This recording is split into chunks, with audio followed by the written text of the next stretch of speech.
We'd like to acknowledge the presence of our colleagues. First, physically present is our idol, the senator from Camarines Norte, Nueva Ecija, and Mindanao, our Muslim brother, Senator Robin Hood Padilla. Morning, sir. Morning. Opo. Virtually present din ang ating isa sa ating mga senior vice chairperson, Senator Pia Cayetano. Good morning, ma'am. And also present is former Speaker, former Senate Majority Leader, Senator Alan Cayetano. Morning, sir.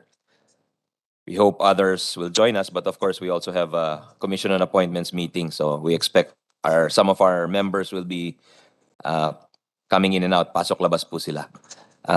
We'd like to acknowledge the presence of the Dbcc members. We have the earliest to arrive was Secretary Ben Diokno. I think nauna pa siya sa security guards.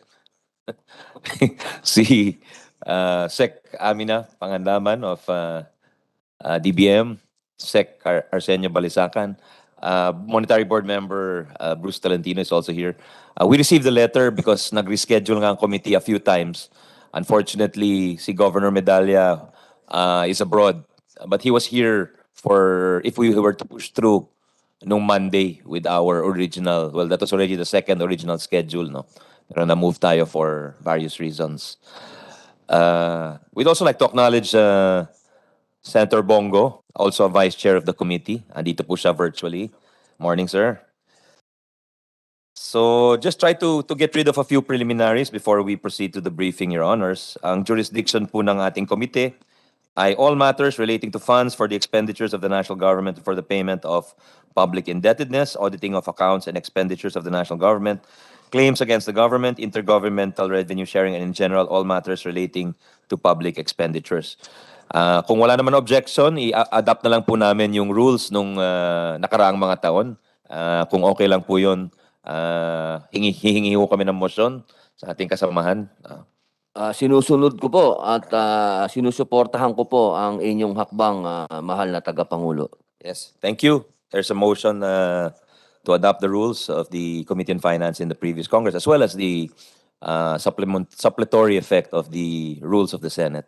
So if there's no objection, we'll adopt those rules. We'd also like to acknowledge another committee vice chair, Senator Win Gatchalian, who's online. Morning, sir.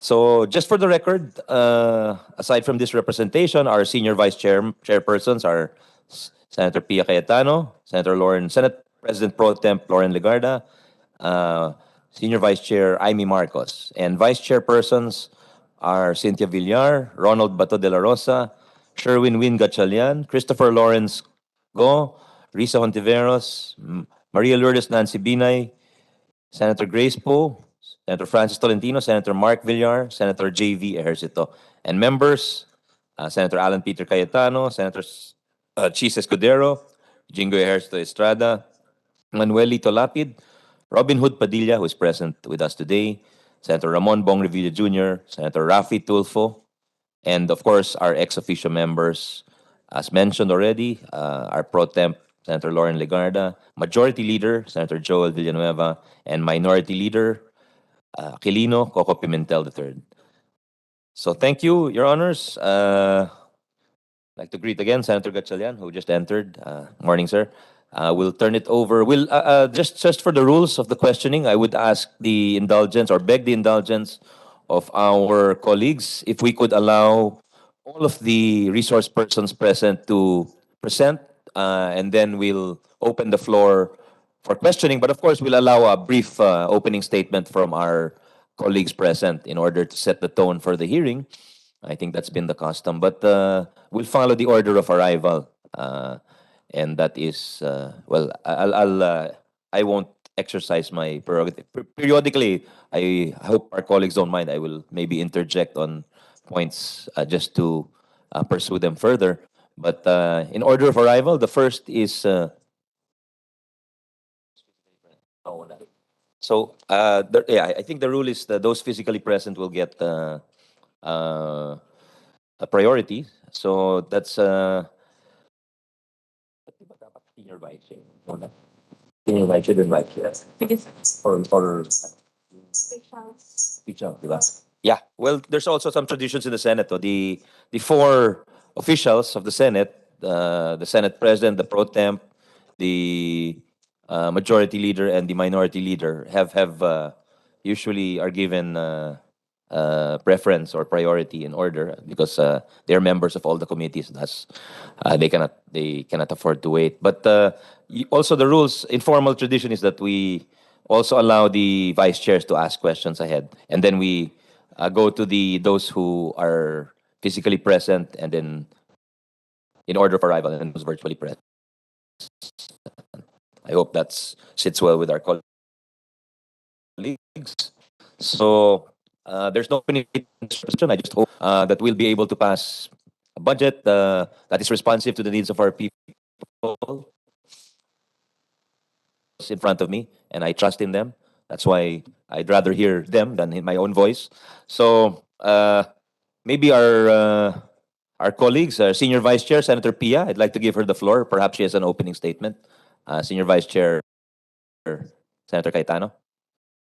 Good morning, Chairman, and Morning. good morning to the secretaries who are present with us today. Secretary Diokno, Secretary Parandaman, Secretary Balisacan, and the rest of the team. Yeah, I'd like to make a very brief statement. I just want to ensure that in the past week, our chairman has put on the floor the resolution, which is basically supporting the Ambition 2040 and the medium-term framework. And going through it, it sounds good. I support it. I chaired the committee on Ways and Means last year, last Congress, and to put on record, and feel free to correct this, no? But I believe my team got this from BIR. With the syntax collection, we actually exceeded our targets. The target was 76.9 for 2020, and I'm told that the collection was 78.9. So 2 billion more. Create actually the foregone revenues were much less. No, the expected foregone revenues was 250 billion, and foregone revenue so far was 68 billion. So that's not too bad, no? For Pogo, I don't really. Maybe we can get updates on what do we really expect with this. It's in a way beyond their control because these are operations that were which are operations of dependent on operations happening in another country, no? Kaya nga offshore gaming yan, and yan medyo malayo yung target din natin na reach. So what I wanted to say here now is this: spread out in Ambition 2040 and the medium term are sustainable development objectives. Very specifically, the UN Sustainable Development Goals is even mentioned. So I'll zone in on education and health. For those two sectors, there are clear, well, not detailed targets, but a clear indication that we need to improve our delivery of education and delivery of health. Since I defended those budgets the last 3 years for education and the last 2 years for health, I do know, with the support of our chairman, that we have put in more funds than we ever have had in the previous years. But what I'd like to hear in the hours and days to come, and in the months to come from our secretaries, what I'd like to see really is consistency in the policies that we espouse and in the actual release of the funding. For education, the targets, let me just put this on record, the targets provided by UNESCO are between 4 to 6% of GDP, or at least 15% to 20% of public expenditure.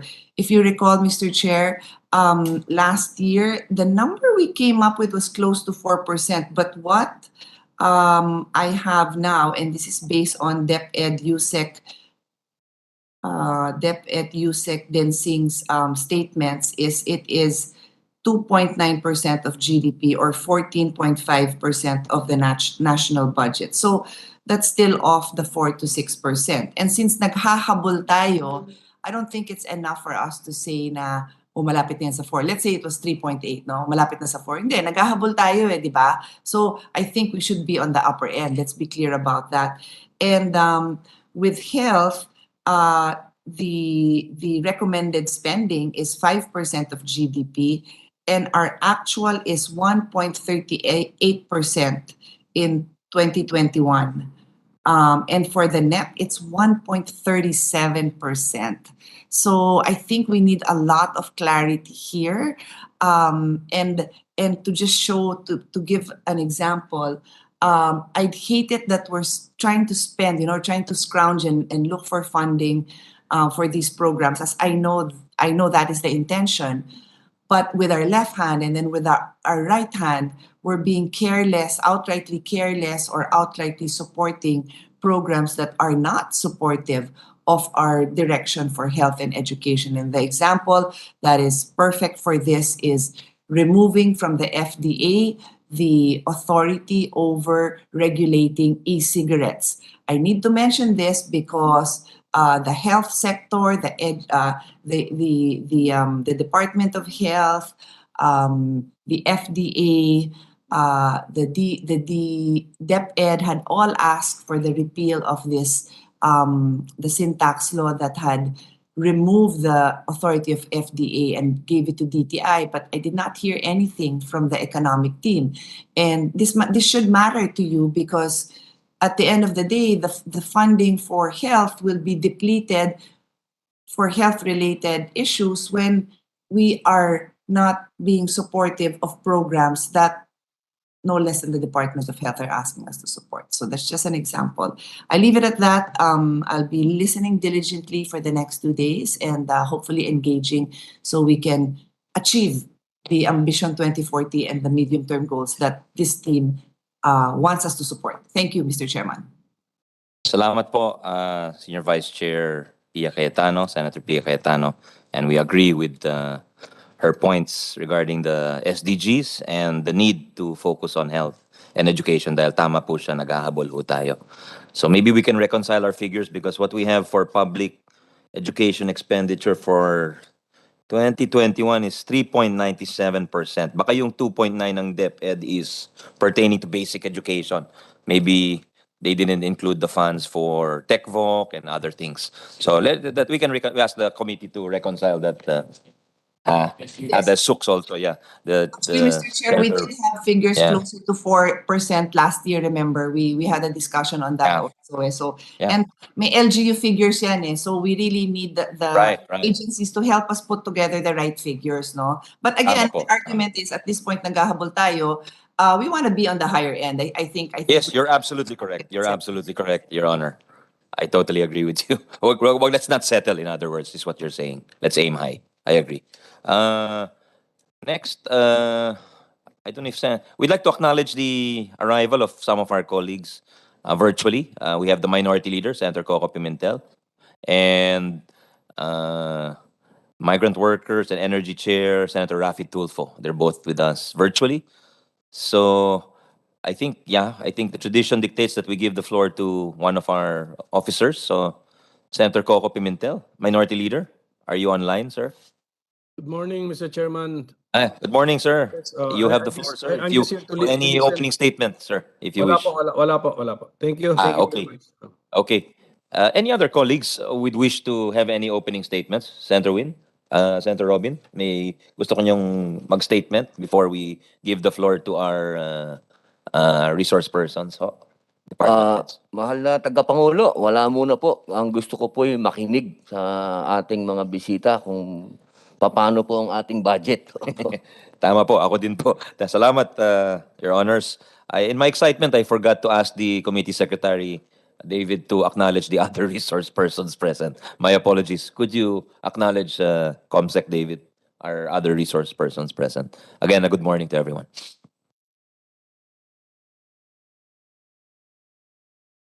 Good morning. The committee would also like to acknowledge the following resource persons. For on-site attendees for the Department of Finance, we have Undersecretary Antoinette Yongco, Undersecretary Zeno Ronald Abenoja, Assistant Secretary Valerie Joy Brion, Assistant Secretary, Eufrosino Bernabe Jr. For the Bureau of Internal Revenue, we have Deputy Commissioner Teresita Angeles. For the Bureau of Treasury, we have National Treasurer Rosalia De Leon. For the Privatization and Management Office, we have Deputy Privatization Officer Ellen Rondael. For the Department of Budget and Management, we have virtually with us Undersecretary Tina Rose Marie Kanda. But for Undersecretary Janet Abuel, she's here physically present. Also Undersecretary Joselito Basilio, Undersecretary Maria Francesca Del Rosario, Undersecretary Wilford Will Wong, Assistant Secretary Christina Clasara.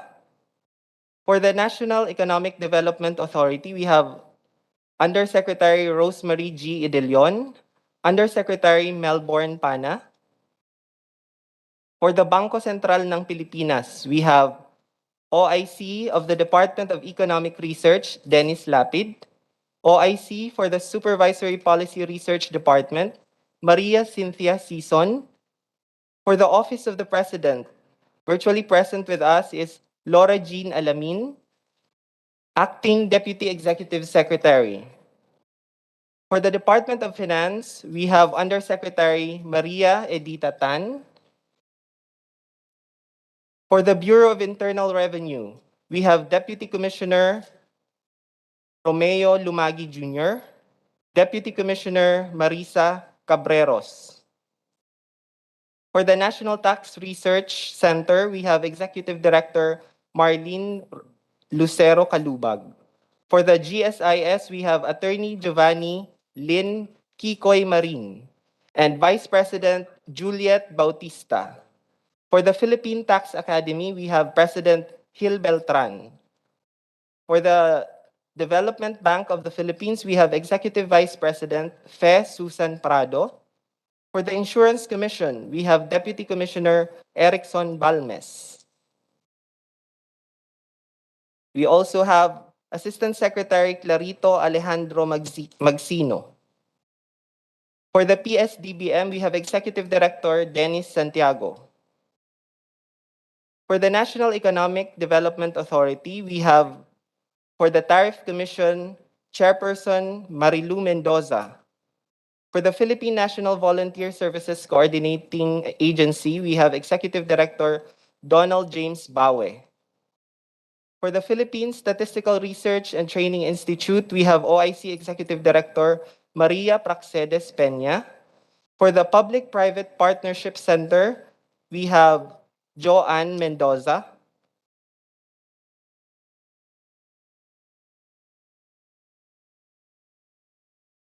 For the Bureau of Internal Revenue, we have Commissioner Lilia Guillermo. We have Deputy Commissioner Teresita Angeles. For the Bureau of Customs, we have Yogi Filimon Ruiz, Acting Commissioner. Deputy Commissioner Attorney Vener S. Bakiran. For the Bureau of Treasury, we have National Treasurer Rosalia De Leon.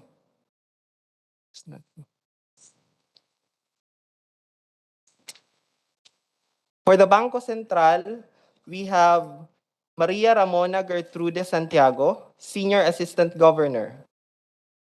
That's all, Mr. Chair. Thank you very much, Comsec. We'd like to greet and thank all the agency heads present once more. Salamat po, Your Honors. Again, we'll give a chance to, if any of our members online would wish to give, we'd like to acknowledge the arrival of another committee vice chair. That's Senator Bato de la Rosa. Morning, sir. If any of our colleagues would like to give any opening statement, we'll give them a chance. Yeah, there seems that they want to listen already to our agencies and their heads present. So we'll give the floor now. I think traditionally the BSP gets opening crack. So we'll give the floor to our monetary board member, Bruce Tolentino, to give an overview of the budget and how they see the economy playing out.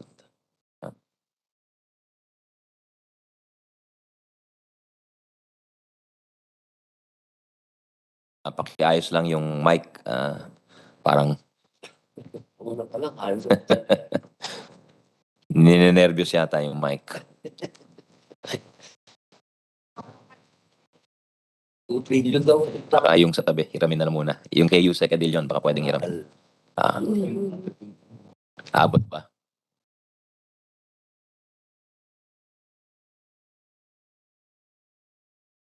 Sorry, can we ask Yusek Adilion maybe and MB board member Tolentino to change? We apologize for these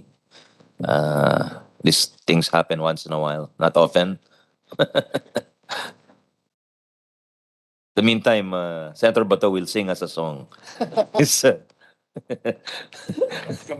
it's, you are the reason.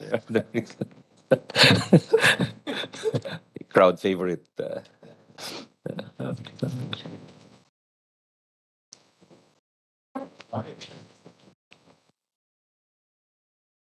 I will suspend the hearing for a few minutes to attend to the technical difficulties. Our apologies. Says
again, we'll turn it over to Monetary Board member Bruce Tolentino from the Bangko Sentral ng Pilipinas.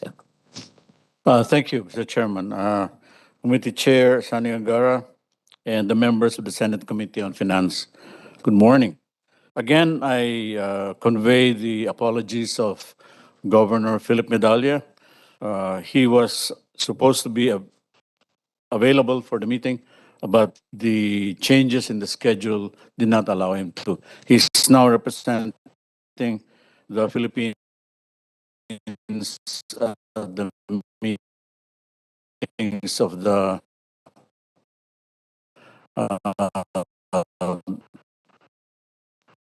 Bank for International Settlements in Basel, and for the last 2 years.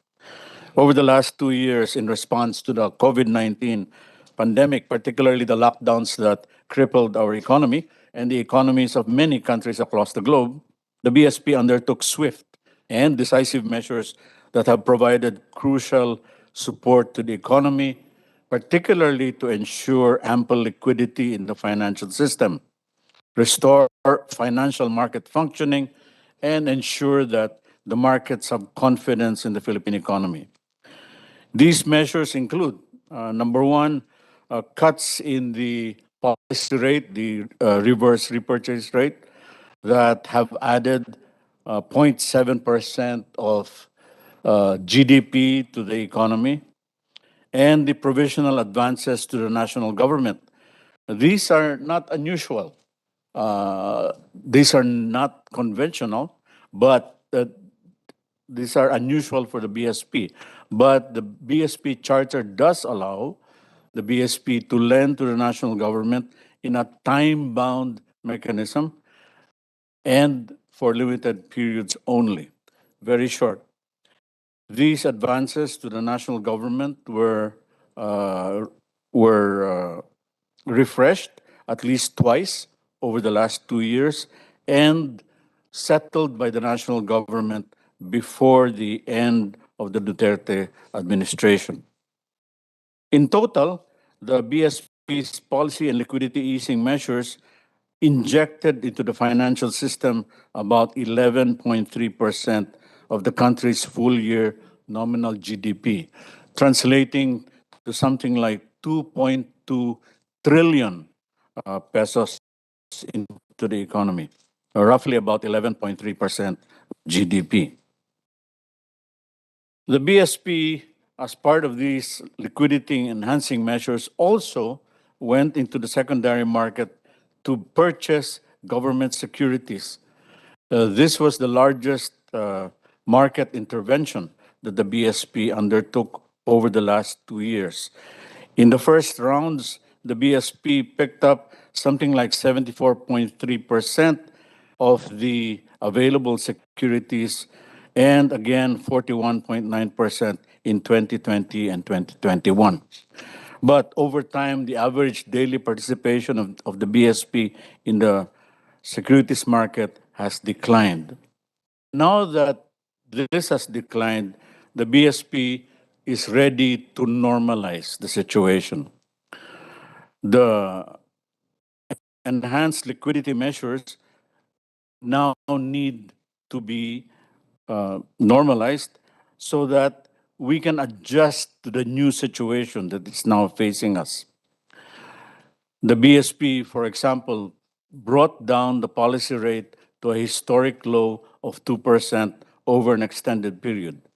And given the emerging results of inflation across the globe and also the developments in the war in Ukraine, it is time to shift that policy rate to a more normal level. So the BSP has raised the key policy rate by 25 basis points each on 19 May and 23 June, and by 75 basis points in 14 July, an off-cycle increase, and again by 50 basis points on 18 August. The BSP has wound down provisional advances to the national government. The national government has paid in full the last 300 billion pesos of advances in May. And the government securities window is being shifted from a crisis window to a normal liquidity facility. So this exit strategy is now being implemented. And the policy settings continue to remain accommodative and supportive of growth. If we go to the next slide, we see that the policy rate is still within the band of 3% plus or minus 1%. The 12-month moving average of inflation is right now at 4.5%. And we're trying to ensure that that inflation rate does not go very far ahead of us. The slide also shows that the policy rate is still lower than it used to be, coming from 4% during the pre-pandemic period.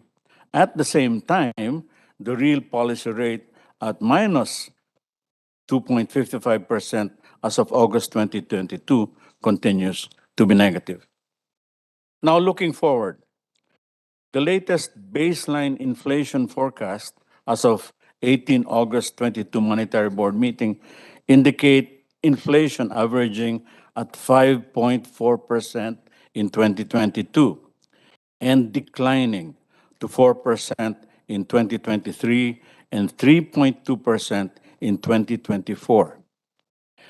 The latest fan chart, as you can see from the screen, shows that inflation is skewed to the upside, reflecting increased upside risks surrounding the outlook.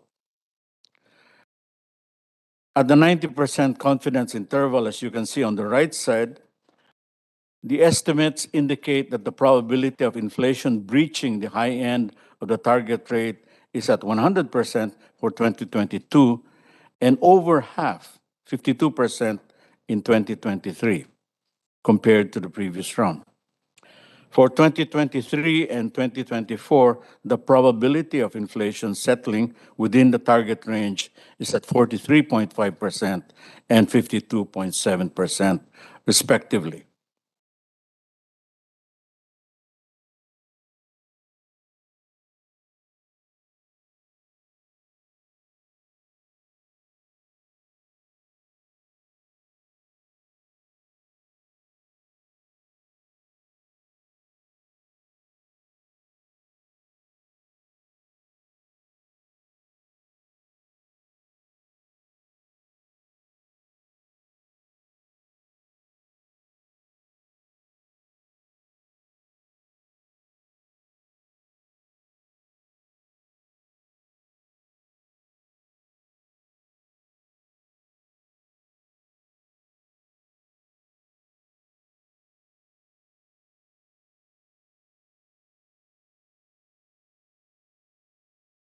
Mark, narinig mo sila?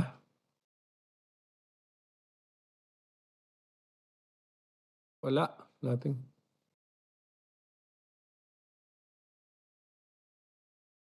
Mr. Chairman, naririnig mo kami?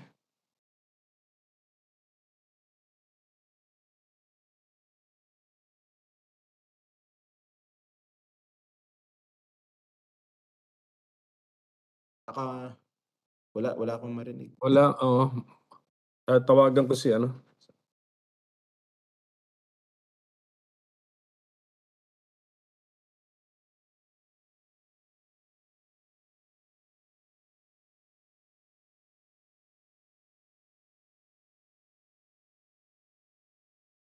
And can hear us? Ah, Can you hear us, Your Honor? right now, You- did we, Yes, okay, thank you. Chairman, did we disrupt your hearing? Sorry. No, not at all, not at all. No, it's far from a disruption, Honorable Minority Leader, because we need you to hear the presentation. Otherwise, you might ask us to repeat it. So, if where did you? Maybe we can ask if you could tell us where the audio stopped for you, and then we can ask. I think Mon- dito sa probability distribution of the inflation forecast. okay. So we're not too far, not too long ago.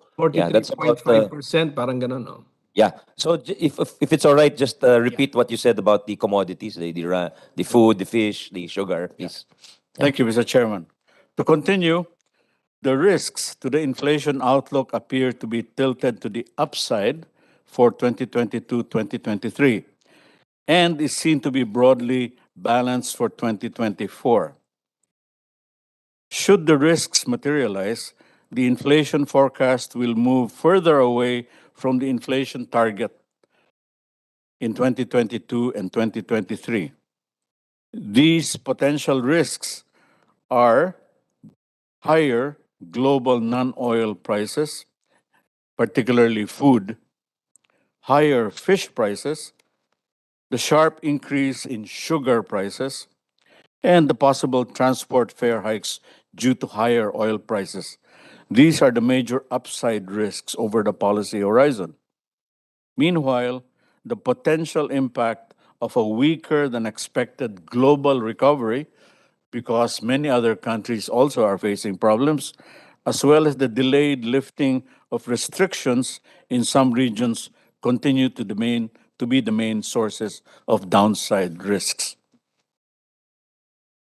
The BSP regularly surveys economists in the private sector, and inflation expectations are above target in 2022 and 2023, but remain within target in 2024. In August 2022, that survey showed that the mean inflation forecast for 2022 and 2023 were higher than the inflation target range of 5.4% and 4.2%, respectively. Meanwhile, mean inflation forecast for 2024 remained within the target range at 3.7%. Note, however, that these forecasts, along with the forecasts of the BSP, do not yet incorporate the impact of the 50 basis points policy rate hike that was enacted in 18 August 2022. Meanwhile, our banks remain strong and stable. The Philippine banking system's assets and liquidity continue to expand. Assets grew to 21.04 trillion and deposits at 16.53 trillion as of July 2022. There is a lot of liquidity in the financial system. Domestic liquidity grew by 7% in July 2022 from 7.2% in June. The ample liquidity in the financial system could continue to support the proper functioning of the financial system and boost growth. The banks are actively lending, indicative of recovering economic activity. Preliminary data shows that outstanding loans of universal and commercial banks, net of reverse repurchase placements to the BSP, grew by 12% year on year in July, similar to the rate of growth in June. Also, the banks remain sufficiently capitalized. As of the first quarter of 2022, the capital adequacy ratio of the banking system is at 16.5%, well above the 10% minimum threshold set by the BSP. At the same time, non-performing loans of the Philippine banking system remained at manageable levels, with the non-performing loan coverage ratio increasing to 99.2% in July 2022. Let's look at our external accounts. These external accounts look quite robust, and they will provide a cushion against spillover effects. These are supported by structural foreign exchange flows from overseas Filipino remittances, business process outsourcing receipts, and foreign direct investments. They have grown over the period of the pandemic.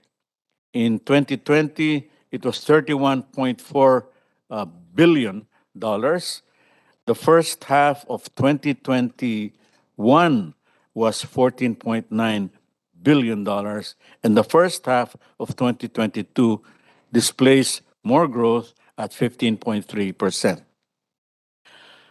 Net foreign direct investments also grew. In 2020, net foreign direct investments were at 12.4%. And over the last semester, it also displays growth over 2021. The BSP remains well equipped in handling external risks. The BSP's first line of defense includes maintaining a flexible exchange rate as well as relying on its ample level of foreign exchange reserve buffers. As of end August 2022, gross international reserves stood at $99 billion, representing more than adequate external liquidity equivalent to 8.3 months' worth of imports and payments of services and primary income. This is also about 5 to 7 times the level of the country's short-term external debt. So what is the outlook for the near term? Inflation is expected to settle above the high end of the inflation target for 2022 at 4.5 to 5.5%, and at the upper end of the target for 2023 at 2.5 to 4.5%. These outlook numbers have been approved by the Development Budget Coordinating Committee. Dubai crude oil assumptions are at $90 to $100 per barrel for 2022 and $80 to $100 per barrel for 2023. International oil prices are projected to remain elevated in the near term given the war in Ukraine and political uncertainty over the region particularly the effect of the Western sanctions on Russian oil and gas imports. Nevertheless, global oil prices could moderate as the OPEC countries and its allies, alongside U.S. oil producers, expand their oil production. Peso dollar exchange rate assumptions are 51 to 53 pesos per dollar in 2022 and 51 to 55 pesos per dollar for 2023. We expect depreciation pressures on the peso from the U.S. federal funds rate hikes, and the U.S. Fed has been quite aggressive, and the subsequent rise in foreign interest sales rates. However, structural FX flows and ample GIR could provide support for the Philippine peso. The 364-day T-bill rate assumption are 2.5 to 4% for 2022 and 3 to 4.5% for 2023. The T-bill rate is expected to rise in the near term as the BSP continues monetary policy normalization given the strong rebound in domestic economic activity along with ongoing inflationary pressures. Likewise, the 180-day London Interbank Offered Rate LIBOR is expected to rise as major central banks around the globe, particularly the US Fed, continue monetary policy normalization, leading to further tightening of global liquidity conditions. The assumptions for 180-day LIBOR are 1.5 to 2.5% for 2022 and 3 to 4% for 2023. On external trade, our latest projections indicate goods exports growth by 7% in 2022 and 6% in 2023. Goods imports growth by 18% in 2022 and 6% in 2023. The robust global demand for goods and pickup in domestic production capacity could underpin sustained growth in exports. Meanwhile, the projected weaker global economic growth and impact of easing commodity prices, particularly in oil, metals, and agricultural raw materials, could moderate the growth outlook, particularly especially for goods imports in 2023. So what are the key messages that the BSP would like to impart? The strong rebound in domestic economic activity in the first half of 2022 has provided scope to continue rolling back its pandemic-induced interventions toward normalization. It is consistent with its exit strategy for monetary accommodation. The BSP remains prepared to take all necessary policy action to bring inflation toward a target consistent path over the medium term, consistent with the primary objective of promoting price stability. The pace and timing of further monetary policy decisions will continue to be dependent on the data that's emerging as we move forward. We carefully monitor international as well as domestic developments, a wide range of economic and statistical data as part of our BSP monetary policy review, so as not to disrupt the growth momentum while preventing price pressures from becoming further entrenched. So, overall, we will continue to foster an enabling environment for the financial institutions under supervision and advocate for an increased role of digital platforms in achieving greater efficiency and financial inclusion while maintaining and enhancing a safe and efficient payment system. Thank you very much, Mr. Chairman. Thank you very much, Monetary Board Member Bruce Tolentino. Thank you. And we thank the BSP for helping stabilize the economy during those tough times, of course, headed previously by Secretary Joc. No? Before we turn it over to Neda, we'd like to acknowledge some of our colleagues. Virtually, we have Vice Chair Senator Mark Villar and our Majority Leader. Morning, sir. Morning, Senator Villar. And our Majority Leader, Senator Joel Villanueva, is also online. And of course, our Vice Chair handling tourism, Senator Nancy Binay, is also here. Good morning, ma'am. So now we'll turn it over to Neda, to Sec RC Balisacan for his presentation. Morning, sir. Good morning. Finance Committee Chair Senator Sani Angara, honorable members of this August body, ladies and gentlemen, good morning. On behalf of the Dbcc, please allow me to brief you on our country's recent socio-economic performance and outlook. Let me begin with the current macroeconomic picture. Rapid recovery is firming up as the Philippine economy grew by 7.8% in the first semester of 2022. Despite the uptick in COVID-19 cases in January 2022 due to the Omicron variant, the country's gross domestic product, or GDP, grew by 8.2% in the first quarter. Further, with the de-escalation of mobility restrictions, recovery is proving to be robust, with GDP in the second quarter expanding by 7.4% year-on-year.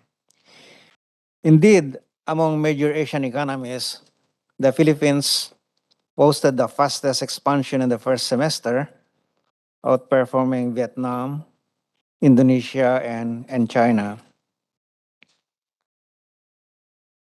Examining its components, economic growth was largely broad-based and driven by strong domestic demand, although economic activity in some sectors remain below pre-pandemic levels. These include household consumption, as well as exports on the demand side, and transport, accommodation, other services, mining, real estate, and manufacturing on the supply side. This indicates that there is more room for growth among these sectors in the near term as the economy fully reopens and as more consumers and businesses adjust their consumption patterns and investment decisions to the new normal. We know that the COVID-19 pandemic resulted in a health and economic crisis of unprecedented scale.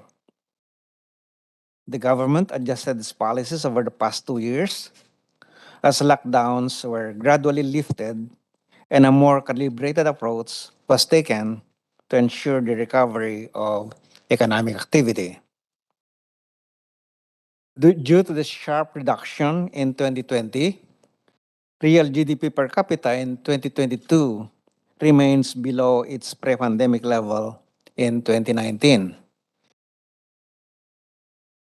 Still, there are reasons for optimism. In January 2022, an additional 475,000 in employment was generated compared to January 2020 or before the lockdown in March of that year.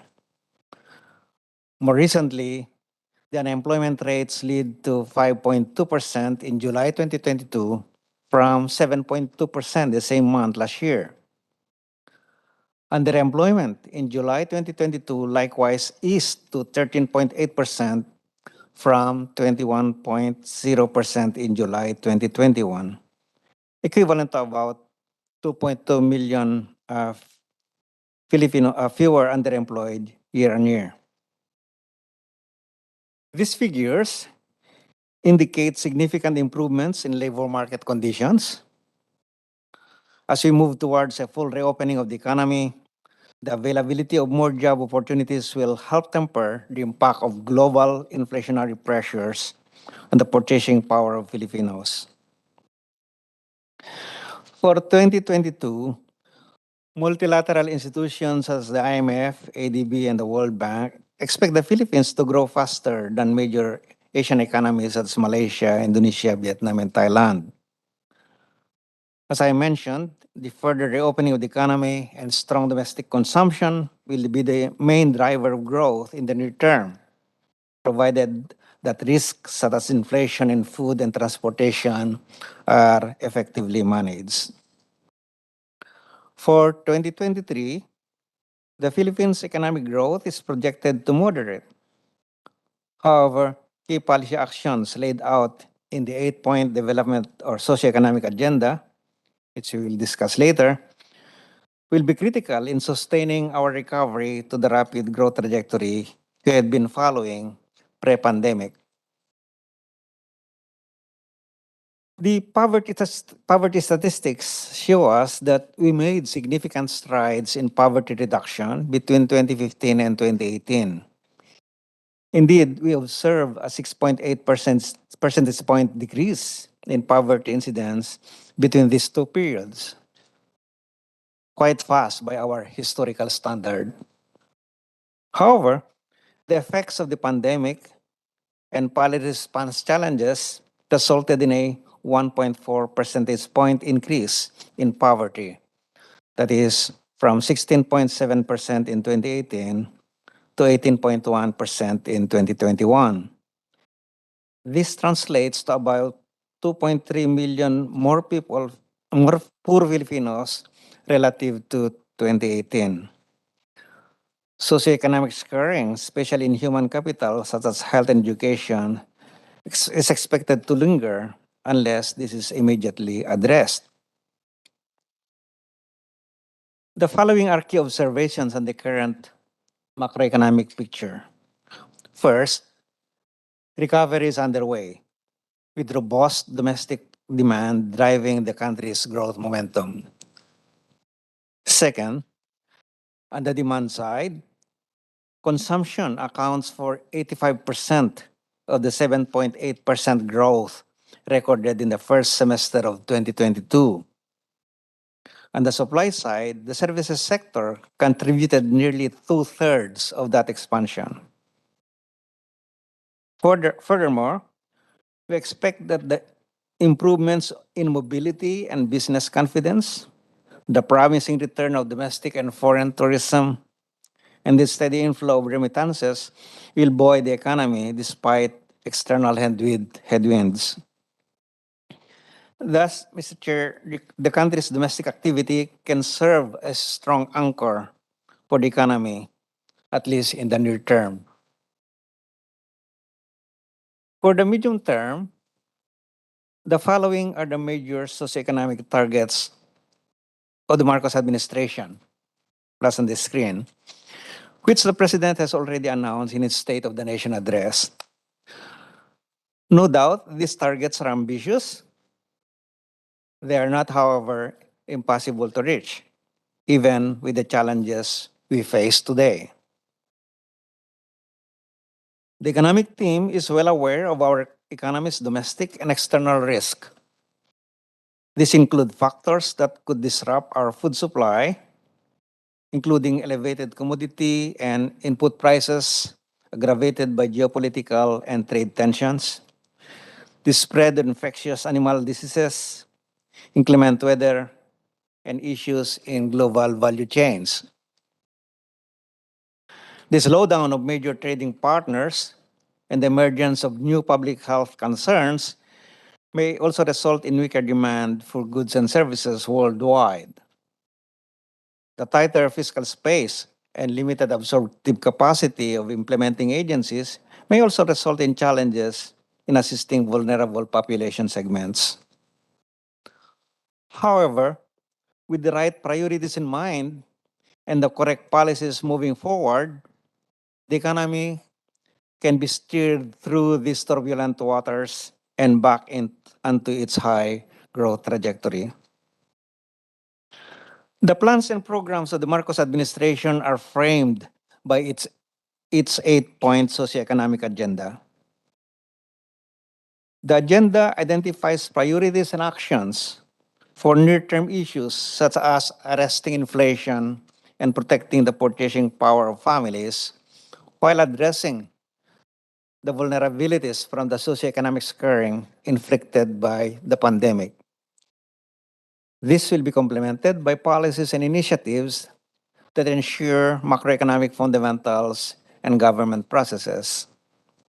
Sound macroeconomic fundamentals and government processes. It also includes strategies to address the medium-term constraints that hinder economic and social inclusion, the expansion of economic opportunities, and quality employment generation. In particular, the government seeks to address the long-standing constraints in basic infrastructure such as energy, transportation, logistics, telecommunications, and water. In addition, the agenda will prioritize improving the ease of doing business, ensuring a level playing field, and upholding public order, safety, peace, and security, mindful that these factors underpin a dynamic and resilient economy. In prioritizing this for the medium term, we'll be able to create more jobs, higher quality jobs, and green jobs for Filipinos, which is a key strategy for rapid poverty reduction. The agenda shall serve as the strategic framework of the 2023 to 2028 Philippine Development Plan, or PDP. Through the PDP, we will flesh out the priorities by identifying key development and sectoral issues, laying out strategies, programs, and policies, and proposing legislative outputs that will contribute to the achievement of the plan's targets. The NEDA commits to submit the PDP by year-end.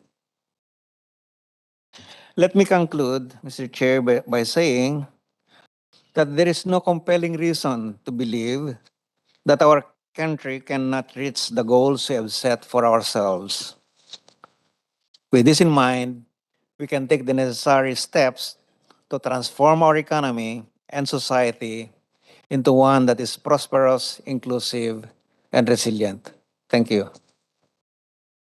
Salamat, Secretary Balisacan. We'd like to acknowledge the physical presence of our Senate President Pro Temp, who is also one of the senior vice chairs of the committee and the former chair of this committee during the 16th and 17th Congress, Senator Lauren Legarda. Ma'am, morning.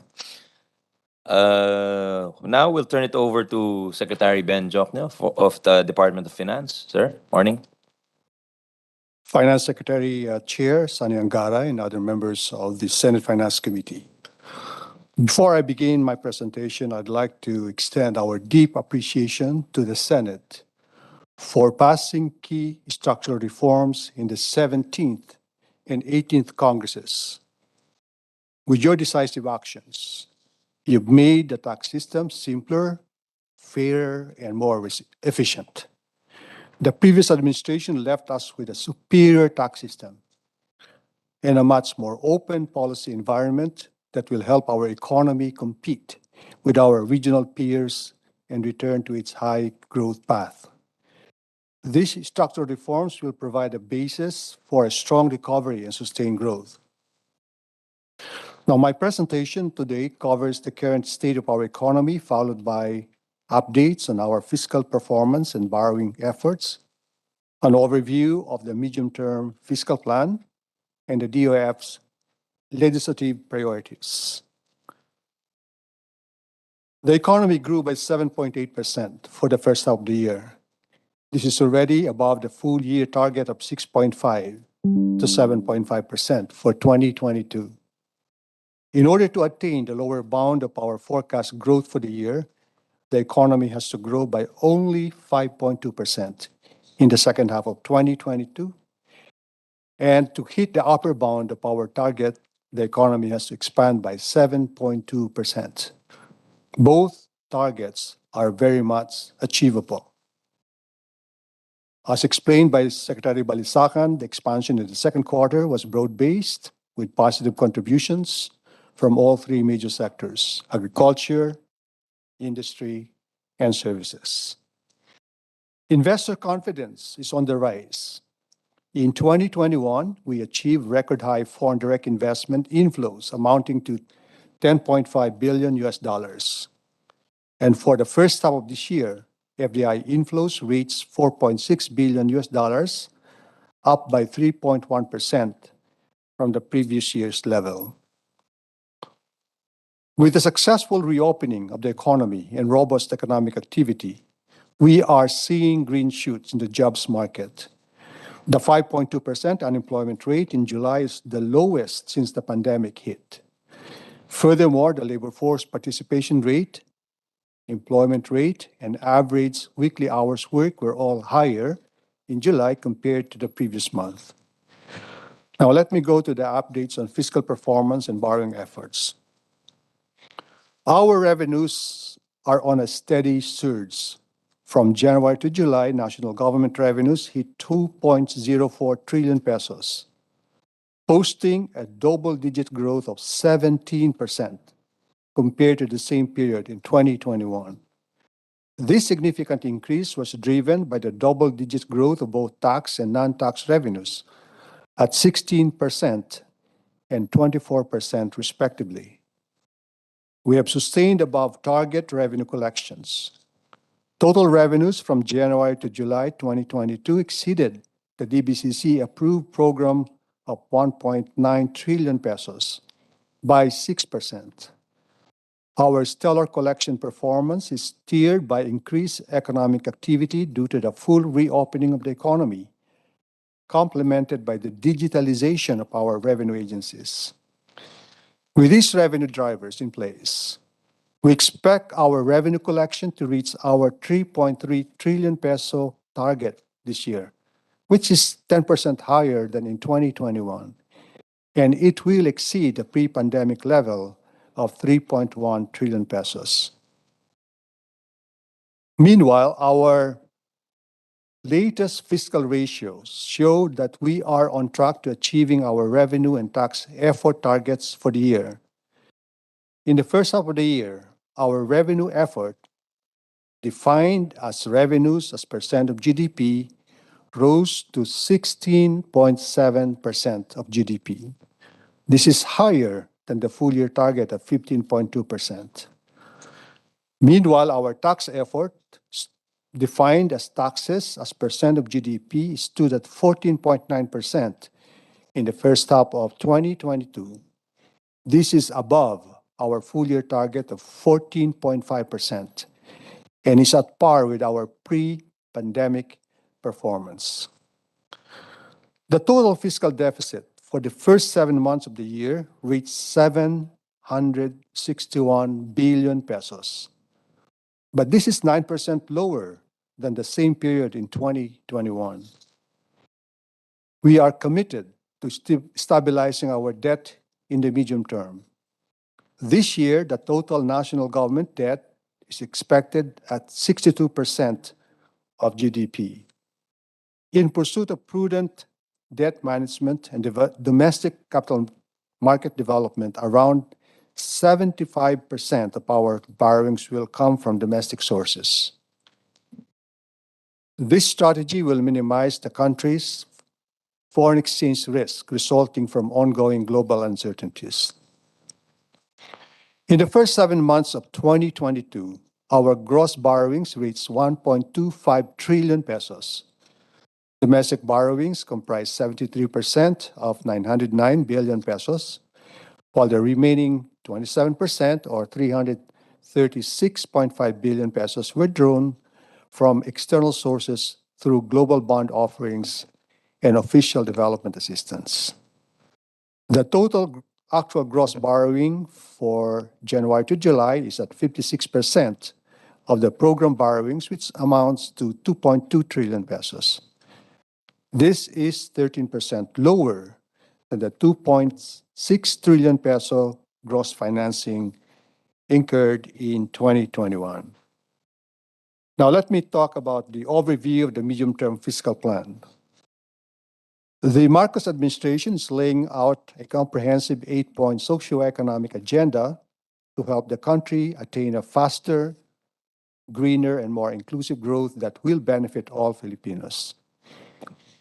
In the near term, the socio-economic agenda tackles urgent challenges confronting the Filipino people, particularly the impact of rising fuel and other commodity prices and the lingering economic scarring from the pandemic. Over the medium term, the plan will focus on creating more jobs, quality jobs, and green jobs through higher investments in infrastructure, human capital development, and digitalization. The country's first ever medium-term fiscal framework, which the Senate just recently approved, serves as our blueprint to steer the economy back to its high growth trajectory. The medium-term fiscal framework serves as our blueprint to reduce fiscal deficit, promote fiscal sustainability, and enable robust economic growth. And under the framework, we are targeting a faster economic growth of 6.5 to 8% from 2023 to 2028. Analysts consider this projection to be the highest among the ASEAN plus 3 countries, which include Japan, South Korea, and China. This growth will be driven by a steady increase in revenue collections over the medium term, from 3.6 trillion pesos, or 15.3% of GDP, next year to 6.6 trillion pesos, or 17.6% of GDP in 2028. We will achieve this through the continued implementation of tax policy and tax administration reforms, bolstered by broad-based economic growth. We will ensure that sustainability over the medium term. Our objective is to reduce the deficit starting at 6.1% of GDP next year down to 3% of GDP in 2028. This will be achieved through improved spending efficiency and alignment of budget priorities that are anchored on the administration's socio-economic priorities. Meanwhile, our debt to GDP is expected to stabilize starting next year and decline from 2024 onwards until it reaches less than 60% by 2025 and further down to 51.2% by 2028. These are critical to our goal of achieving upper middle income status by 2024 and reducing our poverty incidence to 9% by 2028. We will also focus on productive spending to stimulate growth. Public infrastructure investments, which have the highest multiplier effects, will be sustained at 5 to 6% of GDP. Our public-private partnership mechanism and the newly enacted economic liberalization laws will support our infrastructure program. We will maintain fiscal prudence through the right sizing of the bureaucracy, among other efficiency-enhancing initiatives. Now, let me talk about the legislative priorities of the Department of Finance. The medium-term fiscal framework proposes measures that will improve tax administration, enhance the fairness and efficiency of the tax system, and promote environmental sustainability to address climate change. And we are committed to pursuing the remaining tax reform packages of the previous administration.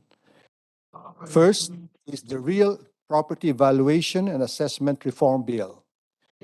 This aims to promote the development of a just, equitable, and efficient real property valuation system. This will improve the quality of valuation of local governments by making the revisions frequent, transparent, reliable, and attuned to market developments. The other remaining package is the Passive Income and Financial Intermediaries Taxation Bill. This bill aims to boost our capital market development efforts by simplifying and rationalizing the tax regime for passive income, financial services, and financial transactions. Our tax system must also catch up with the digital economy, and to this end, we will pursue the imposition of value-added tax on digital goods and services to level the playing field between traditional and online-based enterprises. Essentially, the bill clarifies that goods, properties, and services, including those that are digital in nature or rendered electronically, shall be subject to value-added tax. And as part of the government's climate mitigation efforts, we will also pursue the imposition of an excise tax on single-use plastics. The bill proposes to levy a 20 peso excise tax per kilogram of single-use plastics removed from the place of production or released from the customs house. In addition, we are also proposing to rationalize the mining fiscal regime to achieve simplification, fair share, and good governance in the mining industry. This reform will enhance the predictability of mining policy and ensure the equitable share of government in the utilization of natural resources. The measure also institutionalizes existing transparency and accountability mechanisms in the extractive industries to promote good governance. We are proposing a suite of reforms that will help local governments attain fiscal sustainability. These measures seek to regularize the review of LGU income classification thresholds, institutionalize a property insurance scheme for LGU assets, and rationalize local tax rates.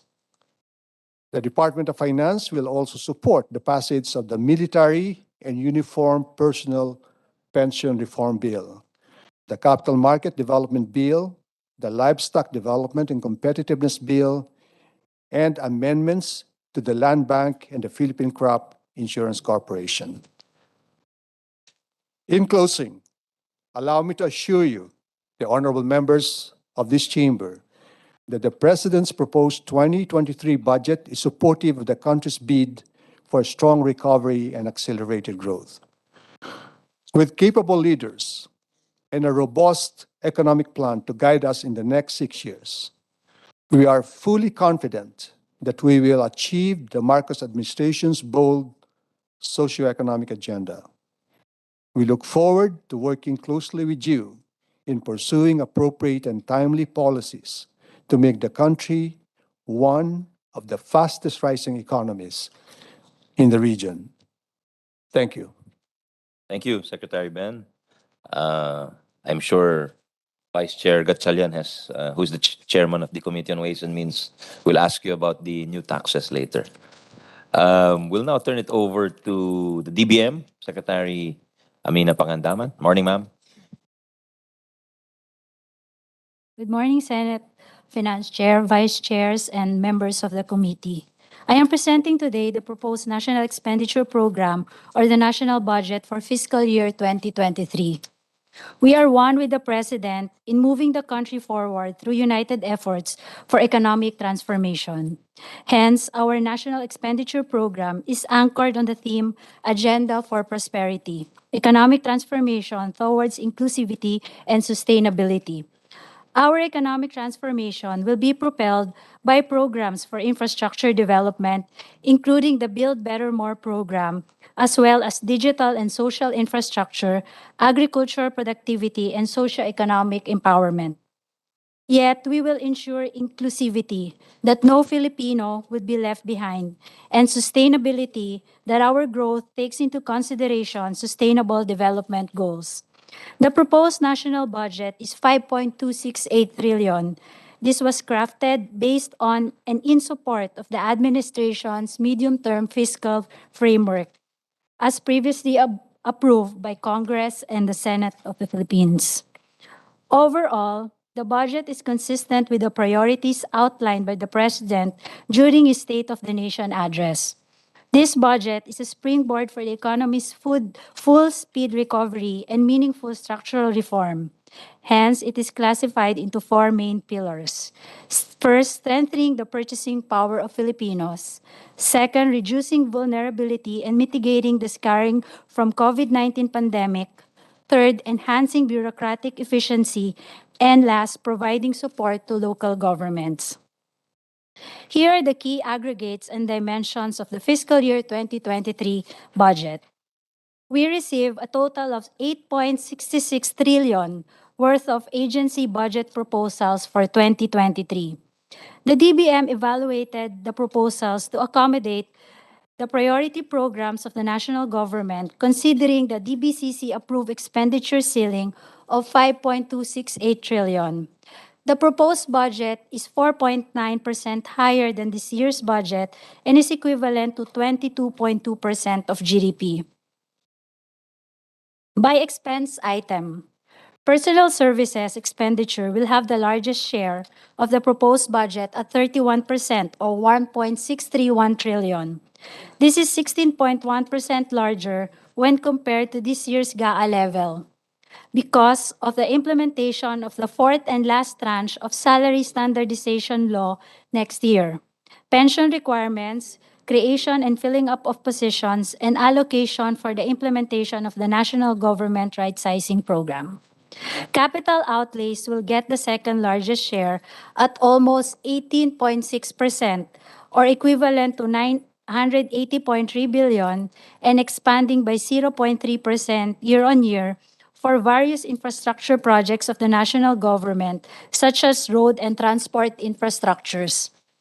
Allocations to local government units or LGUs will amount to 962.2 billion, representing 18.3% of the proposed budget next year. However, this is a decrease by 11.3% from this year's level, largely due to the lower national tax allotment for 2023 with the actual 2020 revenue collections of the national government amid the COVID-19 pandemic. Meanwhile, maintenance and other operating expenses or MOE will total to 873.2 billion or 16.6% of the proposed budget next year.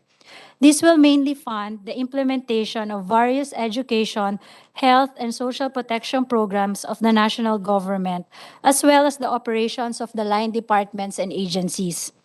The support to government-owned and controlled corporations or GOCCs composed of subsidy and equity will reach to 195.8 billion or 3.7% of the proposed budget.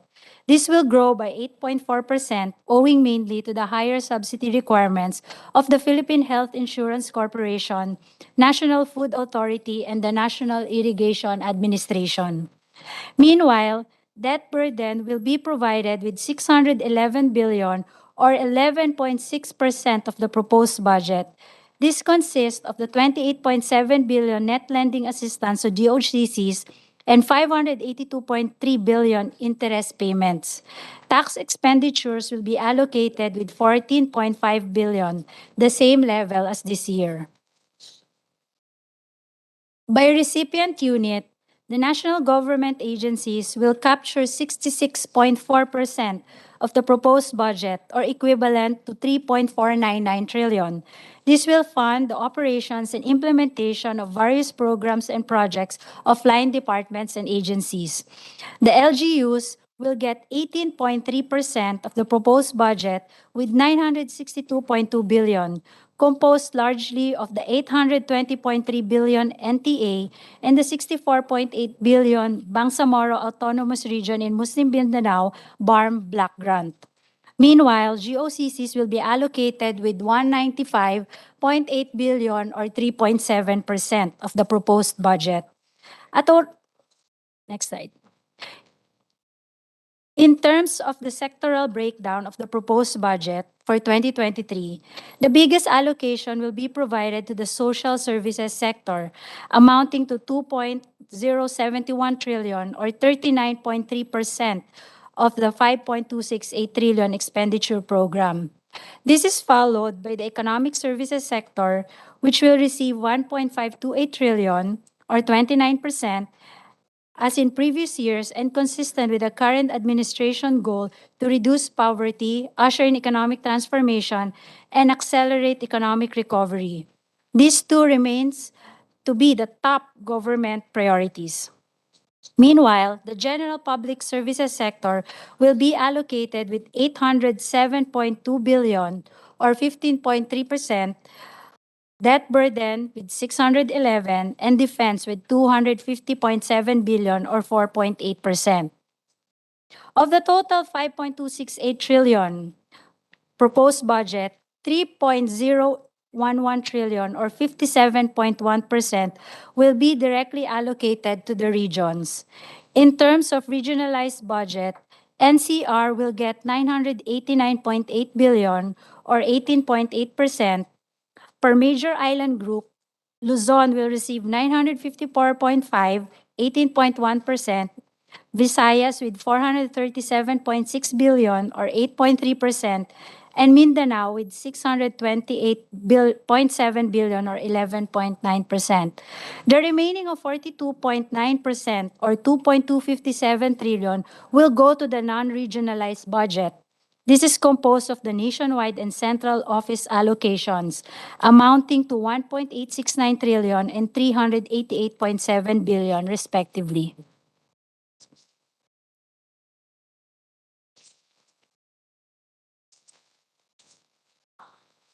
Where are we? Now, let me highlight the key features of the next year's proposed budget.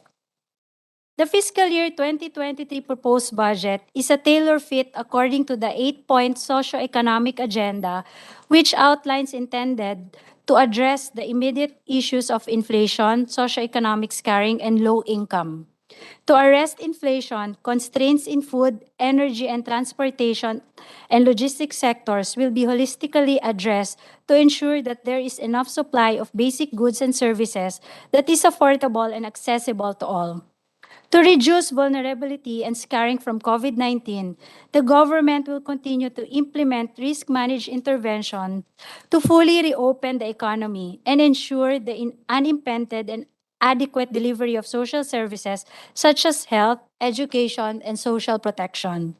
This will be complemented with the promotion of productivity-enhancing investments while exercising prudence in fiscal management.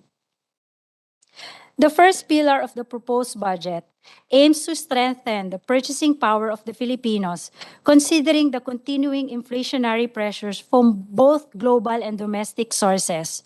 This includes programs that will ensure affordability and accessibility of basic goods and services. On food security, to ensure food security, the Department of Agriculture's banner programs will receive a larger share in 2023 compared to its current budget. In particular, the provision of the National Rice Program almost doubled at 30.55 billion from 15.77 billion. The increase is largely due to the 19.48 billion budget for the expansion of fertilizer support to make fertilizers more accessible to rice farmers and prevent production losses. This will be complemented by the 10 billion Rice Competitiveness Enhancement Fund, half of which will be dedicated to driving farm mechanization pursuant to RA 11203 or the Rice Liberalization Act, to improve the competitiveness of local rice farmers and increase their income. Meanwhile, research and development in the agriculture, aquatic, and natural resources will be strengthened with a 1.23 billion allocation for the DOST's National AANR Sector and R&D program, which includes facility development and capacity building, along with research funding for marine environment, genomics, animal and plant diseases, and innovative horticulture, among others. In addition, investments will be made on support services like irrigation as well as construction, rehabilitation, and improvement of fish ports in strategic areas for the efficient handling, marketing, and distribution of fishery products. Further, crop insurance, credit services, and market development services will also be provided. The strategy for food security also considers emergency response for the buffer stocking program of the National Food Authority. Alleviating poverty among the marginalized sector will also be prioritized through the Special Area for Agricultural Development or the SAAD project, which involves production and livelihood interventions and marketing assistance and enterprise development. The SAAD program, with a total of 30 priority provinces with high poverty incidence rate among families, have been given assistance in both agriculture and fisheries from 2017 to 2022.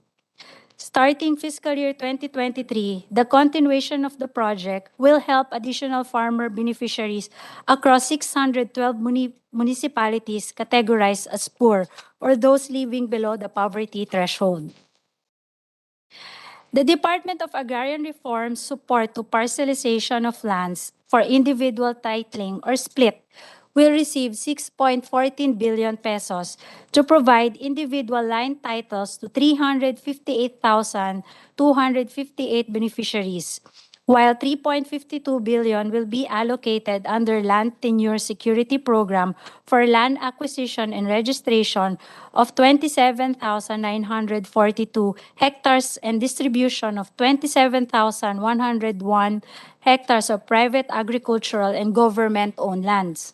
Lastly, the Agrarian Reform Beneficiaries Development and Sustainability Program will be provided with 2.39 billion pesos, including the 822 million for capacity building development of agrarian reform beneficiaries for improving farm productivity and income.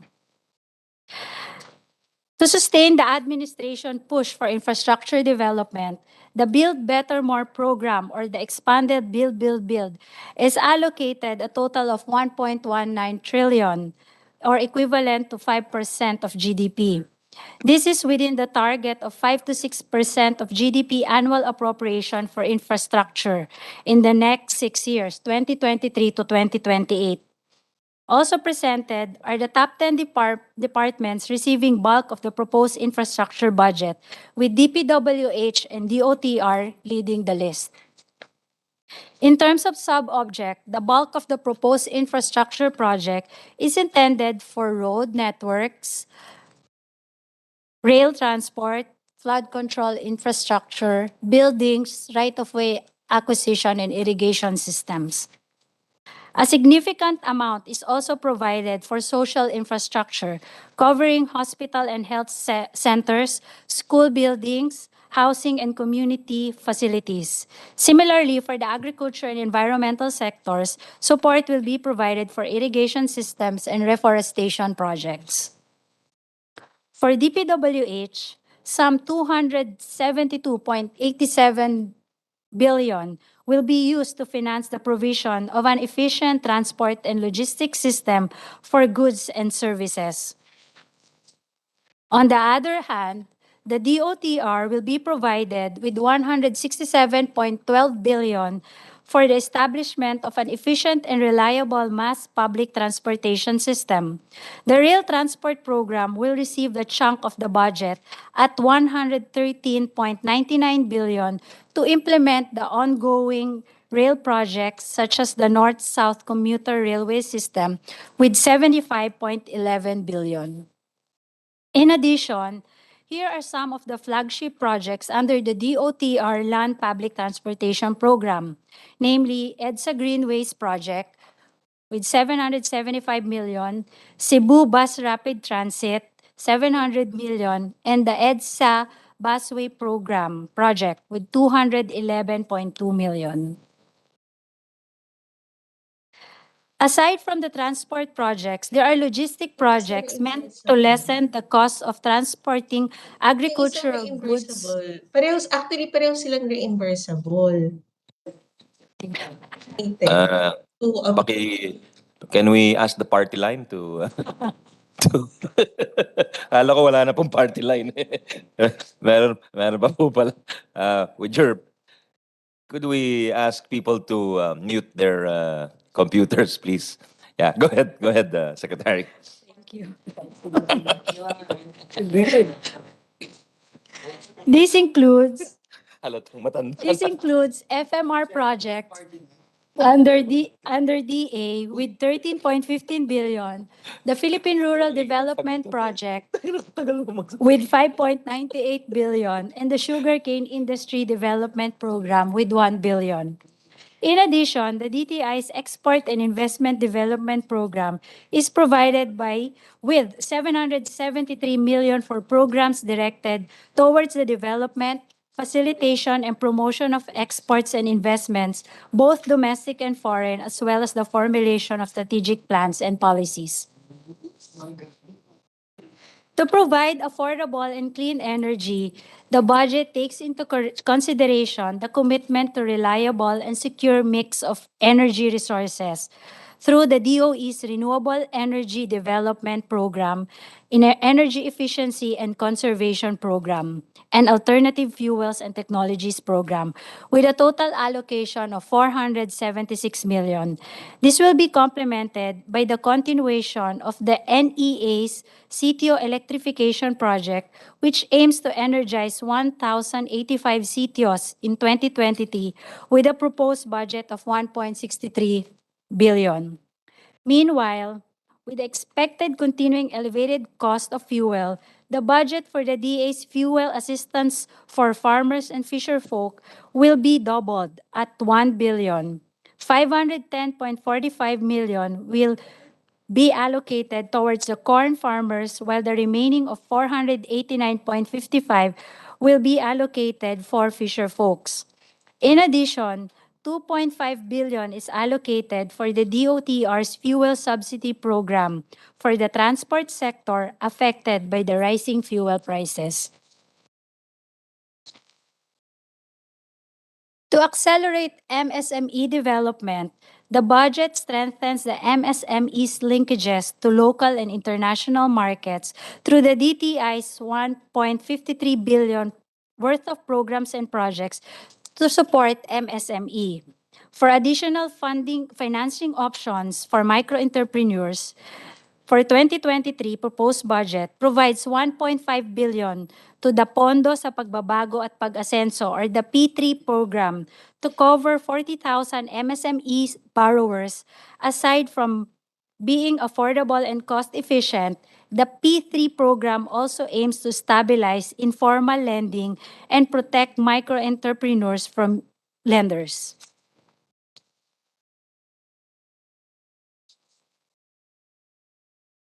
Now, the second pillar prioritizes the protection of individuals, households, and communities from the scarring effects of the pandemic. Hence, the 2023 proposed national budget will support programs and projects meant to alleviate the negative effects of scarring on the Filipinos in vulnerable and hard-hit sectors. The government will be providing around 206.5 billion of ayuda under the proposed 2023 budget. This is composed of the cash transfers and other subsidy programs by various agencies. Some 165.4 billion will be under or lodged under the Department of Social Welfare and Development, will be allocated for the implementation of various social assistance programs enumerated in the succeeding slides. The 22.39 billion will be provided for the implementation of the medical assistance to indigent and financially incapacitated patients, or MAIP, by the Department of Health. Meanwhile, 15.2 billion will be allocated to the Department of Labor and Employment's implementation of the TUPAD program, 14.9 billion, and adjustment measures program with 317.7 million. 2.5 billion will be provided to the Department of Transportation for the provision of fuel subsidies to the transport sector. Finally, 1 billion for the Department of Agriculture for the financial subsidies and fuel subsidies for rice and corn farmers. The DSWD's Pantawid Pamilyang Pilipino Program, or 4Ps, is provided with 115.61 billion for education and health grants such as rice subsidy, to 4.4 million households.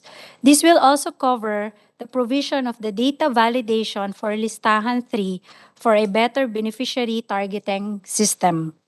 25.3 billion will be allocated for the social pension for indigent senior citizens to cover 4 million indigent senior citizens. The social pension is an additional government assistance in the amount of 500 monthly allowance. The protective services for individuals and families in difficult circumstances will get 19.89 billion that will serve as financial assistance to 1.6 million individuals and families in difficult circumstances through Protective Services Program. In addition, 4.43 billion will cover the implementation of the Sustainable Livelihood Program or SLP to support 191,000 household beneficiaries either through micro-enterprise development or employment facilitation. Lastly, we allocated 3.7 billion for the supplementary feeding program for the provision of hot meals to 1.7 million children enrolled in LGUs, managed child development centers, and supervised neighborhood play. The Early Childhood Care and Development in the First 1,000 Days or ECCD F1K program will be supported with 158 million. Of this amount, 140 million will cover 15 priority provinces as identified by the Human Development and Poverty Reduction Cabinet Cluster. The remaining 17.85 million will take care of the LGU support for Tutok Kainan Dietary Supplementation Program of pregnant women and children 0 to 23 months. This will contribute to the social protection efforts of the government during the recovery period from COVID-19 and to the enhanced partnership against hunger and poverty. Now, to support the Filipino workforce, the Livelihood and Emergency Employment Program of DOLE will receive a total budget of 18.4 billion, of which Tulong Pangkabuhayan sa Ating Disadvantaged Displaced Workers Program shall receive 14.9 billion. Meanwhile, the DOLE Integrated Livelihood Project will be assisted with 2.5 billion and the Adjustment Measures Program will be given 318 million. And under the newly created Department of Migrant Workers, the OWA Emergency Repatriation Program will have a budget of 10 billion pesos. To support continuing education, digital learning, training, and redeployment measures for upskilling and reskilling of the labor force, the Special Training for Employment Program or STEP, and the Training for Work Scholarship Program, TWSP, of the TESDA will be allocated with 1.95 billion and 2.64 billion respectively to support a total of 225,076 enrollees. On healthcare system, the DOH will be allocated a total of 23 billion for its Health Facilities Enhancement Program or HFEP. This is to provide access to healthcare services through the construction, rehabilitation, and upgrading of health facilities and the purchase of medical equipment. The funds of the 2023 HFEP are focused on the gaps identified based on the updated Philippine Health Facility Development Plan for 2022 to 2040 that supports the implementation of the UHC Act.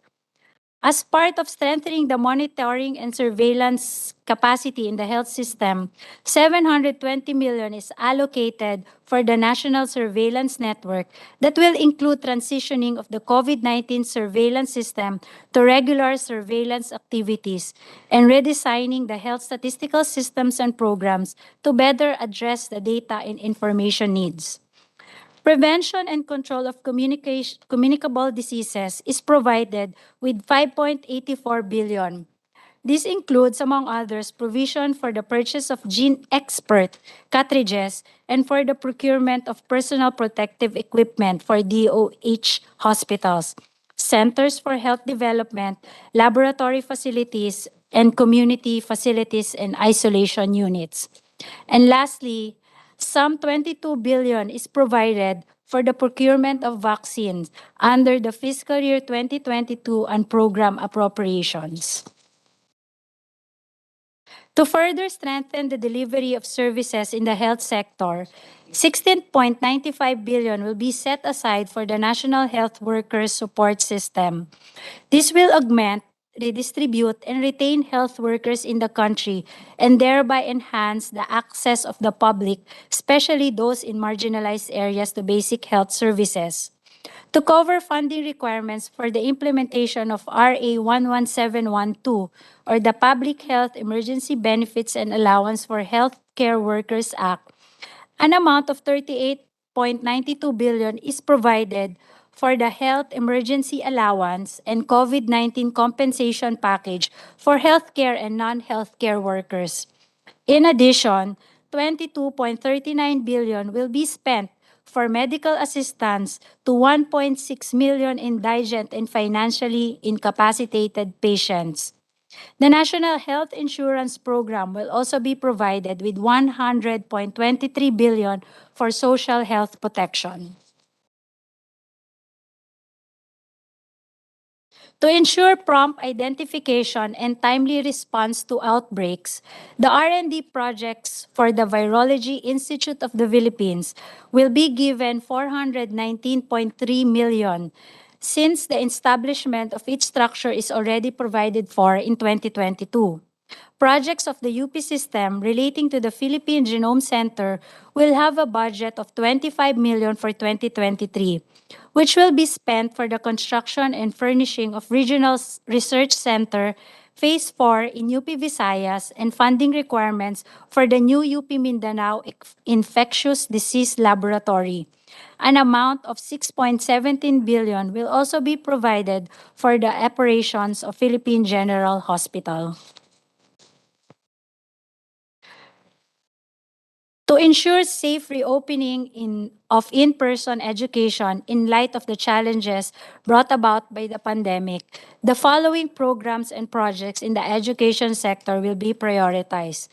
The Universal Access to Quality Tertiary Education Program shall receive a combined amount of 47.4 billion. Education assistance and subsidies will be allocated a total of 54.9 billion, with DepEd receiving 53.2 billion for education service contracting for junior high school with 12.5 billion, senior high school voucher program with 39.3 billion, joint delivery voucher for SHS Technical Vocational Livelihood Specialization with 1.4 billion pesos. CHED will get a budgetary allocation of 1.5 billion for its student financial assistance programs, or STUFAPs, while TESDA will receive 200 million for its private education student financial assistance, or PESFA. DepEd Basic Education Facilities BEF program will also be given with 9.8 billion. This includes construction of 2,379 new classrooms and TechVoc laboratories and repair rehabilitation of 2,358 classrooms. Flexible learning option, development, reproduction, and delivery of learning resources is also allocated with 19.4 billion.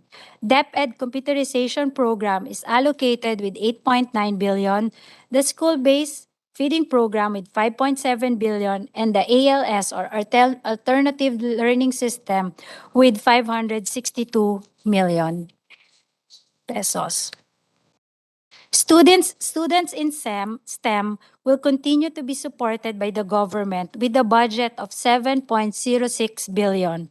This is for the 55,426 undergraduate, master's, and doctorate scholars of the Science Education Institute, and 376.8 million for the 10,513 high school and senior high school students of the Philippine high school system. To improve the implementation of online and blended learning, the free Wi-Fi connectivity project of the DITC shall be continued for public places and state universities and colleges with 2.45 billion and 50.7 million respectively. The Government Internship Program, or GIP, will be allotted with a budget of 708 million. On the other hand, the Special Program for Employment of Students, or SPES, will receive a budget of 585 million, and Jumpstart Philippines program will receive 43 million pesos. To invigorate the tourism industry and promote a Filipino brand, 3.3 billion pesos is allocated to the Department of Tourism, the bulk of which is for the branding campaign program. This will be supported by the 1.17 billion allocation for the Tourism Promotions Board, TPB, for its international and domestic promotions program.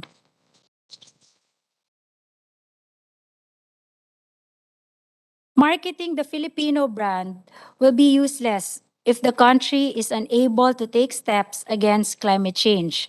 As such, mobilizing resources that enhance resilience and promote low-carbon development is a key agenda of the government. In pursuit of this, the budget for climate change mitigation will reach 453.11 billion in 2023, equivalent to 8.6% of the total proposed budget. This is significantly higher by 56.4% than this year's allocation of 289.7 billion or 5.8% of the budget. The results of the climate change expenditure tagging show that water sufficiency projects have been prioritized with 264.89 billion. Meanwhile, funding for the sustainable energy and food security remains substantial at 131.5 billion and 40.78 billion respectively. Please note that the climate change expenditures have progressively increased in recent years. It grew by an average of 21.1% from 2015 to 2023, much faster than the average annual growth rate of the total national government expenditures of 10.5%. To support climate change mitigation and adaptation measures, the following programs have been tagged as climate change expenditures. The DPWH Flood Management Program with 168.9 billion, National Greening Program under the DNR with 2.49 billion, the Protected Areas Development and Management Program, and the Management of Coastal and Marine Resources with 250 million.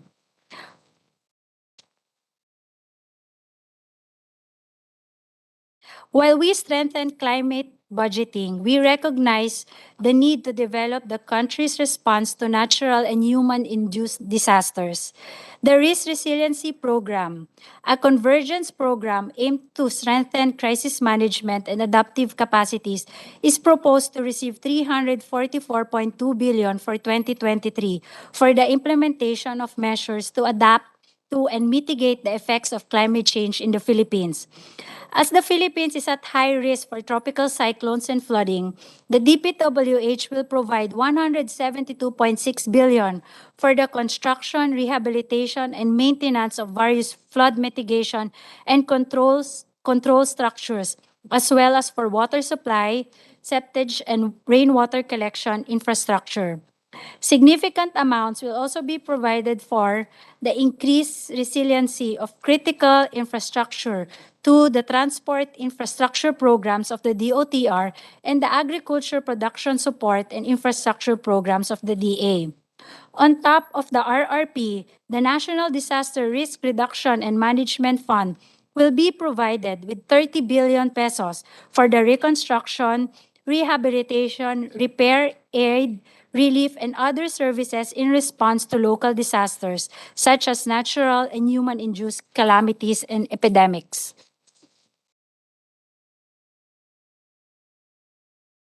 Now, to enhance bureaucratic efficiency, in support of the administration's trust for a lean, efficient, and responsive government workforce, the fiscal year 2023 proposed national budget will facilitate the transformation and digitalization of the government to streamline the bureaucracy.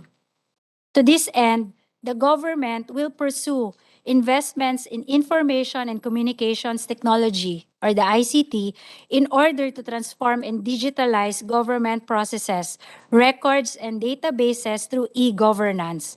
Some 12.47 billion of the budget will be provided for ICT and digitalization programs and projects of the national government.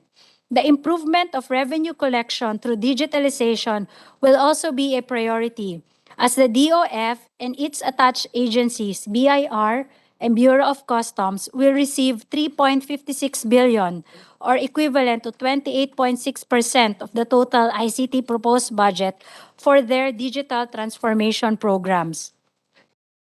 The DICT will receive 4.72 billion for its ICT systems and infrastructure development, management, and advisory program, which shall include funding for the implementation of the national government data center infrastructure with 1.67 billion and the national government portal with 170 million to connect the government departments and improve its accessibility, while National Broadband Plan with 1.50 billion will improve overall internet speed and affordability. The implementation of the Philippine Identification System, or PhilSys, is allotted with 2.06 billion, aimed to provide the identification cards of 92 million Filipinos by mid-2023.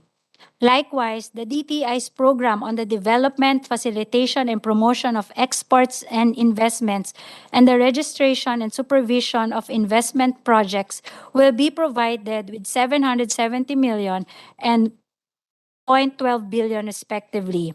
ARTA, on the other hand, will be supported with 149 million for the strengthened implementation of the Ease of Doing Business and Efficient Government Service Delivery Act. The last pillar will be the support to local governments.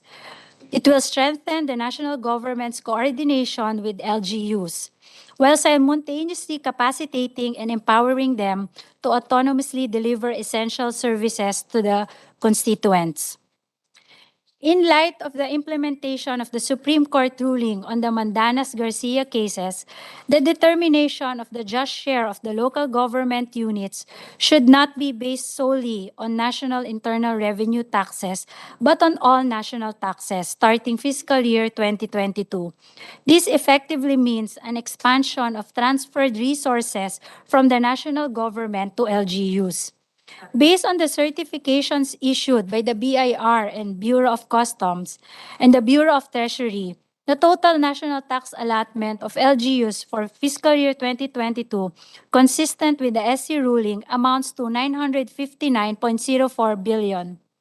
This is 263.55 billion, or 37.89% higher than the 695.49 billion ERA shares of LGUs in fiscal year 2021.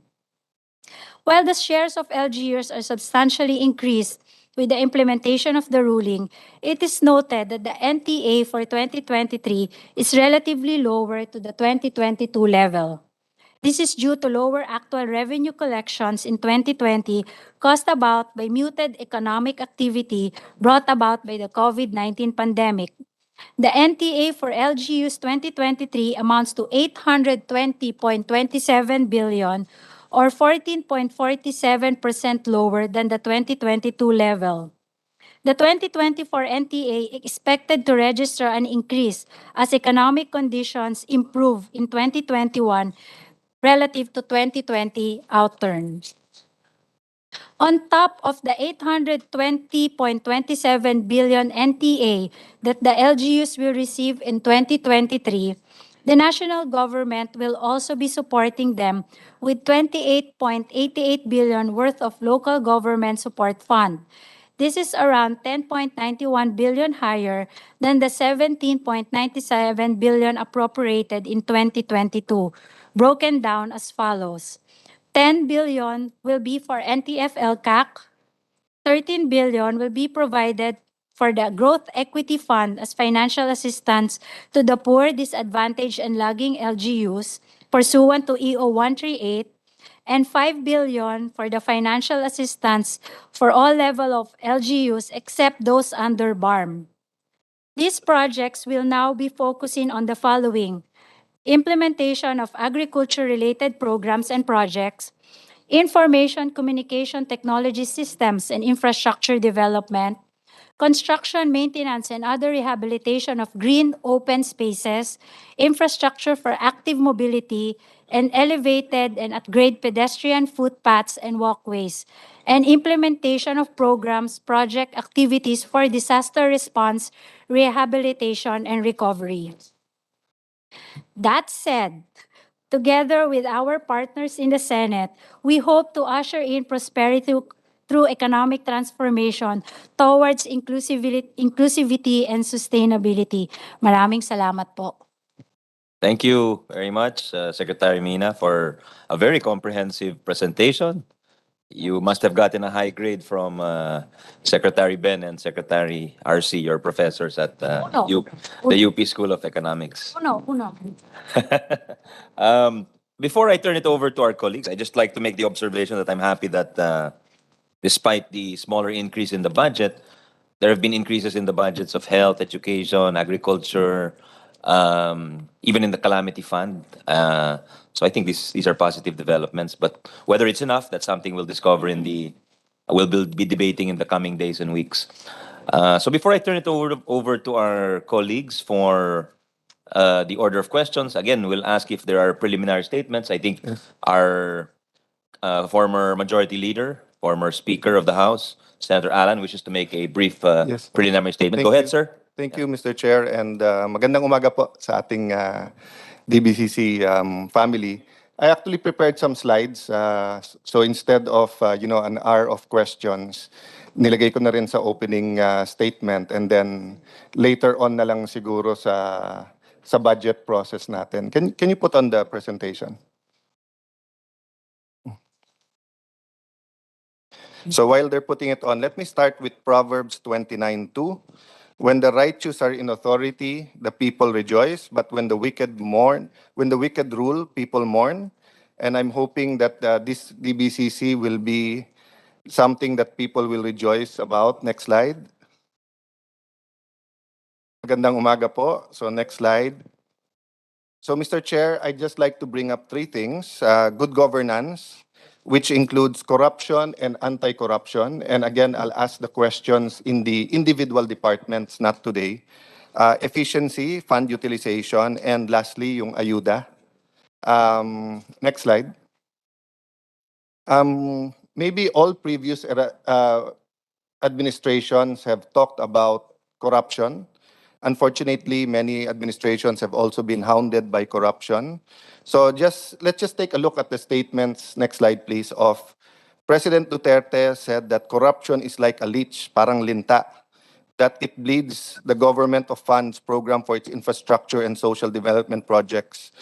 President Ferdinand Bongbong Marcos Jr. in January 27, 2022 stated that you have to tighten up our checks and balances to make sure that money that we are getting and paying interest on is used for good things. Hindi mababawasan ng mga korap, buo, ipapadala mo sa programa at maganda na yung programa na pinaglagyan mo ng pera ngayon. So I think that's marching orders.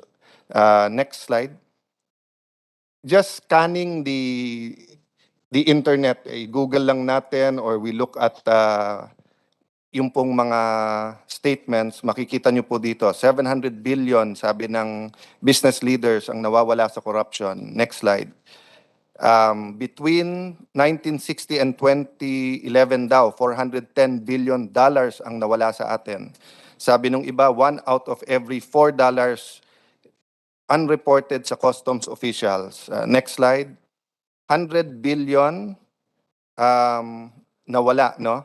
And Mr. Chair, I just like to manifest at this point, di ba, na ang tinitingnan nating corruption, yung sa projects, di ba? So if it's a 5 trillion budget, so for example, yung laptops, no, overpriced ba yan? But actually, mas malaki yung corruption dun sa hindi pumapasok. Di ba? Kasi for example, if you're going to import, let's say, if you're going to smuggle 5 billion worth, dapat ang babayaran mo 5 billion. Pagka inareglo mo naman yon, ang areglo mo is hindi, pare, bayaran ko ng 4 billion. Hindi naman 1 billion lang mawawala eh.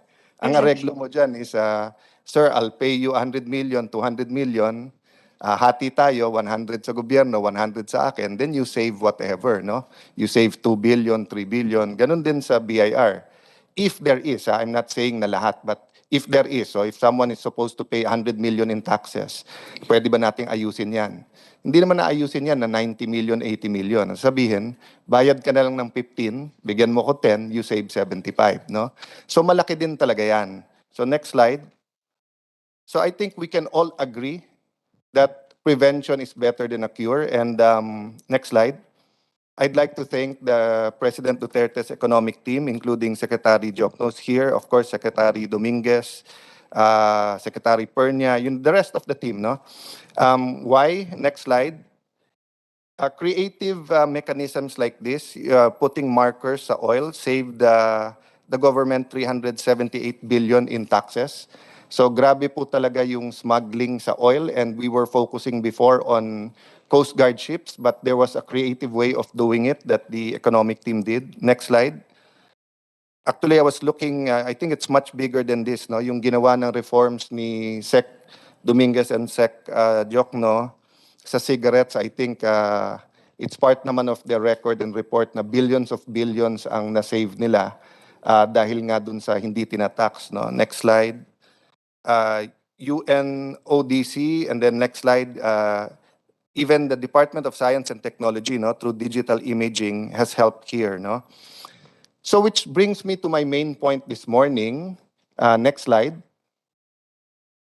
Next slide.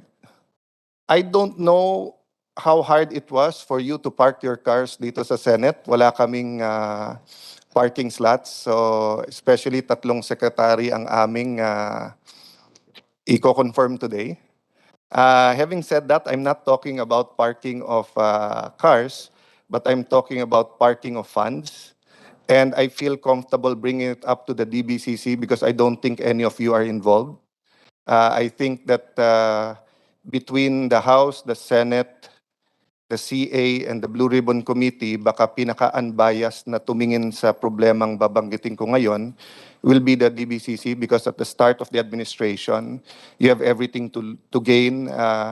You have so much to lose. So I don't want the DBCC and this administration to lose control of funds by problem of corruption. So can we go to the next slide? In the 2018 budget deliberations going to the 2019, inexposed ni Senator Lacson that there's 20 billion, next slide please, 20 billion in parked funds, no?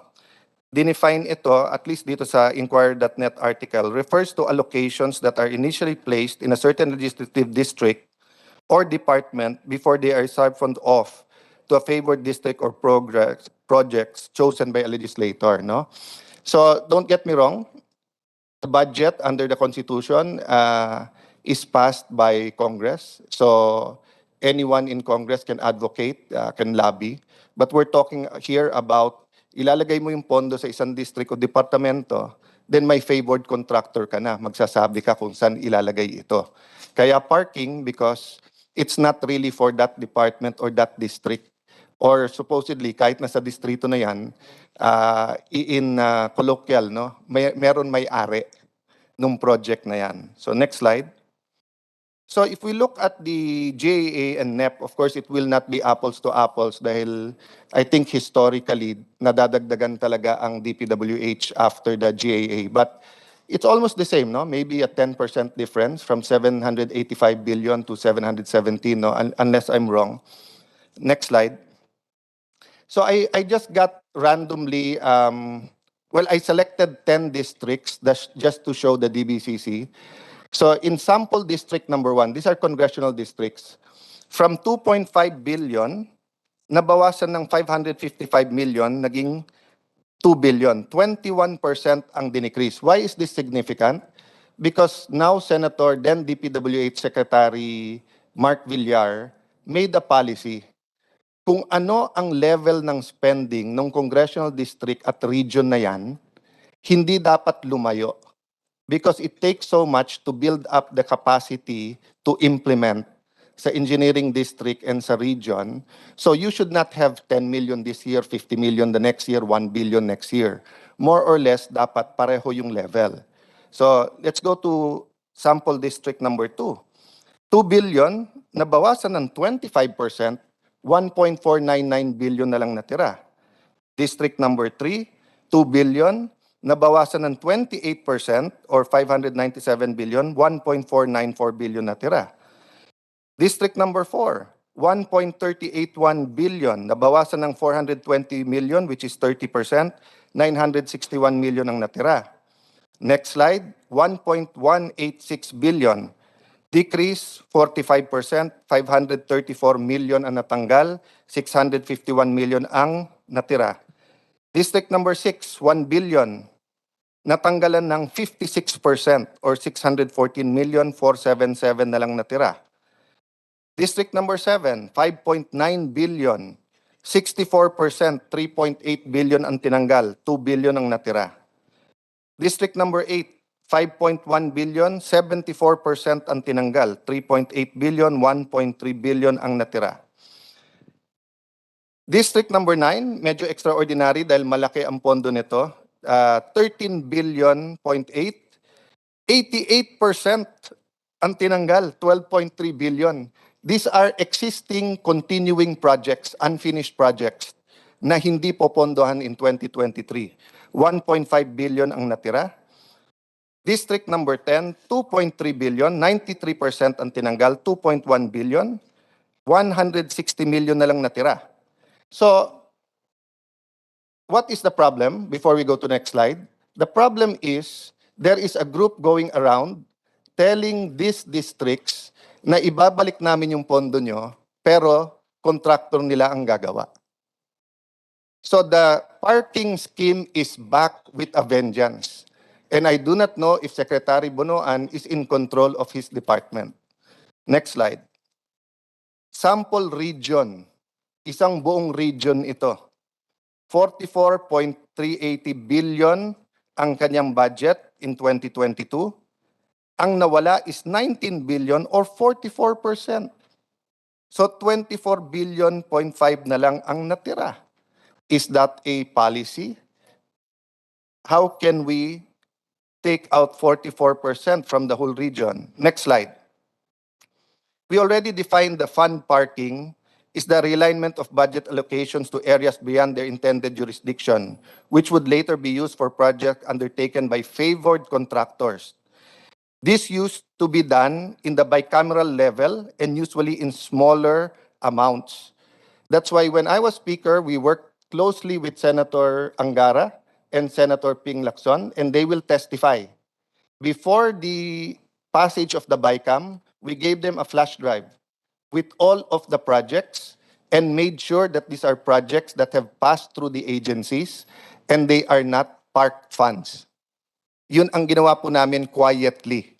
Hindi na po namin, I think this is the first time the public will know about it, that we actually exchanged. Kasi a lot of times, sekreto yung projects sa BICAM. But this time around, we worked on it. We made sure that that there were recommendations from all the agencies, etc. What is now the expanded parking scheme? It is a deliberate slashing of the budget of certain congressional districts and then negotiating its reinstatement exchange, for in exchange for a favored contractor. So does it involve kickbacks or illegal commissions? You don't need it anymore because favored na yung contractor mo. So hindi ito parang pare, bibigyan kita ng project, meron ka dyan. Hindi. Pare, isosoli ko yung tinanggal mong project, pero akin ang contractor dyan. So ibang level po ito.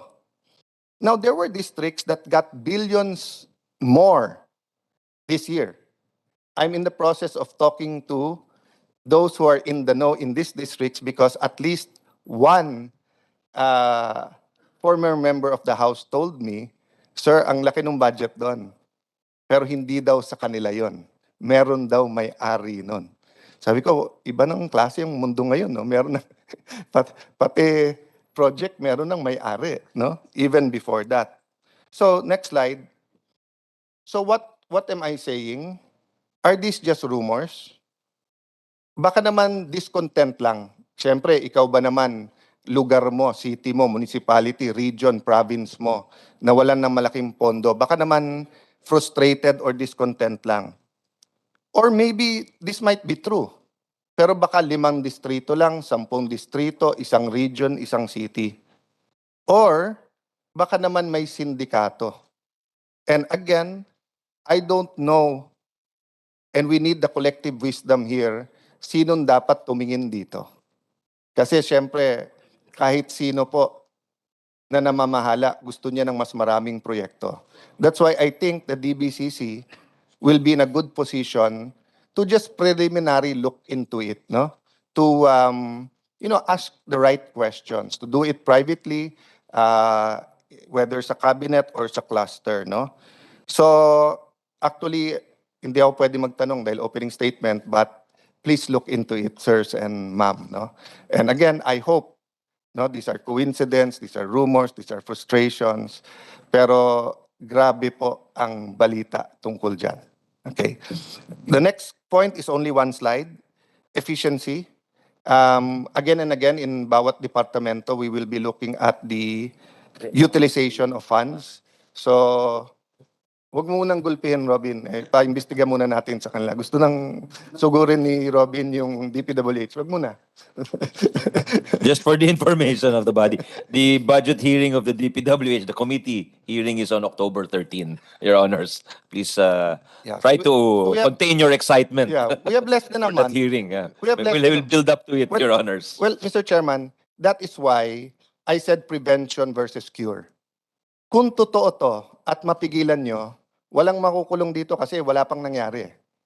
And people will say, baka haka-haka yan. But if we prevent it, that's better than na nangyari na may napakulong tayo pero nabulsa na lahat ng pera. I mean, look at the laptop, Mr. Chairman, no? That's not only, it's 2.4 billion compared to 700 billion. But if we could have prevented it, kung alam din natin magkakaganon, de sa bayanihan to specify na natin kung ano yung bibilin para hindi mangyari, no? So, as to the efficiency, I just like that the committee be furnished nga kung ano yung bigger funds, no? For example, sa fourth piece, no? Back in 2020, sa 100 billion, usually ang utilization is only 84 billion. But I heard now, may tinanggal na 2 million families that have graduated at may binalik.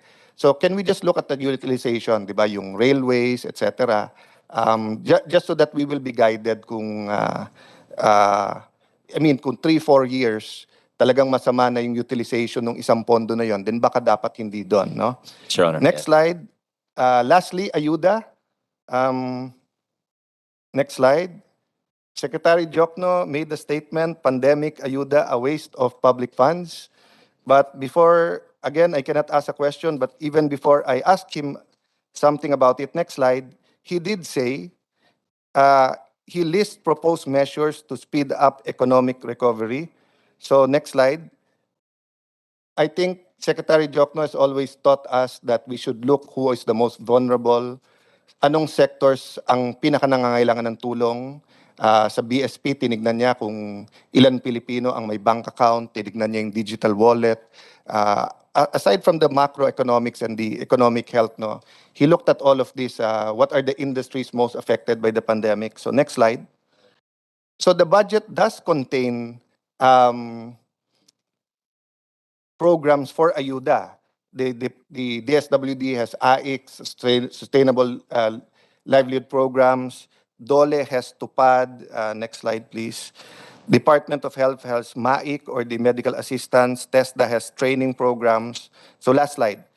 So I just like to clarify with Secretary Jokno, and kung tama interpretation ko, that ang ayaw natin na ayuda, yung dole out. Pero yung targeted, that can be an effective, may I manifest that he's either nodding his head, meaning he agrees, or he is upset at me, but I think it's more of he agrees. He's smiling and he's nodding his head, Your Honor. Yeah. And that, if we can somehow target it and deliver it to the right families and the right businesses, especially with Sec Balisacan, who I've idolized ever since I read his book about wealth, poverty, and and I think together you'll be able to target talaga yung pinakatinamaan, no? Whether they're jeepney drivers, tricycle drivers, sari-sari store owners, kalenderya owners, di ba? So I just like to put it there because I will not stop in asking for ayuda, but I will probably modify that we will do it in a very targeted way. So the last slide is that I'd like to thank you. I am sure you'll look into it, and I hope we solve this problem. I'm not accusing, the administration, but I'm saying that if there's smoke, there's fire, unless there's a smoke machine or dry ice.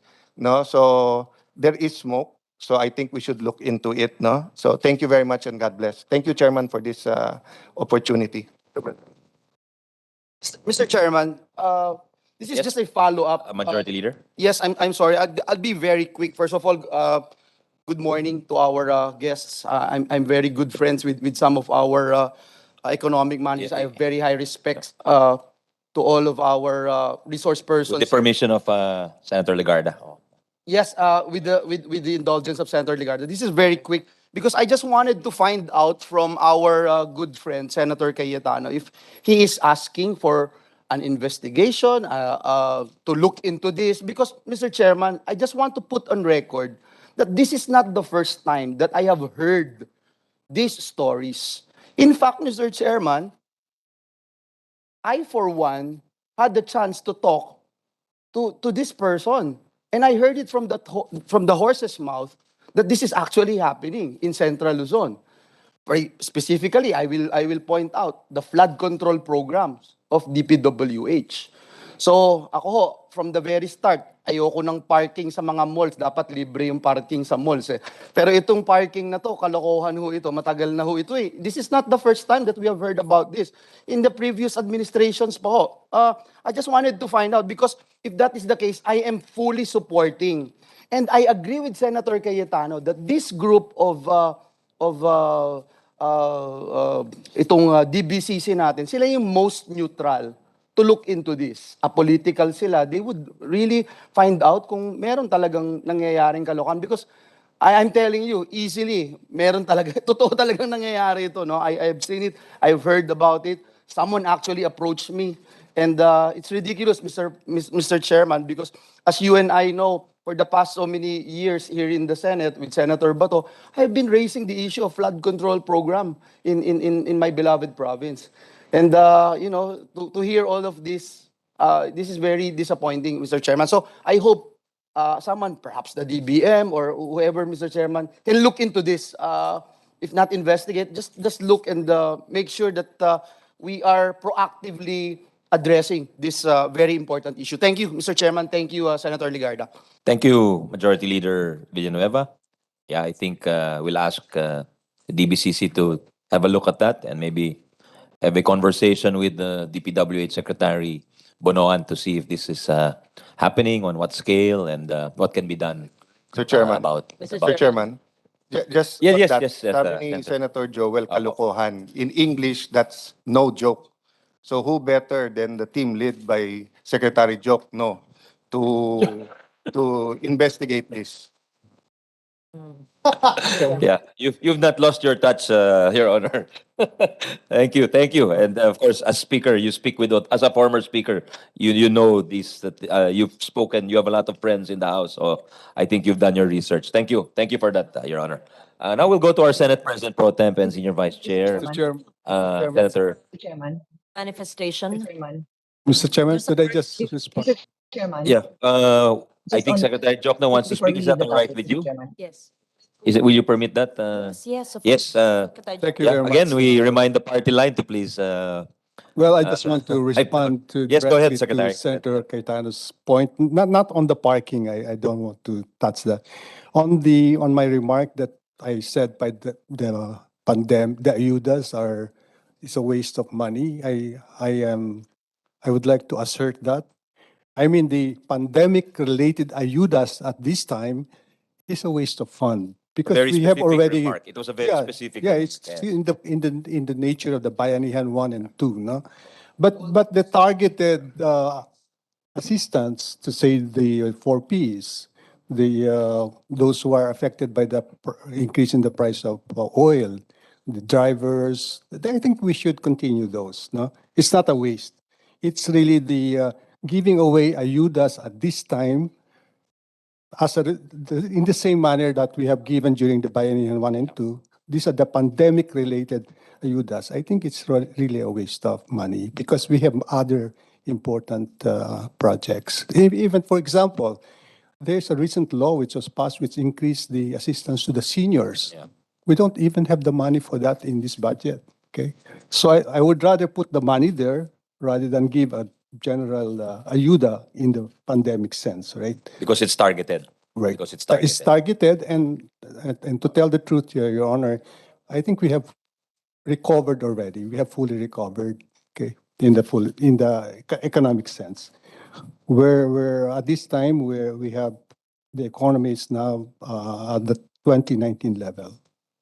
Thank you. Well, I think some sectors might disagree with you, Sec Ben, on especially the 2 million who are into poverty based on what was shown earlier, no? Based on that. But we respect your opinion, and definitely context is everything, and I think they missed the context to your remarks. So that's well taken. Senate President Pro Temp Legarda. Thank you, Yes, ma'am. Mr. Chair. Just a brief manifestation. I welcome, of course, Secretary Jokno, Secretary Balisacan, Secretary Pangandaman, and all the women and men and the economic managers of our country. First, I would like to manifest my support for the 2023 proposed National Expenditure Program on the President's budget. I believe in the rationale presented by the Department of Budget and Management and the National Expenditure Program turned over to Congress last August 22nd and explained further in the President's budget message with the theme Agenda for Prosperity, Economic Transformation towards Inclusivity and Sustainability. I have read and studied both the President's budget message and the National Expenditure Program. I appreciate that the national budget, for the first time, is anchored on the medium-term fiscal framework, which our chair so ably, comprehensively defended on the floor, and the 8-point socio-economic agenda that serve as a roadmap for economic transformation that the present administration seeks to achieve.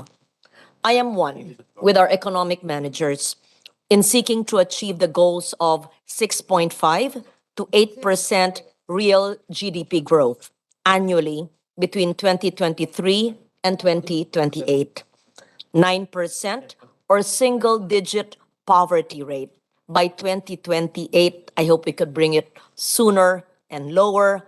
Pagtulungan po natin. 3% national government deficit to GDP rate by 2028. Less than 60% NG debt to GDP ratio by 2025. And the ultimate attainment of upper middle income status for Filipinos as presented by our economic team led by Secretary Jokno. After a thorough perusal of the budget, at least in the macro sense, I believe, and it is clear to me, that it is structured towards the attainment of the goals that you have so aptly set. As such, I believe it is important for us to support these efforts towards economic transformation, inclusivity, and sustainability. Therefore, I will not ask any questions, Mr. Chair. I have no objections to the 2023 National Expenditure Program insofar as the macroeconomic assumptions are concerned. But of course, I will be present in every and each agency's hearing and pose it questions to help the chair. Thank you very much. We appreciate the presence and the very comprehensive presentation of our economic team. Thank you, Mr. Chair. Thank you to our Senate President Pro Temp and Senior Vice Chair, Senator Legarda, and a former chair of this committee. She was very familiar with the budget process and the hard work done by our economic managers. Senator Aimee, who is also Senior Vice Chair, might care to deliver an opening statement, or any of our colleagues, before we go to the questioning. Yeah? Yes, just Go ahead. very quickly. Go ahead, Senator Aimee. Yeah. Apologies, Mr. Chairman, for our apologies, Mr. Chairman, for our late arrival. We were at the Commission on Appointments, during which a number of issues were actually raised. But at this juncture, may I just bring to everyone's attention the fact that the DBCC macroeconomic assumptions place the US dollar exchange rate at the very low target of 51 to 53 pesos. How will the recent value of the US dollar affect our projections, given that it's clearly skyrocketed? There's also an observation that the medium-term fiscal framework aims to reduce the debt to within 60%, as stated by our good secretary, by 2025, I think is the target. What is the strategy to achieve this? How will the reduction in borrowing affect the programmed goals of the administration? Lower by 60% by 2025? Can it be done sooner? Is there any light at the end of the tunnel? Thirdly, I think I just came from the confirmation of Secretary Abalos, or the hearing to confirm Secretary Benher Abalos of the ILG, and the burning question was the implementation by the financial agencies of the Mandanas ruling. There is a sense, given the previous statements of the Secretary, with all due respect, that he is perhaps somewhat anti-LGU, and that even in the previous administrations, he suggested deductions that were not included in the original contemplation of the Supreme Court. The national tax allotment of LGUs will decrease by 11.3%. The budget increases by 4.8%. Is there any way to adjust the computation of the NTA so that there is a more equitable distribution of wealth between national and local? The reduction of certain provinces' ERA or new NTA is a cause for alarm for many LGUs, although we understand, of course, the limited collections in the pandemic period. These are the questions that arise, and perhaps along the way, as we discuss the different issues, this can be dealt with. Thank you. Could I respond to the... Yes, certainly. Senator Aimee is always advanced, and she already mailed in advance her questions. Go ahead, Secretary Ben. Sorry. It's okay. Sorry, It's I all right. have to run over to the other side again. It's all right. Sabi ni, bilib na bilib sa'yo si Senator Bato. Kasi kanina pa daw siyang umaga pero di pa siya nakakatanong. Ikaw, kakarating mo lang daw, natanong mo na lahat. Kala ko pulis mabilis. Yun din nakakala niya, may mas mabilis pa pala sa kanya. Go ahead, Secretary. Thank you very much, Your Honor. On the exchange rate, without saying that I favor the depreciation, the impact of the depreciation actually is favorable to the budget, because a 1 peso depreciation would mean a higher revenue for the government. It will involve, for example, 10 billion additional revenues without any adjustment, or with little adjustment on the disbursement side, and that's mainly on the debt servicing, because we cannot spend what Congress has not authorized. So that's the impact of, so that the net effect of a 1 peso depreciation is a 7.6% reduction in our budget deficit, Your Honor. Okay? Or rather billion, 7.6 billion peso reduction in our deficit. Okay?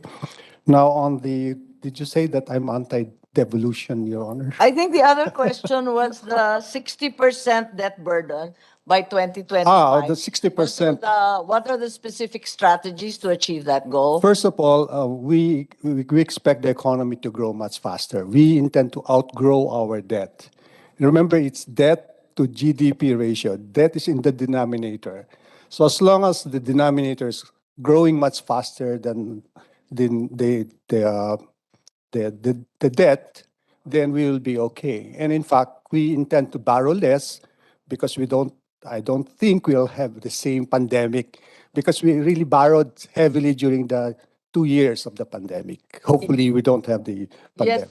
Yes, po. I think the understanding is it's now endemic and no longer a pandemic, so we're in better shape. All right, and then actually, I'm pro-devolution, Your Honor.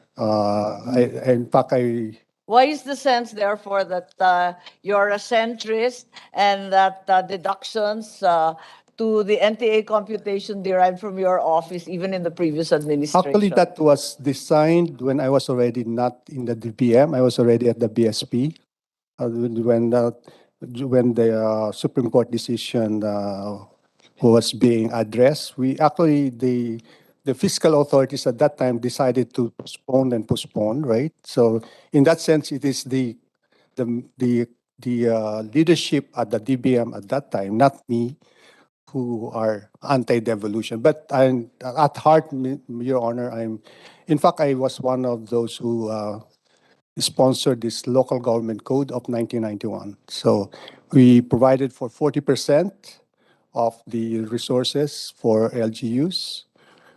But let me at this point tell you what happened.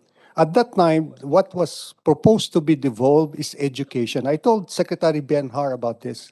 What was proposed was to devolve education, and it makes sense. Okay, in many countries, education is the responsibility of the state, lower level. The policy is run by the national government, of course, but the actual implementation is done at the local level to take care of the different cultural disparities. Okay. Now, what happened is that at the last minute, there was a lobby by the teachers not to devolve education. Okay. And in fact, there's an implicit warning that we are running the election and you will pay for this. So natakot po yung Congress, and so they decided not to devolve education. But we have already committed to a 40% share. And so giving them a big amount but not giving them so many responsibilities. So anong papalit natin sa education? That became the question. And at that time, unfortunately, Secretary Alrang Benson was very unpopular with the congressman. So sabi niya, why not health?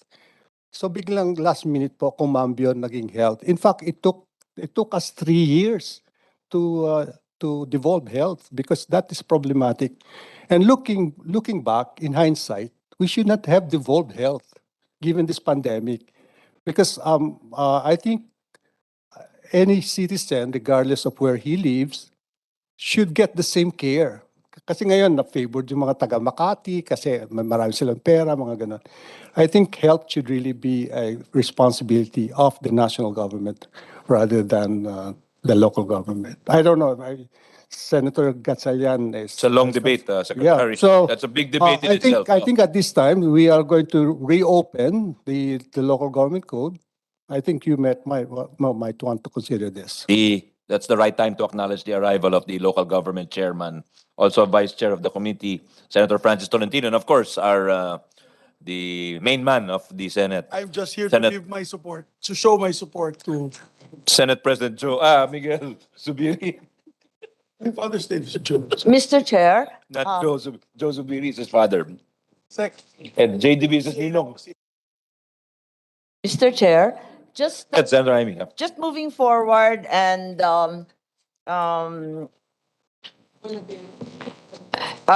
accepting the denial of the secretary that he is perceived to be anti-LGU, can we somehow... Huwag naman anti-LGU, pro-strong state, di ba? You turn it on its head. Just kidding. Go ahead. May ganun sa liga eh, mga kontrabida. But is there a way to render our budget more equal in that the LGU will decrease by 11.3%, pero yung total budget may increase naman kahit paano ng 4.8%. So, ang laki naman yata ng lugi ng LGU dyan. The regional breakdown manifests the same as well, given that there is a nationwide increase of 1.04 trillion, 1.87 trillion in the 2023 net. In addition, the appropriation for central offices increased from 362 billion 2022 to 389 billion 2023. However, the regional allocations are all decreased once again. Luzon, Visayas, and Mindanao, with only NCR and the central offices registering an increase. Once again, there's a perceived inequity. Finally, in the perception of the Supreme Court and the plaintiffs like myself of the Mandanas ruling, the sense is that while the LGUs will collect 775 billion in NTAs, they are obliged with the additional functions of devolved education, local roads, etc., of 1.4 trillion. In other words, napakalugi ng LGU. Wala ba tayong magagawa dyan? Senator Amy, I am taking over because the chairman is out. Yes. Please take over. Yeah, I am taking over. To whom are you directing your question, ma'am? To the Your Honor? Secretary and Secretary Amina Pangandaman, is Yes, sir. there a way that we render our budget for 2023 more fair and equitable given these observations? You have the floor, sir, Secretary. Thank you very much. Your Honor, let me give some perspective on the national-local fiscal relations. We actually gave them 40% of the government revenue. But at the same time, we have to assign them expenditure responsibilities, right? And the truth of the matter, Your Honor, is that the local governments have a surplus position. Consistently, they are in surplus. They're not spending their money, okay? Whereas the government is in the deficit position. In fact, it is the national government who pays for our national debt, not LGUs. Your Honor. Secretary, halos lahat ng local government may utang. No, Your Honor. Look at we have an account. We can show it to you that the local government. Is that the BLGF projection? No. Oh. It's stated every year by the Commission on Audit. LGUs, they have a free cash or amount available for appropriation. For 2021, the amount is 341 billion available for them. So, in fact, the concern of the World Bank is that given the Mandanas ruling, that the LGUs cannot absorb the amount of money. And that's too bad because at this time in our history, we need to spend money. So, yun po ang tunay na ano dyan. I think, Pero as I said, po come from the LGUs, and we know for a fact that we can absorb the money in yeah. most LGUs. Discounting, of course, the 4th, 5th, and 6th class LGUs who will be given, according to the Supreme Court as well as the IRR, an additional supplement, hindi po ba, dun sa executive order ng 2021? I think that executive order is also being reviewed at this time, and we will come up with appropriate response. Because, Your Mr. Honor. Secretary, when we put amounts to the executive order that was originally proposed, luging-lugi yung LGU. Ang tatanggapin nga, like I said earlier, is 775 billion. Pero sa kabila nito, ang itatambak na trabaho mula sa edukasyon, mula sa mga local roads, agri, at kung ano-ano pa, nasa 1.4 trillion o mahigit. Kaya bigyan natin ng halaga itong executive order at tulad ng sinabi nyo, sa lalong madaling panahon, sana maisaayos upang yung buod at saysay ng Mandanas ruling ay talagang matupad. Yun lang po. Thank you. Ang ginagawa po namin yan ni Secretary DILG. If I may po, ma'am, the President already instructed us to prepare an amendment to the EO that was released in 2021. So we created a TWG po together with DILG, the DBM, NEDA, and DOF. We have a draft already, and I think in 2 weeks' time we will convene. And this is in coordination also with the LGU. So after that po, once we agreed on the draft, we'll have to elevate it to the President for proper amendment po of the EO. Thank you, ma'am. Yes, kasi po yung BLGF at pati na rin yung national tax allotment, yung reduction is 11.3%, yung reduction per BLGF is 15%, may increase naman kahit paano yung budget. Hindi pa pwedeng i-equalize ng konti. Magkakapit-bisig naman tayo sa kaunlaran. Ma'am, what we did po, despite the limited fiscal space, if we can show the slide on support to local government, we try po to at least increase po some of the budget allocations. Like for the Growth Equity Fund po, this is... I think we're Yes. referring to the NTA.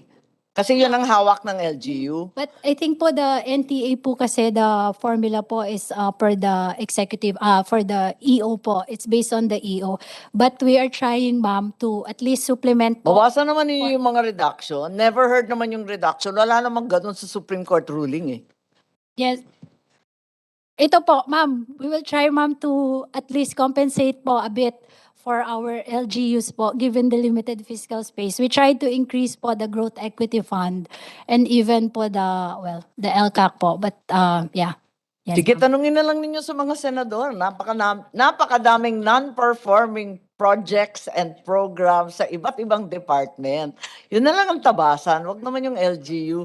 Kasi in truth, that's the only hope for any kind of rural development and equal distribution of wealth in our country. That's the reality. The ERA, now the NTA, is the largest source of income in most remote and smaller provinces. So we're very reliant on that, and it's most important that we finally, after all the negotiations, the appeals, the rejection of retroactive effect, and finally the postponement to 2022, the Supreme Court judgment in Mandanas be implemented. Thank you.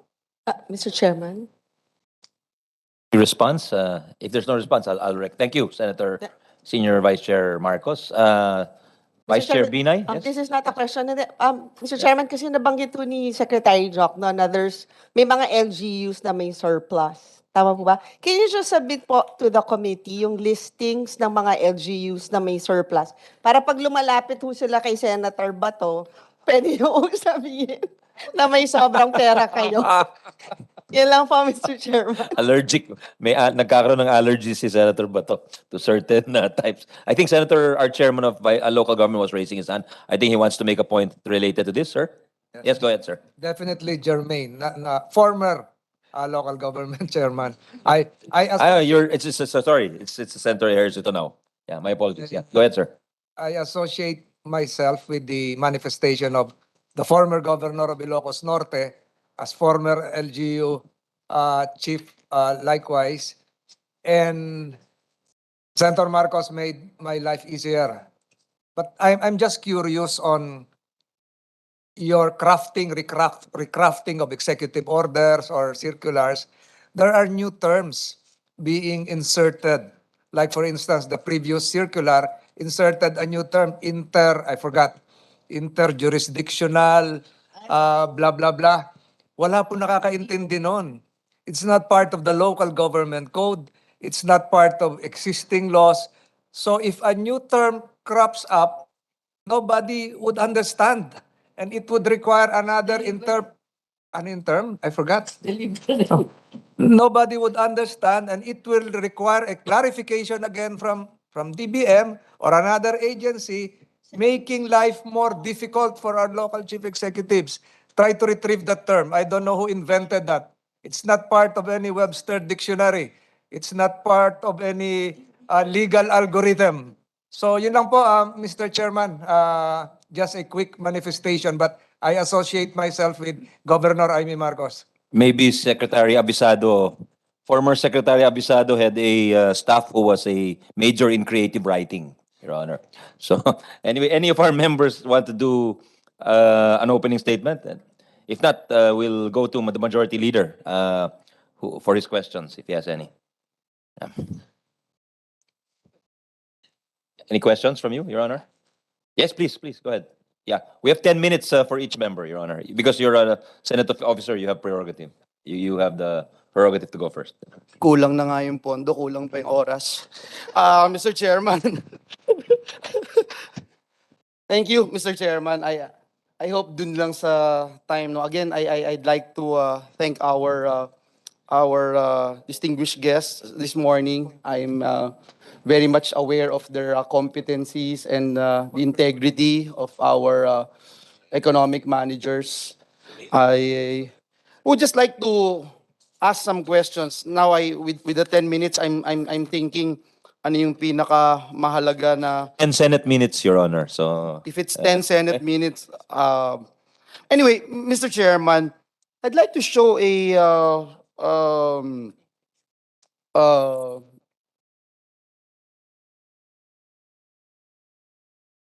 a slide, if I may. In 2021, and I'd like to address this question to my good friend, our idol, Secretary RC Balisacan of NEDA. In 2021, both poverty incidents and subsistence incidents of the country are still higher than their pre-pandemic levels. The Dbcc shared that the government targets 9% or single-digit poverty rate by 2028. And I put this on my note. Secretary, you mentioned and you confidently stated that reducing poverty incidence by 1.5 percentage points every year to achieve 9% poverty incidence by 2028. And you made mention that this is feasible, no? If this computation applies, our poverty rate there will be lower than its pre-pandemic level. Yung 16.6% versus 16.7% in 2021 by next year, 2023, no? So my question is, how about poverty incidence and subsistence incidence? When are we projected to return to our pandemic rates, Secretary? Let me just, let me respond to that by noting again, Your Honor, that between 2015 and 2018, we had a quite significant reduction of poverty there, incidence, almost 2 percentage points every year, no, for the 3-year period. And what we're assuming for the 2021 to 2028 is even more modest than that achievement in between 2015 and 2018. And with the trust, with the way we crafted the program is that there's going to be more a better quality of employment. There's going to be more targeted assistance, the most deserving and vulnerable segments of our population. That even with a not so generous ayuda or direct assistance programs, it's possible simply by expanding the economic pie, but expanding it in a way that it generates quality jobs. And if that happens, I am very confident that we are very confident that that projection is achievable. That applies not just for the incidents, poverty incidents, but also for the subsistence. Just to put on record, no, maraming nakikinig sa atin, yung subsistence incidence is yung food. Food lang siya. No? Yung poverty incidence is yung quality of life. So yes, please. Let me proceed to my next point, no. And I'm very much aware of our performance when it comes to job creation. And I think we talked about this yesterday in Malacanang in the sidelines. And under our current economic conditions, will we be able to return to our pre-pandemic unemployment rate this year? And if not, when?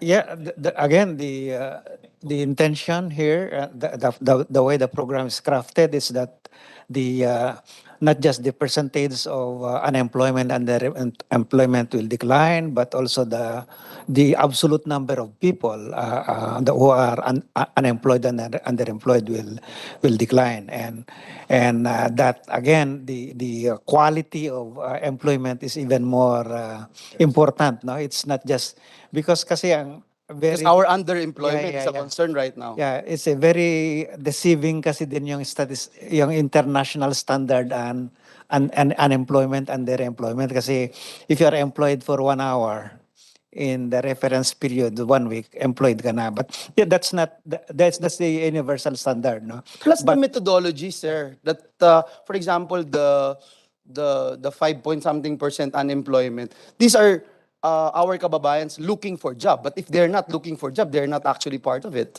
yeah, they're not member of the labor force. So alternatively, no, how strong should our economic growth be this year and in 2023 to recover the jobs that were lost due to the pandemic? I think as we have shown it for the July 22 data, no, of the Philippine Statistics Authority, we have seen quite a significant decline in unemployment and With your underemployment. permission, Secretary, just to tell people that they're free to eat while we're although we'll give a break to the later to the resource persons later. And if you want to take a bathroom break, please don't want to be accused of human rights violation by not allowing you. But if possible, let's work through as long as we can and continue the majority leaders questioning. But we'll have a break later on. But please, if you feel hungry, please eat. Go ahead, Secretary. Yeah, papakyawin ko na, Secretary, no? Because we're expecting another 1.5 million workforce, yung bagong gagraduate. I'm really very interested on how we'll be able to address this. In fact, our National Employment Recovery Strategy will expire this year, yung nurse. And for me, that's a very good program by the previous administration where we can actually look at the roadmap of our job creating agencies and departments. In fact, I filed a bill here in the Senate, and hopefully we'll be able to pass it because it makes a lot of sense. We'll be able to target these emerging industries. We would know, for instance, in what particular regions of the country we would focus on this particular programs of the government. If they need training, here's TESDA. TESDA would be able to give the trainings and roll out programs. So these are the things that I'm looking at, and I just wanted to get your views on this particular matter. Indeed, thank you for pointing that out. Indeed, for next year, we expect more people, particularly those under the K to 12, no, will be already joining the labor force, no, so that next year we don't expect a sharp decline in unemployment, but still the number of additional jobs created would be quite significant, especially if we continue the progress in opening up the economy.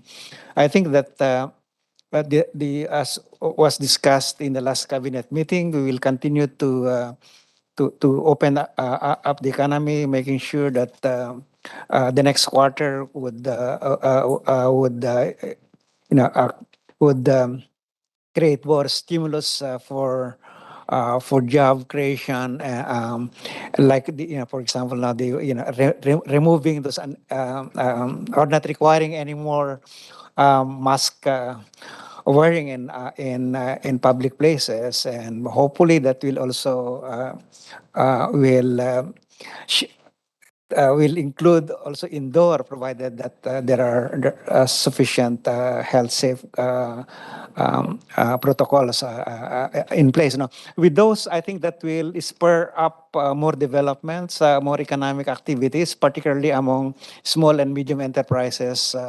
So I'm quite upbeat that the insofar as the employment situation is concerned, for the near term, that there will be quite a significant improvement, even given the inflation and the uptick in the interest rates. Yeah, I'm very much interested. I'm showing a slide here, and as I asked a while ago, when or what year are we returning to pre-pandemic poverty rate and unemployment rate? Kasi ho, ngayon nandun tayo sa ang projection is 5.1 to 6.5. Ang actually 7.8. So when are we going to reach this? If the projection is 5.1, no, yung pre-pandemic, do we have a forecast on this, Secretary? Yeah, we have made some an exercise already on that, Your Honor. For 2023, we are expecting unemployment to reach 5.7 to 6.8. By 2024, yeah, 5.0 to 5.3. Yeah, that's one. So you're confident that you'll be able to reach that? Because 2023 yung projection, hindi pa rin ho pre-pandemic, ano yan, figures, Hindi pa no? rin, because yung nga yung what will happen in 2023 nga is this sudden increase in sharp increase in workforce. The 1.5 million. Yes, correct. Because of that, the So first it's safe to say that we're looking at 2024 correct. to go back to pre-pandemic unemployment rate. Correct. Yeah, thank you, sir. No, I asked that question because I think it's very important when we are crafting the 2023 budget. But again, let me state for the record na tuwing pag-uusapan yung recovery, sana hindi lang po tayo nakatuon dun sa projections and targets sa pagbalik dun sa pre-pandemic GDP growth, kundi yung pagbalik ng pre-pandemic quality of life. Although I'm very much aware that robust economic growth is a basic requirement for recovery, the public expenditure program in itself also plays a key role in reversing the impact of the pandemic on poverty and unemployment. And I hope that the NEP of 2023 contains a coherent set of measures to put us back on the right track. I'll go to my next point, Mr. Chairman. I will show you something on this based on the 2021 FIS ownership of financial service account. What's the total right now? What's the total for NEDA or BSP or DBM? What's the total number of agricultural workers in the country in 2021? Party line. Sorry, party line. Ano ba talaga yung party line na yan? Party line. Parang, pasensya na po, Your Honors. It's okay. To help out our DBCC, no, and to expedite my questioning, I have here with me, no, the estimated total number of Filipinos who are employed in the agricultural sector, 10.66 million. I'm not, if you would agree with me, no. But what I wanted to know is how many own a financial service account, such as e-money, mobile wallet, and bank account. Kasi ho, and I'm showing you this graph.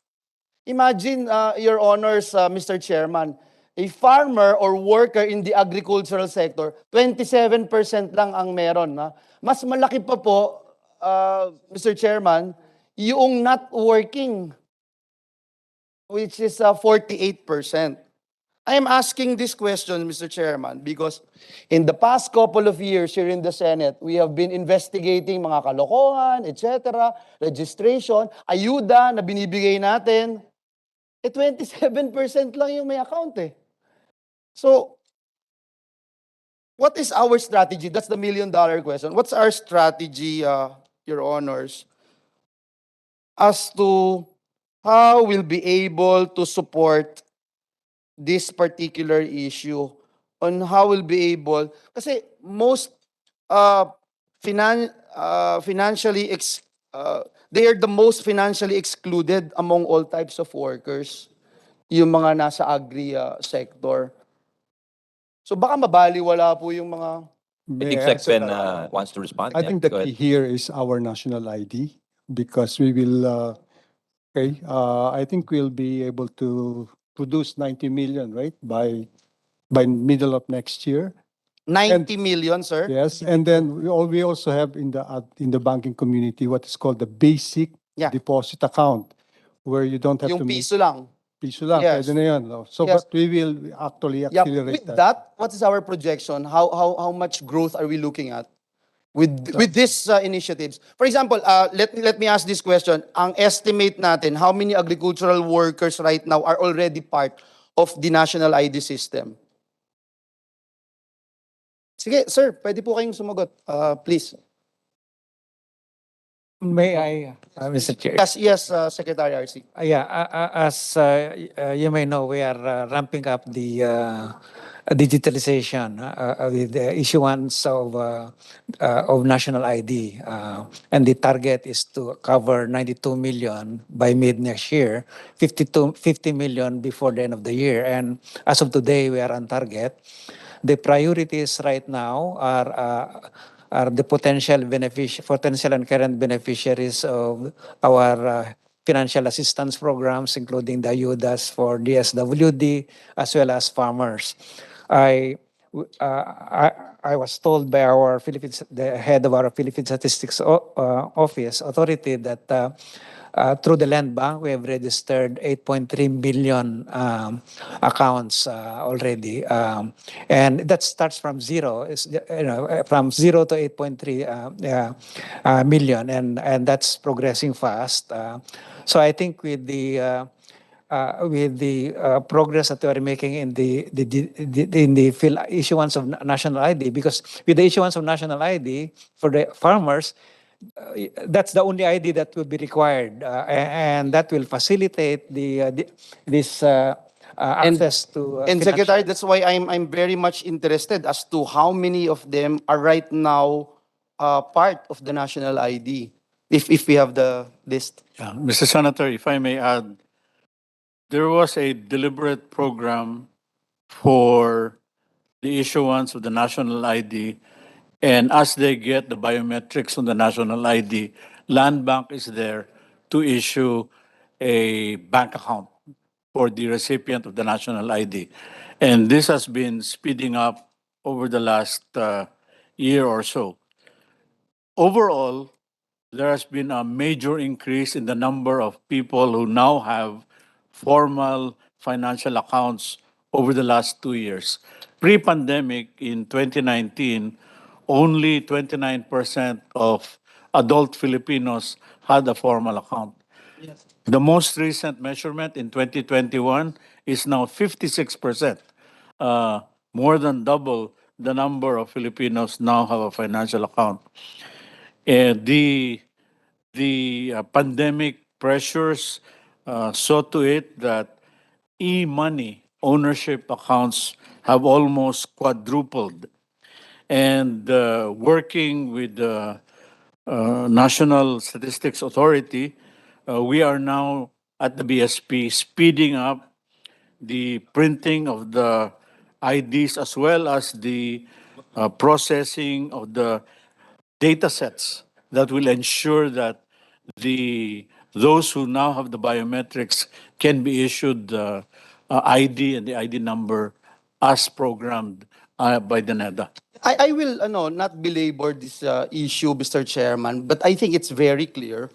7 out of 10 farmers and agricultural workers, roughly 7.79 million, do not own a financial service account. Mr. Chairman, to put on record, there's an increase in budget in the Department of Agriculture of 39%. Yung welfare of the farmers, napakahalaga sa atin. Financial assistance, yung financial inclusion talagang importante eh. Yung access to credit, napakahalaga. If you recall in the previous investigation nung last Congress, yung RSBSA, yung Registry System for Basic Sectors in Agriculture, 27% lang din yung performance nila. And yet, we're putting a lot of money here. Binabanggit ni Sir kanina, halos nagdoble lahat. Pero napag-iwanan yung mga farmers, yung agriculture sector. So siguro, Mr. Chairman, submit na lang ako yung strategy on how we'll be able to address I this. think what you raise a very good point, Your Honor, dear Majority Leader. And one thing that I heard Sec Ben also mention is when you depersonalize some of the transactions, you also limit the scope for corruption. Yes. So I know that's a big advocacy of yours Yeah. also. Yes, that's really our point, no? And not just to expedite the implementation of our programs. Mr. Chairman, I know I don't have so much time, but I will just because I don't have the opportunity to ask questions on the floor, definitely. So I just have another issue that I'd like to raise, which I keep on raising every single year, Mr. Chairman. This is the issue of government workforce. Every single year, parang sirang plaka na po ako for the past 6 years. Look at this, Mr. Chairman. For the past years, roughly 1 out of 10 authorized positions in the government is unfilled. Specifically, for fiscal year 2023, 9.4% or 170,668 of the total 1.94 million permanent positions are unfilled. Ayan po, Mr. Chairman, pakita ko na, no? This is a persistent problem that we have been asking. Pwede bang mag-play ng video, Majority sandali? Leader, with your indulgence, I just want to recognize our Vice Chair, Senator Bongo. Yeah, go ahead. Thank you, sir. Thank you. Welcome, sir. Can we just play a video? Can we just play our video, please? 17. Baka pwedeng lagyan ng sound. Paki-rewind, no? Paki-rewind. Want to 2019. hear the beautiful voice of the Majority Leader. Baka pwedeng lagyan ng sound para... Rewind na lang natin. Let's put the sound, please. Can we get just the do that? the full video. Can we rewind it and... Yeah, they're rewinding it, Your Honor. Thank you, Mr. Chair. Losing po sila. Ayan, yan. Okay. Sound, please.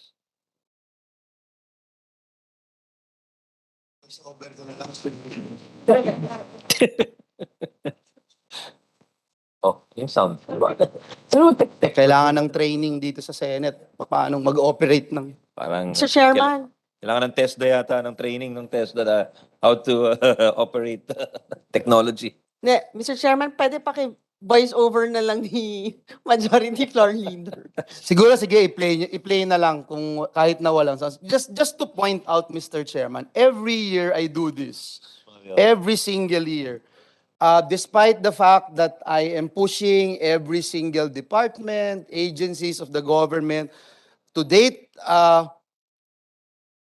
ang fiscal year 2023 total number of permanent positions, Mr. Chairman, is 1,943,000, of which 1,772,470, 90% ng positions are filled, but there are still 170,668 items, which is 9.4% of total, are unfilled.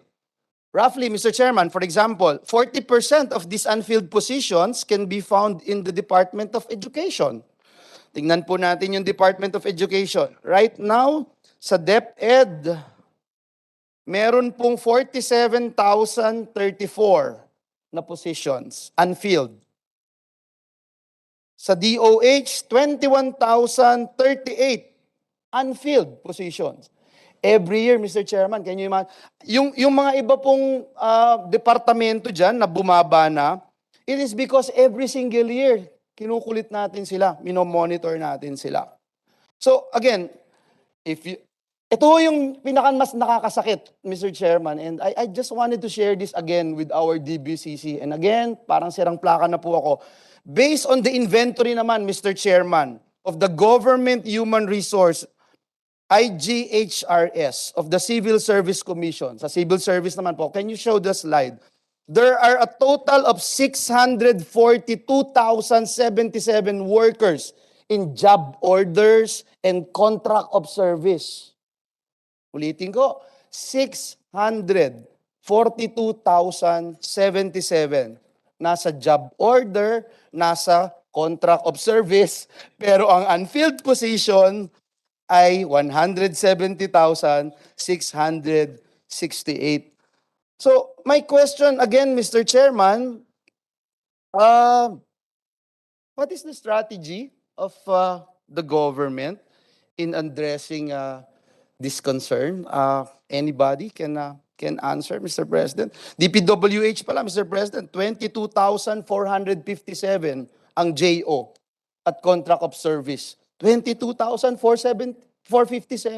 Pababa pa po yan ng pababa because every year we keep on reminding them about this. So when we were pushing for the security of tenure law, if you recall, Mr. Chairman, everybody saying the government is the number one violator. So why are we asking the private sector to implement itong security of tenure? So I just want to put that, Mr. Chairman, on the record and perhaps elicit an answer from I attest to your consistency year after year, Your Honor, in putting this. But at least the consolation is you have a new audience now. So it's not, it's the first time they're going to hear it, Your Honor. So perhaps someone wants to hear it from the other some side. of them, but I think some of them or half of them are here, Mr. Chairman. Yeah, in a different assignment. Yeah, because you can see on the video that some of them are here. Yeah, I've heard you for the past 5-6 years, Your Honor. I attest to that. Any comments from the body, from resource persons? May I? Yeah. Go ahead. Yeah. Yeah. There's Everyone. a circular po in 2020, COA and DBM circular po, that provided agencies, we love to renew them. Ang problem po kasi usually is that most of the JOs and COS, they don't meet po the qualification provided for by the Civil Service Commission. So, hindi po sila makaabot dun sa requirement that we need po. For example po, some of them po, if they want to be, like at least for the director position, they've been in the service po for quite some time. But I think they need to have a masteral degree. So, marami pong ganun sa gobyerno po as of now. While the others po, we try to also hire them. Most of them po, I think I can give an example during po nung yung UCPB po, nakuha ng land bank, most of the employees po were absorbed by land bank. But more than half of the employees po did not pass the civil service exams. So, may mga ganun po tayong problema po. With the permission of Senate, our Majority Leader, maybe you can, going forward, you can look into, kasi parang that goes against current job trends, di ba? Where credit is given to skills and equivalencies already, not just degrees. So maybe that if a person has spent 10 years doing that job, that could be considered equivalent to, maybe he knows more than someone who has a master's degree already, because it's his applied knowledge, not theoretical knowledge. Just a suggestion, Your Honor. Go ahead, Senator Joel. Please, if you want to reply. Yes po, we will get in touch po with Chairman Carlo Nograles on how we can move forward po with this issue po. And perhaps identify some of the positions na too much naman yung hinihingi na requirement for a staffing.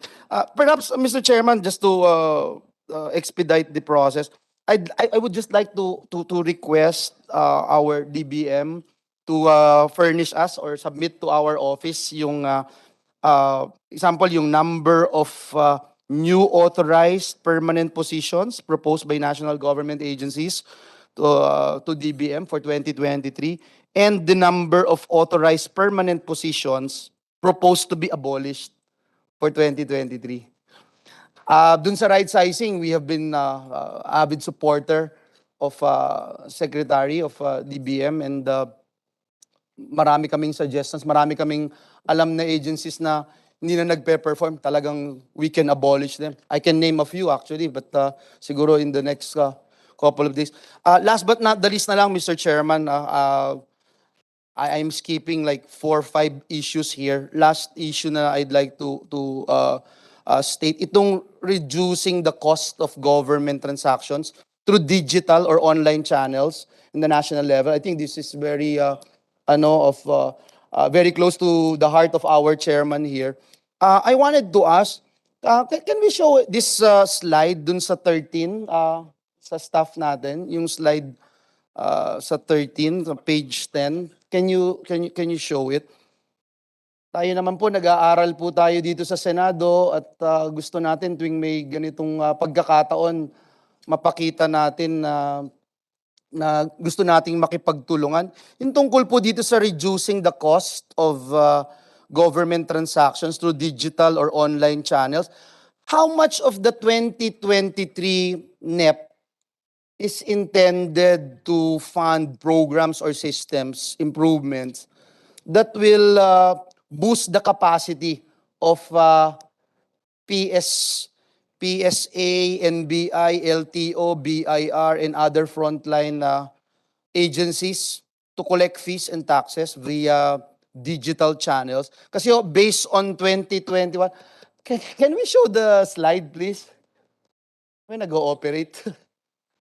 Yung 2021 FIS survey, yung payments made to government, especially licenses and fees. Kanina pa ako nagsasalita. Can we just show the slide, please? Thank you. Ay. No, not that one. Nakakatulog yung operator natin. Yan po, Mr. Chairman, if you look at that graph, came from a financial inclusion survey, yung pong asul dyan, cash pa rin na nagbabayad. No? So, for example, in taxes, 74%, cash pa rin. Licenses, driver's license, NBI clearance, PSA birth certificates, etc., 97% pa rin.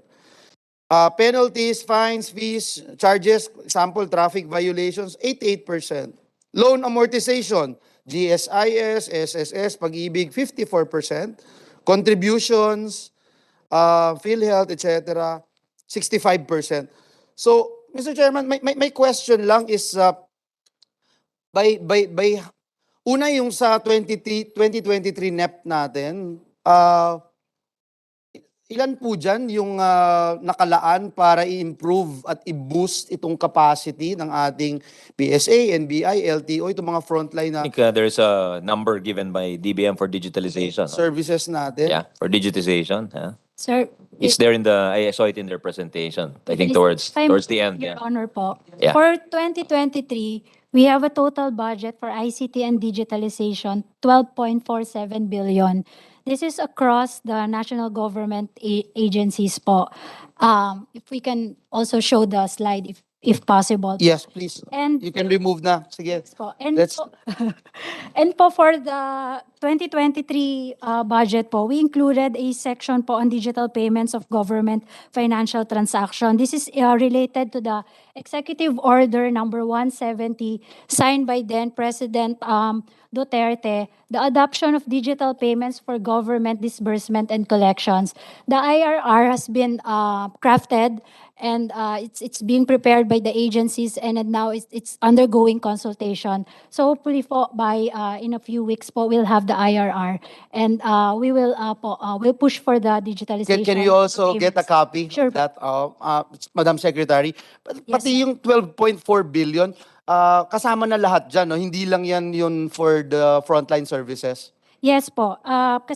Yes po. Even po yung sa DOF, like the BIR and BOC, kasama po dito yung 3.56 billion for their digital transformation programs po. And with this, how much of will this effort increase the utilization of online platforms for payment of fees? Do we have that data? Kung wala, pwedeng pa ano na lang. For example, sa taxes, ano yung effect nito, no? And what Just to give you an idea, Your Honor, with respect to BIR, e-payment as a percent of total collections, 84% na po ang 84. And then the commissioner can tell you where we're going. Okay. please, can you... Pero ma'am, before Commissioner answers, wala na po yung nagka-crash ha. Kasi dati, reklamo. Pwede nga mag-file tapos nagka-crash. Tapos pangalawang reklamo dati, pwede na mag-file ng digital pero as long as you also file a hard copy. Parang lokohan naman yun, di ba? Wala na yung ganong requirement sana. Sir. Go ahead, ma'am. Go ahead. Our objective is to make that 100%. All taxpayers, electronically filing and paying. And we are mandating our large taxpayers as well as our medium taxpayers to do electronic filing and payment with us. No option. Because some of them would still like manual filing because they know that if they manually file, it will not be easy for us to automate things, to automate our LAs on them and things like that. So we are doing that. And insofar as infrastructure is concerned, we thank the budget that they're giving us for the upgrade of our infrastructure. And especially so that we are after online sellers, online services in the Philippines, and the international, the foreign-based ones will come later after the bill is turned into law. Yes, ma'am, very quick follow-up. You said a target is 100%. May timeline na po tayo? For this year, I think we're going around 98% na yan. Kasi Great, thank you. January to That's August good. pa lang ho yun eh. Thank you. Thank you, Mr. Chairman. Last but not the least that I would like to say, ask Mr. Chairman, perhaps if we could be furnish a copy of our target with regard to digitalizing government transactions. I think this is very important because it's one of the main pillars of the 8-point socio-economic agenda is to enhance the efficiency of the Philippine bureaucracy. And we feel that this can be done largely by promoting the use of digital channels, Mr. Chairman. So I hope we can get a copy of that, Mr. Chairman. Yun lang po yung huling hihilingin ko. So maraming salamat, Mr. Chairman. Thank you again, Secretary Mina, Secretary Jokno, Secretary Balisacan. Sa lahat po ng ating guests, I appreciate your patience. And we are here to help in any way we can, Mr. Chairman. At dahil hindi ako makakatanong na dun sa floor, kaya dito na po ako. Yeah. Thank you, Mr. Chairman. At saka sa floor, ako yung sasagot. Kaya dito nyo na po itanong yung lahat ng tanong ninyo. Kasi sila yung sasagot. Thank you, Majority Leader. Thank you very much for very comprehensive questioning. Are we still okay, Secretaries? Are we still okay to go? Because we have members. We can also break, but maybe we can give a few questions to Vice Chair Bato, who's been here since this morning. So, go ahead, sir. Yeah. Thank you, Mr. Chairman. Short lang po ito sa akin. Tatlong items lang po itong gusto kong malaman. And this is quite... andito na. Ha? Bilisan ko na lang. Sabi niyo ba to, magtatanong siya dahil wala ka eh. Ano mo, Mr. Chairman? Mr. Chairman, Go ahead, go ahead. yung ating Chief of Police, naging Chief Economist na. ngayon ko lang ho nakita na si General Bato, puro data po yung hawak niya. Kunyari lang yung Mr. Chairman para sabihin nila may alam ako. But going back to my questions, Mr. Chairman, tatlo lang po ito at I would like to address this to DBM Secretary. Ma'am, one, this is about Marawi victims compensation. Number two is about the MUP pension, and number 3 is about the NTF LCAC funds. Ma'am, unang-una sa Marawi, on April 13 of this year, former President Duterte signed into law Republic Act number 11696 or the Marawi Seeds Victims Compensation Act of 2022. During the Congress deliberation of this bill, an estimate of around 30 billion is needed to compensate the Marawi victims and the Marawi victims. Unfortunately, for this year, the proposed budgetary allocation for the Marawi Seeds Victims Compensation Fund is 1 billion only. Alam mo, ma'am, I've been during the last Congress, I had been the chairman of the Senate Special Committee on Marawi Rehabilitation. And up to now, ako pa rin na reappoint ng aking mga kasamahan na mag-chair nito. So, nasusundan ko po yung mga development nito. And ang takot ko lang nito, kapag dumagsa yung mga claimants doon, 1 billion is not enough. Kasi nga, 30 billion nga nakita natin dito na kinakailangan. And pwede na naman itong gawing issue sa ating mga, alam mo na, yung mga extremist. Magiging breeding ground na naman ito ulit ang Marawi for radicalization by exploiting this issue na napabayaan sila na ilang taon na silang hindi nakabalik sa kanilang bahay because problema nga itong compensation na hinihintay nila para maka-reconstruct nila or ma-rebuild nila uli yung kanilang pamamahay or yung kanilang negosyo doon sa Marawi City. So, may I know, ma'am, from you about this 1 billion?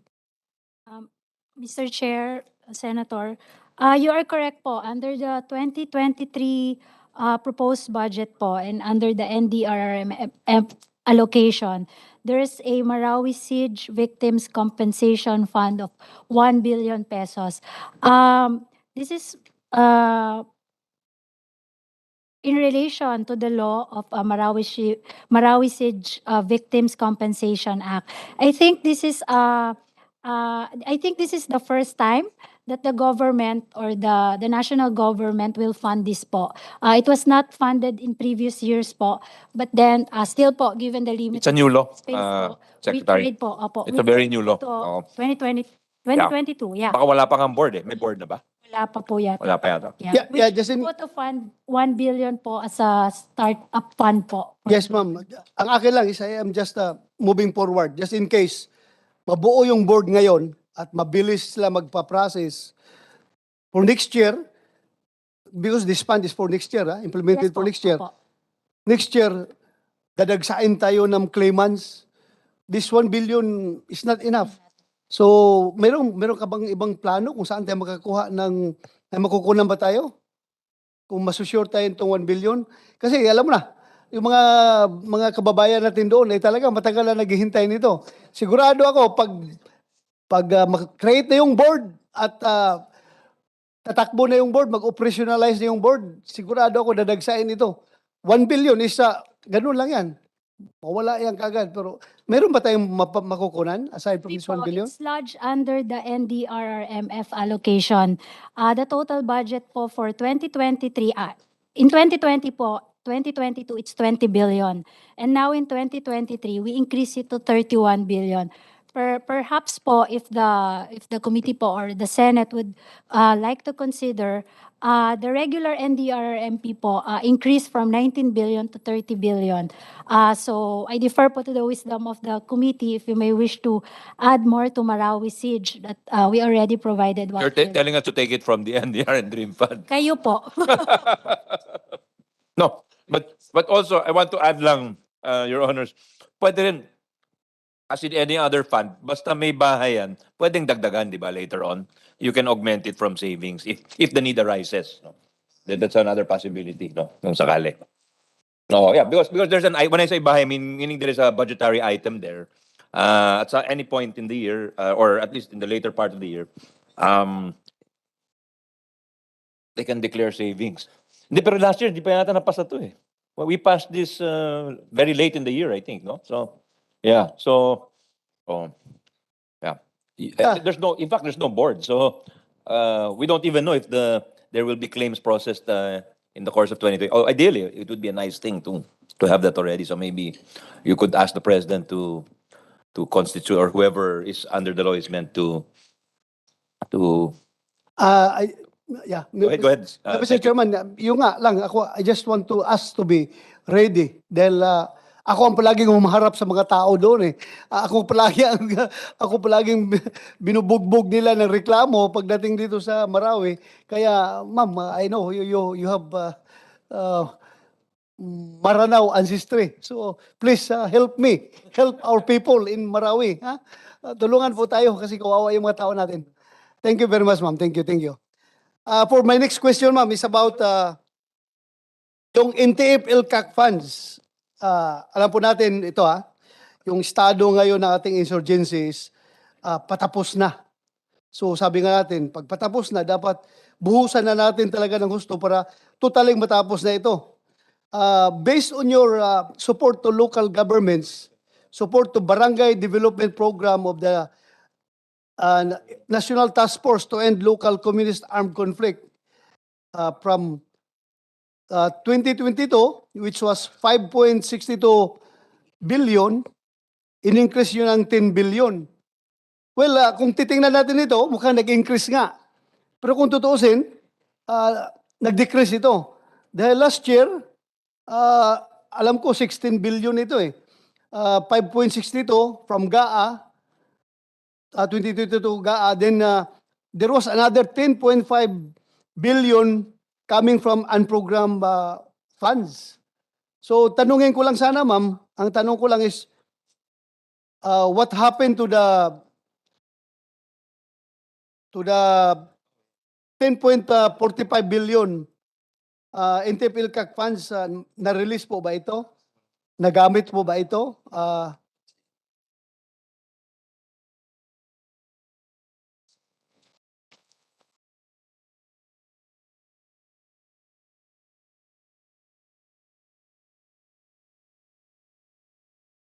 Mr. Chair, we're just checking our record. Anong tanong mo? Anong tanong mo? LCAC. Diba? Kung how much? Last year, 16 Magkano na-disperse, gano'n. 10. Tapos tanongin ko, kung yung unprogrammed na 10.4, kung May release pa. na-release ba nila? For 22. Oh, yung 22.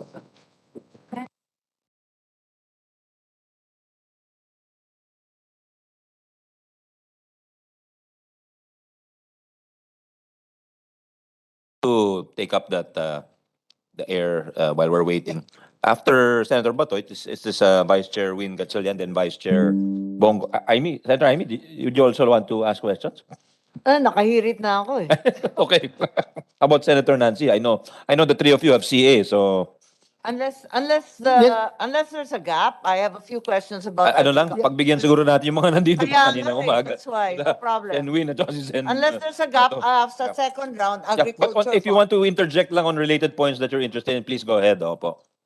Yeah. Ma'am, Secretary, wag ka na kayo masyado Pwedeng i-furnish na lang? Is it Bigyan okay? mo na lang ako ng Kay Vice Chair? meron Oo. later on. Yeah. Sige lang kayo.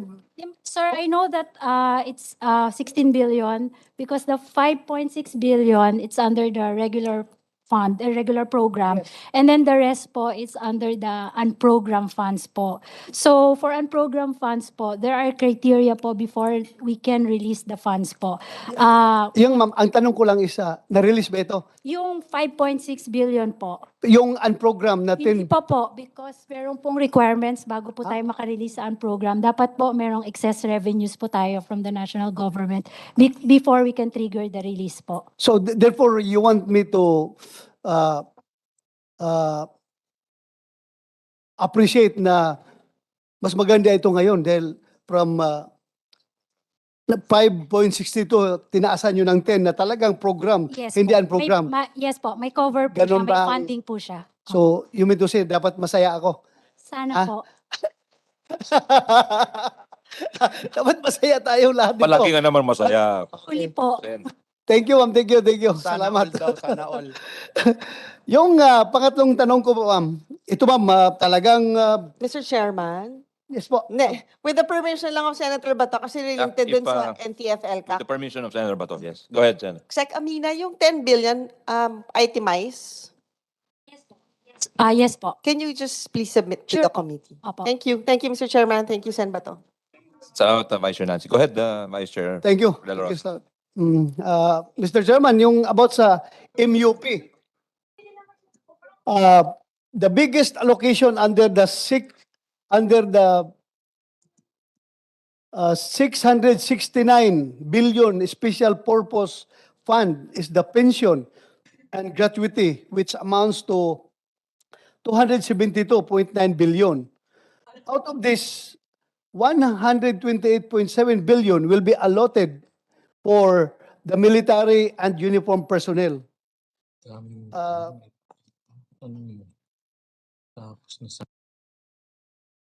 Tapos, ma'am, We have a new party line. It's a male now, not kanina female. Ayan, bago na. Lalaki na.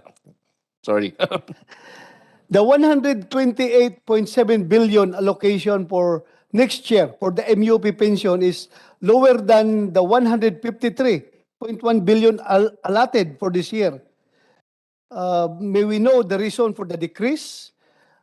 Ang akin lang dito is dapat maiwasan natin yung reklamo na naman ng mga retiradong pulis at sundalo na hindi na naman sila nakatanggap ng kanilang expected na pension dahil ang PNP at saka yung EP ay nagda-juggle ng funds sa hinihintay nila na magkakaroon sila ng pundo para mabigay doon sa mga retirado. At alam mo, itong mga pag once retired na yung tao, masyadong matampuhin. Pag hindi mo sila mabigyan ng pansin, talagang nagwawala ito sila dahil maintindihan rin naman natin that they have served their fruitful years in the service to the Filipino people. Inu-offer nila yung buhay nila. Yung iba dito ay may mga tama na sa katawan at nagmi-maintain ng medical expenses na napakataas. So, aburido ang ulo nila kapag hindi natin naibigay. And in fact, we consider them as heroes. Ako, kasama na ako doon. Hero din ako dahil nakapag-retire ako sa Philippine National Police. And dapat maalagaan natin ito sila, ma'am. So, yun lang ang tanong ko kung sapat ba itong binaba ninyo na pundo for MUP? Dahil nga, ang mangyari dito, ma'am, is para bang may assumption tayo na marami na bang pensioners na namatay, kaya natin binaba. Kung maraming namatay, marami man din nag-retire this year. So, I think mababalance off lang rin yan siya. Bakit bumaba? Yun lang, ma'am, tanong ko. Sir, Mr. Chair po, the reason po for the decrease is that yung 2022 budget po includes arrears po from previous years na hindi po natin nabayaran. Nabayad na po. Ngayon, bayad na. Bayad na po ngayon. That's why sa 2023 po, lumiit na po yung Salamat. Sigurado ka, hindi na ako bubugbugin sa social media nito ng mga retired na pulis at sundalo. Ha? Galit sila sa akin. Bakit ko doon sila pinabayaan? Okay na, ha? Okay na po. Bayad na. Opo, bayad na po. Nakikinig kayo, ha, mga retired. Nung nakikinig kayo ngayon, bayad na. Salamat, ma'am. Thank you. Thank you. Mr. Chair, yun lang. 3 items lang gusto ko. Yung isa, ma'am, sa... Ano yung... May utang sila dun sa NTF. NTFL CAC, pag-ibigay na lang sa opisina ko. Sa disbursement, yeah. Thank you. Salamat, Mr. Chair. Thank you very much. You didn't consume all of your time. Thank you, Vice Chair Senator Bato de la Rosa. Vice Chair Senator Gatchalian. Thank you, Mr. Chairman. Well, Mr. Chairman, nahiya lang sabihin ho ni Senator Bato, ba't hindi raw siya naniniwala na hindi nagagastos ng LGUs yung mga pondo, Ben, because every day raw, ang dami naming folders na kukuha dito. Hindi ka talaga, sir? Kasi, sabihin ko sila, kung totoo yan, lahat ng LGU na pupunta sa opisina kung may daldalang folder naghingi ng project, sabihin ni Secretary Jokno, hindi daw nyo naubos yung pera nyo. Tapos dito kayo sa Senate maghihingi. Alam mo, ganyan nakatahaba yung folder doon sa opisina ko, nanghihingi ng pundo para sa projects nila. So hindi pala nila kaya. Sige, sir. Thank you. Yeah, thank you. No, well, kidding aside, Mr. Chair, those folders are the ones that distort the budget. Because to be honest about it, syempre because of mapakisama, we're trying our best to find funds for those budget, and in effect, it distorts the entire budget, no? So somehow, but thank you for that information because it will guide us next time when we deal with those sky-high folders. Mr. Chair, my question will, going to my question, Mr. Chair, one of the biggest casualties of the pandemic is poverty. No, our poverty rates went up from 16% in 2018 to 18% in 2021, bringing almost 2 million of our kababayans to poverty, Mr. Chair. And with that also, I also notice the negative effects of increase in poverty by way of inequality. And this is quite prevalent to education, where people who have access to the internet can go on and study. People who don't have access to the internet, which is about 80 to 90% of our students, will have to do with whatever they can, no, to pursue their studies. So my question, Mr. Chair, to NEDA is, in terms of inequality and measured by the Gini index, what is our Gini index right now? Has it worsened? Has it stagnated? May I know the measure for inequality?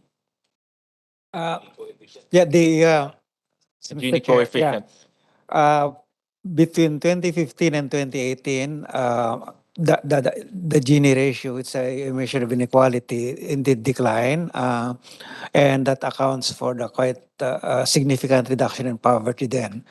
Between 2018 and 2021, actually poverty could have been worse than what it was if inequality actually did not improve. That's quite some puzzle there, because measure at the income level, at the total income level, the reduction, the proportionate reduction in the incomes of the upper income groups is actually higher than the proportionate reduction in the income of the lower groups, so that inequality improved rather than deteriorated. But that's just one dimension of poverty. The learning poverty, the education and the health poverty, inequality. I mean, the learning inequality and the health. I think that has worsened, and that's what where the scarring that I mentioned earlier during my presentation was coming from, and that would take a while to address, no? Because the losses in learning, for example, that will persist. The impact of that and consequence of that will be a long term. And once these kids who have lost 2 years, 1 year of schooling, of learning, would see their opportunities much reduced when they join the labor force, no? And that's what the scarring that people are talking about, and it should be concerned. So that's the answer. In terms of the inequality in education, that has deteriorated during the pandemic. In terms of the overall income inequality, that has somehow was not the case. Okay. Well, Secretary, I saw that also, no, that the overall inequality for some reason improved, no, because of the higher income levels decreased, no? So in other words, the margins actually narrowed. But nevertheless, we're still considered by standards, for international standards, we're still quite far That's from the still high. ideal, no? And I would go with the conservative side in terms of education, no? And I just want to ask, what are the programs of government to reduce inequality, no, overall, and also for education specifically? Is there significant interventions that government will do to reduce inequality, and what are the suggestions to improve our Gini coefficient over the next few years? The 8-point agenda and the Philippine Development Plan, the medium-term plan that we are crafting and presenting here, Mr. Chair, is precisely intended to address that issue of improving inclusivity of our economic growth. By inclusivity, we mean that the economic opportunities open up to the less privileged, the lower income groups would be open up. And that's why our focus, for example, is on generating higher quality jobs, because higher quality jobs would lead to higher incomes, and returns to education would be higher. And so the focus here is not just expanding jobs, because indeed jobs could expand even during times of misery, because the poor don't have any choice but to join the labor force if they get things get worse. But it is to improve that quality of the jobs. That's why we have been saying that we must revive our industries, we must revive our agriculture, we must revive our manufacturing, generate jobs in high quality services like tourism, and so on. So that's one, Mr. Chair. The area, the improving the quality of opportunities for our population through the labor market. The other one is improving the access to health and education opportunities. Mr. Chair, and these were for us, targeted assistance and ayuda must continue.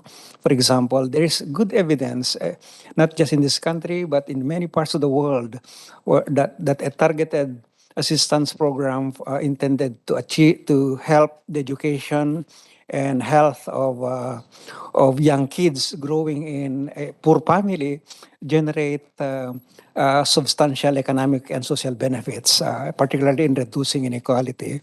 And that must continue. We must learn from the experience, for example, of even Bangladesh. 3 decades ago, when I used to be a consultant of Bangladesh, there was just so many poor people and so many and the inequality is so evident that you won't want to stay there long. But you go to Bangladesh now for the past 2 decades, 2.5 decades, that country has grown tremendously fast. Now it has even overtaken Pakistan. It's going to overtake India soon. And the secret there, Mr. Chair, is improving the productivity of agriculture and manufacturing, the competitiveness of manufacturing. That combination, improving the productivity of agriculture and opening up employment opportunities in manufacturing absorb a lot of open up a lot of high quality employment. I think that's what we should. Did they increase their per capita, with the permission of Senator Win? Did they increase their per capita yes, income by a substantially. significant amount? Yes. How much? Yeah. Now there 2 years ago, I mean 2 decades ago, Bangladesh was just not even lower than 1/2 per capita income of Pakistan. Today, it's overtaken Pakistan, and it's now if we had Higher than the Philippines? Yeah. We're about at 3.6. we will be overtaken by Bangladesh, just Really? like Vietnam, or Vietnam has overtaken the Philippines already. If you don't shape Higher up. than us? No, I mean there's still $1,000 dollars per capita malayo lower, pa, kasi but they're growing the so trajectory fast. is, Yeah. is And they have very high. addressed also a major part of their poverty, which is the population issue. By improving access to family planning services, they are able to control to manage their population as well. So they are doing the right thing, and despite that their government is a little noisy, just like us, but they've gotten that the social and economic fronts right. Well, I understand also, Secretary, that another formula that Bangladesh used to get out of poverty is to go back to manufacturing of textile. No? They are the world's If you look at all the brand names, no, just look at the tags. It's all made in Bangladesh, no, and that really pulled them out of poverty. But of course, the question of whether we will go back to textile and to ready-made wear, it's a whole new discussion again. No, I don't know if we can still compete in that aspect. No? If I may add, with the permission of Senator Witt Yes, go ahead, ma'am. and Secretary Balisacan, yes, I also went with the World Bank team to Bangladesh. And in the beginning, people were saying that it was a mendicant economy, reliant almost entirely on foreign aid, grants, and other largesse. But in reality, they put so much in agriculture and manufacturing that even if it is flooded 1/3 to 40%, 1/3 of the year, they managed to recoup their economy and jumpstart everything. I think the role of the NGOs has also been hugely studied, with the BRAC and Grameen leading the way. Thank you for that, Thank you. Senator Yeah, Amy. thank you. Thank you for sharing with us those insights. Secretary RC, you mentioned earlier that investing in high quality jobs such as tourism, manufacturing, addressing the scarring effects of the pandemic to the economy as well as education, are those included in the 2023 budget? Are those concepts including in the budget that was presented earlier? Yeah, as you might have noticed, Your Honor, the 8-point agenda, the way the budget is structured follows the 8-point agenda. Of course, we are in a situation where you just too many things needed at the same time as we are emerging from the pandemic. So the end. As we have seen, the total budget increased by only 4.9% compared to last year. So in as much as we want to do more to put more budgets to health and education by more than the increase in the budget, proportionate increase in the budget, we are just so constrained with just too many other things. So it's kind of a balancing act, Madam Chair. But I think. Mr. Chair, but I think what is important to me is that for us is that it's that concept of targeting, better targeting of resources. I do think that with that one can achieve more with less. If we can prioritize our needs to roles that are That would involve better planning, di ba? better planning. Because if you can target a rural Yeah. and hit tourism at the same time, then that's Yeah. possible. Yeah, di ba? that's- You build your airport where there is a fast pickup of tourists, and then your growth will follow. Precisely, yeah. So if we can introduce that kind of thing in our planning and in the implementation of our programs, even with less and more constrained resources, fiscal resources, I do think that we can achieve. Again, with the permission of Senator Win, maybe also some of the assistance that is not monetary that the government can maximize, that especially in the DTI, yung shared services facilities, yung assistance of the go-negosyo centers to help some of these and maybe connect to markets, di ba? Connect to the supply chains. Some of the small guys connect them to the big guys, di ba? I think that's something that doesn't really cost money, but it's a lot of effort. But I think the bang for your buck is there, I think.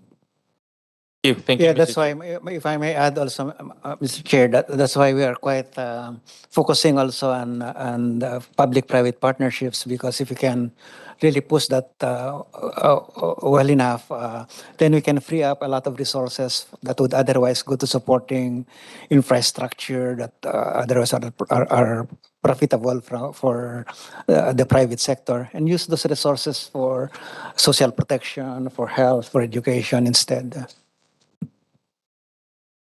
Thank you, Secretary Balitsakan. The reason why I asked that, no, if those concepts are included in the budget, is because I saw the target to reduce poverty in the next 6 years from 8% to 18% to 9%. No, sounds very ambitious. I just want to ask if that is a feasible target. No, reducing almost half, no, of our poverty rates in the next 6 years. It's very much feasible, Your Honor. As I said, that reduction, 6-year reduction, is even more modest than what actually happened between 2015 and 2018. When 3 years, you get so much, it's a 2 percentage point reduction on the average. And what we're assuming here in this 6-year period is just a 1.5 percentage point reduction.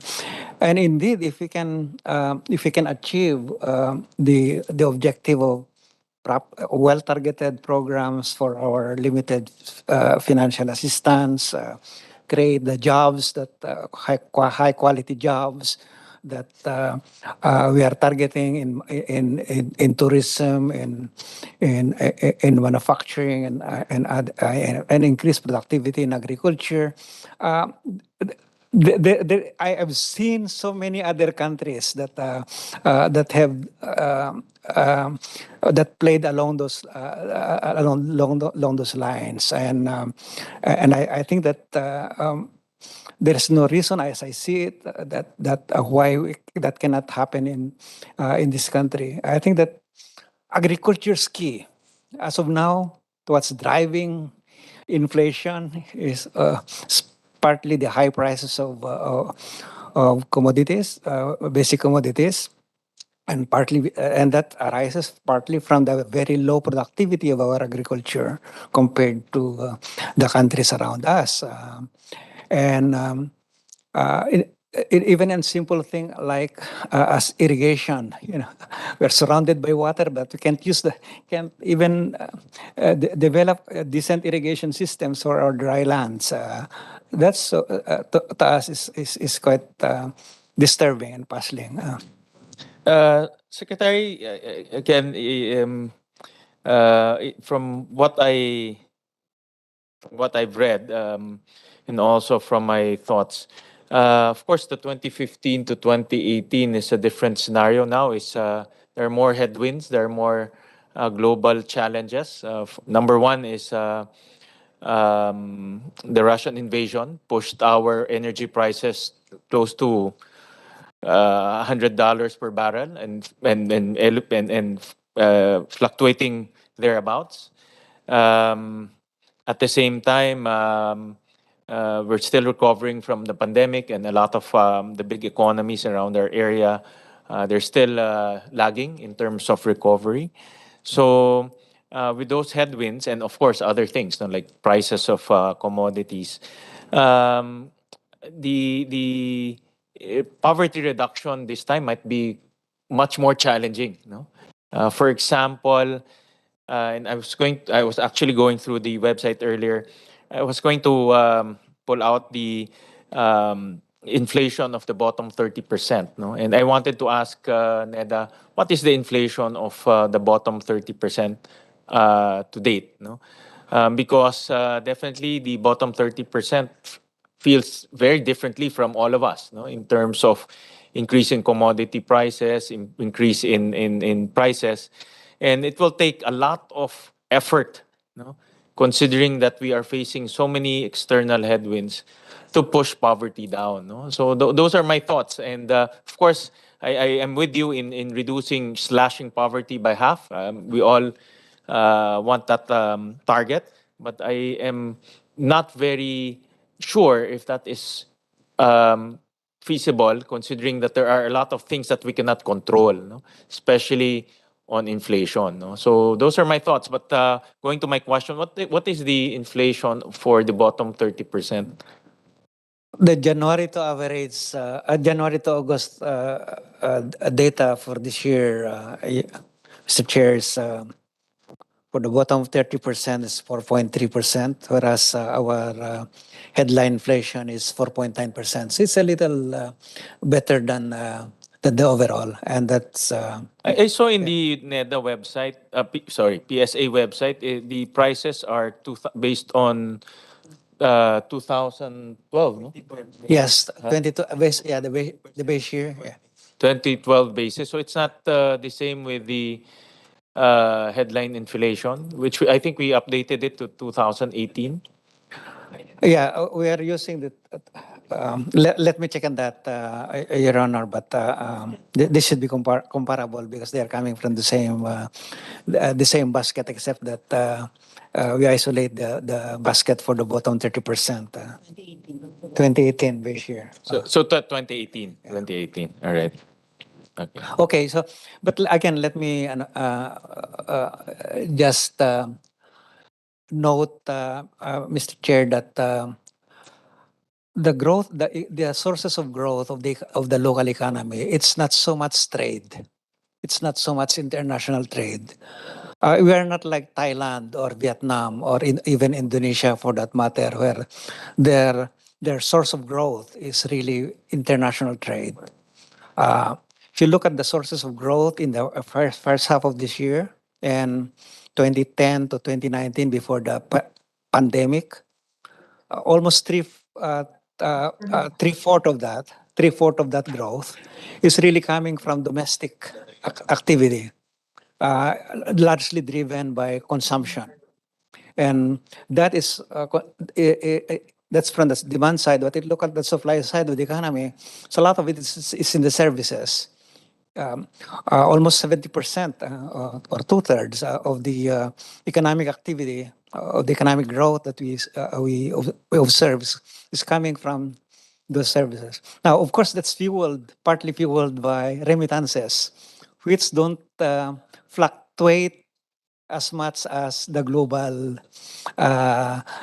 growth. In fact, just what the pandemic showed, despite the turbulence in the global economy, the remittances did not dip as much as we expected. No, so in that way, the economy became a little bit more isolated from what's happening outside. And that is likely to continue in the near term and even next year. And I see that the only really major source of poverty in our case is inflation. That's why we are very concerned about inflation, and we are very concerned that those who are most vulnerable, particularly the bottom 30% here, must be protected from the poverty increasing effects of the inflation. Thank you, Secretary. Well, that's my point, Mr. Secretary, is that the inflation caused by, of course, external incidents will make it very difficult, no, or challenging to reduce poverty as fast as we can, no, and that's why later on, I think during the budget proper, when we discuss it with other departments, we'll be looking at how government will address the bottom 30 and how the government will address or give more, to address inflation of the bottom 30, because they'll be the ones really that will get hurt because of these external forces. No? So we'll be looking at that later on. On a separate topic, Mr. Chair, I have one more topic. It's on the topic of the debt stock. No? And I just want to ask, I know if Secretary Docno or Secretary Pangandaman. I saw from the presentation and from the data that our debt to GDP ratio will slowly decline from 60% all the way to 50% by 2028, no? More or less thereabouts. I just want to ask, by 2028, what will be our debt stock at that point in time? Could I refer you to our treasurer? Yes.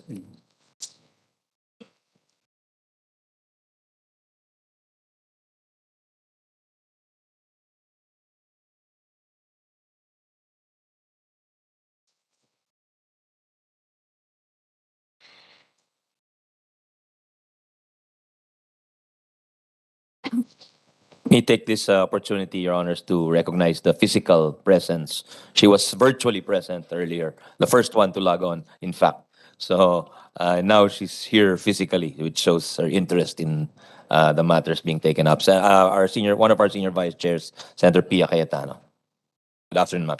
If I'm, Your Honor, if I may proceed, it will be about 19.2 trillion by 2028. 19 0.2 trillion by 2.2 trillion by 2028. 2028. That will be our debt stock. But if you compare that to the size of our GDP, it will be 51.3% of GDP. 51.3%. So we're actually counting on the growth of our economy, no, to outgrow debt stock. I just want to ask the economic managers, where will that growth come from? No, because again, I've been following a lot of international news, and there seems to be a lot of headwinds. No, but again, I share the optimism, but I just want to also narrow it down to where will our growth come from. And I also saw in the briefing materials earlier from the DOF that agriculture remains to be a laggard, no, in terms of growth. So looking at that, no, on the supply side, agriculture remains to be a laggard. We're trying to strive for high growth to lower down our debt. Where will that growth come from? There are at least two sectors that are right now not working. Agriculture, and that's where the increasing productivity of agriculture will make a lot of difference. Because as you said, all these years, agriculture has been a laggard in and out of recession, right? The second sector, I think, is the mining sector. Okay, I think the contribution of mining, if I'm not mistaken, is about 0.5% in the past. And now that we open mining, maybe we could, at its peak, it was giving us 7% of GDP. Okay, so so with all those cylinders firing simultaneously, I think we'll get the job done. What's the third one, Secretary? You said agriculture, mining. But you have manufacturing and you have especially construction. We will continue our build better more projects. Okay, and Forget tourism and tourism is there, and then I think there's another sector that we underestimate is the creative sector, Your Honor. I think that's, if you're talking about value added, you look at the US and the creative sectors there. It's off the charts, you know. May I add, Mr. Chair? As I said earlier, if you look at the supply side of our economy, almost 60% of that economy is services. The other 20 or so, 23% would be manufacturing and industry, you know. But all still very low paying. Sorry to interrupt. Agriculture, Sec, no? Still very low paying. We tackled that in the one of the hearings previously. The top 5 industries for services are automotive repair, construction, and other low-paying, low-salaried. A lot of that of low paying, but a lot also are, many are also very promising. Tourism. Sure, yes, definitely. Definitely, no doubt we have that. But I guess to zero in on the problem is how do we grow that faster than the growth of the lower paying jobs, di ba? That's Yeah. the target. Yeah. You grow this. But this one's growing also, but this one grows Yeah. larger. So as you talked of Bangladesh's income curve earlier, so we can approximate a higher trajectory. There's so much also room in the industry side of our economy where manufacturing is.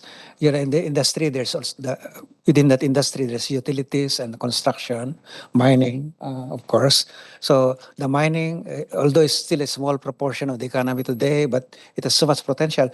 As I understood, in an early presentation of our DNR secretary, it showed that we have only exploited or mined 6% of our potential mining resources. No, so there's so much room. I mean, we can use that capital as for so long as we can ensure protection of the environment and transform that capital into other forms of capital like human capital.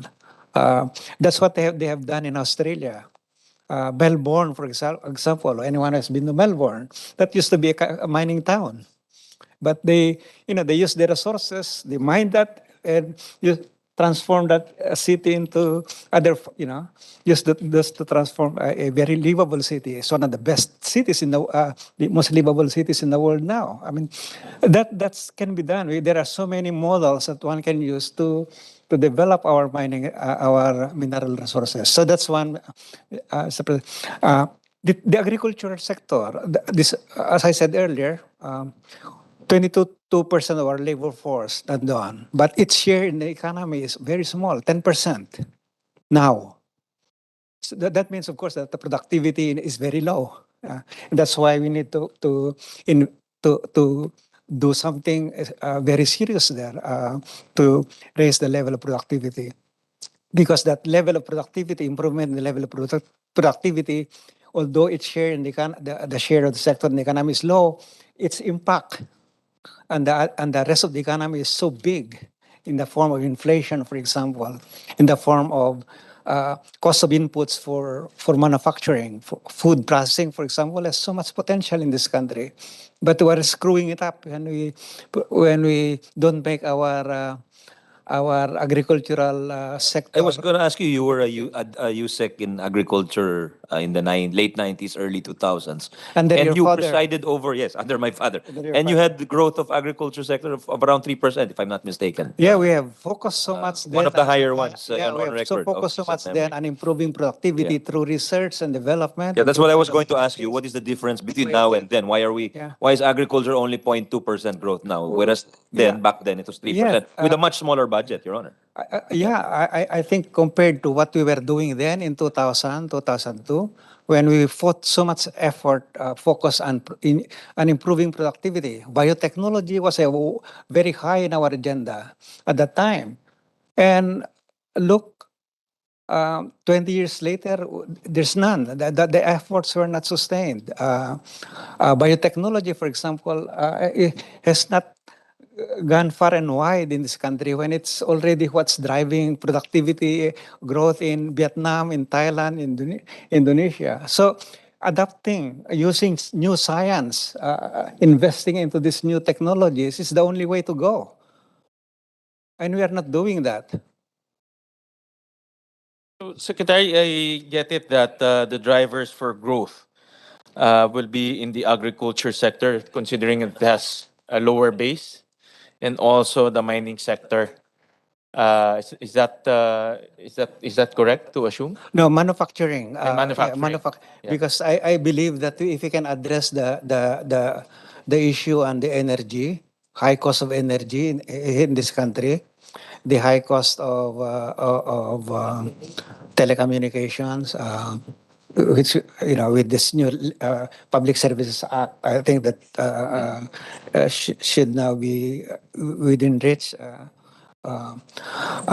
We should be able to revive our manufacturing. Maybe it's not the old, Nike production or but something else, something that manufacturing that is combined with our competencies now in IT and BPOs. That's what's emerging now. There is the distinction between manufacturing or industry and services is blurring because there's a lot of this intersection now. And I think we can use that as we have our IT BPOs has developed quite fast. And if we can use that, anchor that now with our manufacturing, I think we can develop. With your permission, Senator Win, yung sinabi nyo about that's very true. I think that's very important point, yung the blurring of manufacturing and services. Because the US believe that the rest of the world can do the manufacturing and will do the services. But what actually happened was the services went where the manufacturing was. So a lot of the services went to China, to Southeast Asia, because the manufacturing was there. And because it's easier for someone in the plant to say, hey, this is a problem for us. Do you have a solution? And they just go next door and talk to the services. So I think I've seen that in the technoparks that we have in Batangas, in Cavite, where initially there's this company called Rockwell Aeronautics or British Aerospace, something like that. And they build the insides of the airplanes. And they initially wanted to just outsource the blue collar work, basically actually building the kitchen galleys, etc., of a Boeing airplane, which was the work was previously in the United States.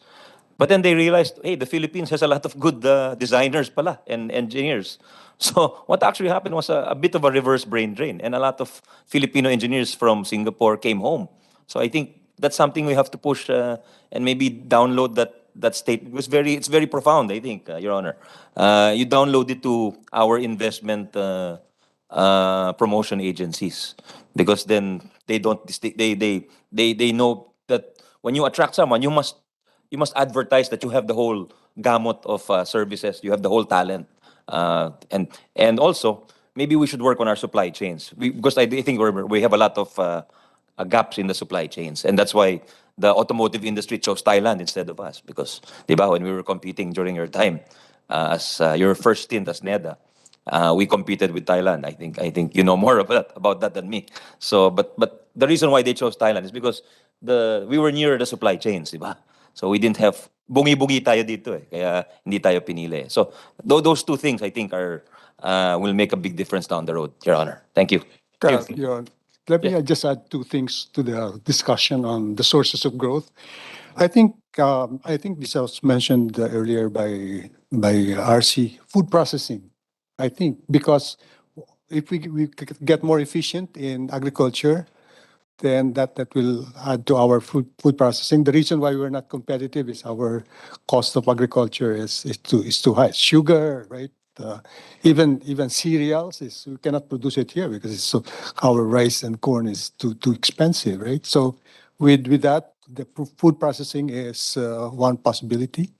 The other thing is that because of the pandemic and this supply chain constraint, the world now recognizes that it's not smart to just consider one source of production, China. Okay, so they are trying to diversify, and I think we'll get benefit from that thinking. Okay.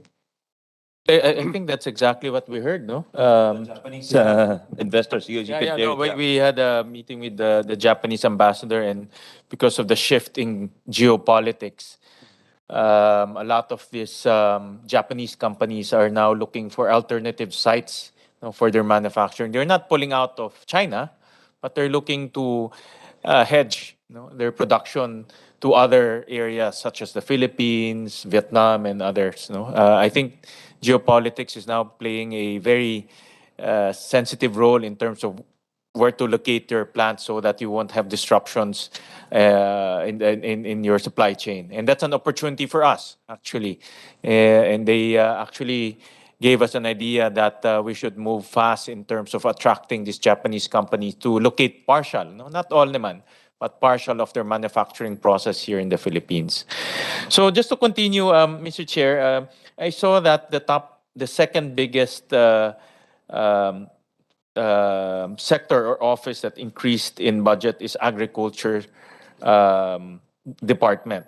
42% of the increase will go to agriculture. Will this address the productivity issue that Secretary you mentioned earlier? But because I do agree that productivity is it's an issue in our country. Will this 42% increase in their budget And this is actually a signal that the engines of growth will come from this sector, no? Because I think in the last few budget hearings that we have heard, this is the first time that I've seen agriculture will get a very big increase. No? But will this address the productivity issues, Secretary? Yeah. Well, just to be clear, um, raising productivity, say output per hectare, it's not something that just come from heaven. I mean, it takes time.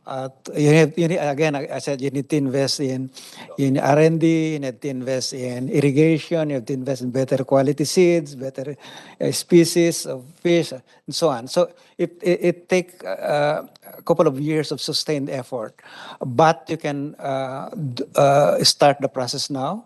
And what the budget that is put in there is essential to address many of these value chain issues, logistics issues, like cold chain storage. In other words, we are concerned about the inflation now and food, and our immediate and the focus is to just increase that production, local production for now, because we are threatened by access to food, particularly cereals, no? Rice from the global market, especially as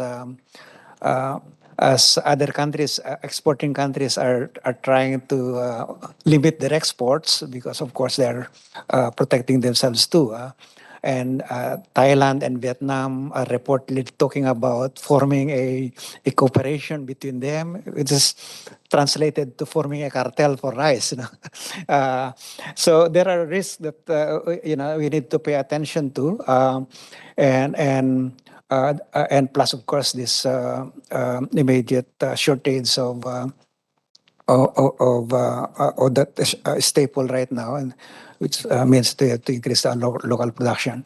But in the meantime, we need to start growing these sources of productivity. Irrigation is one.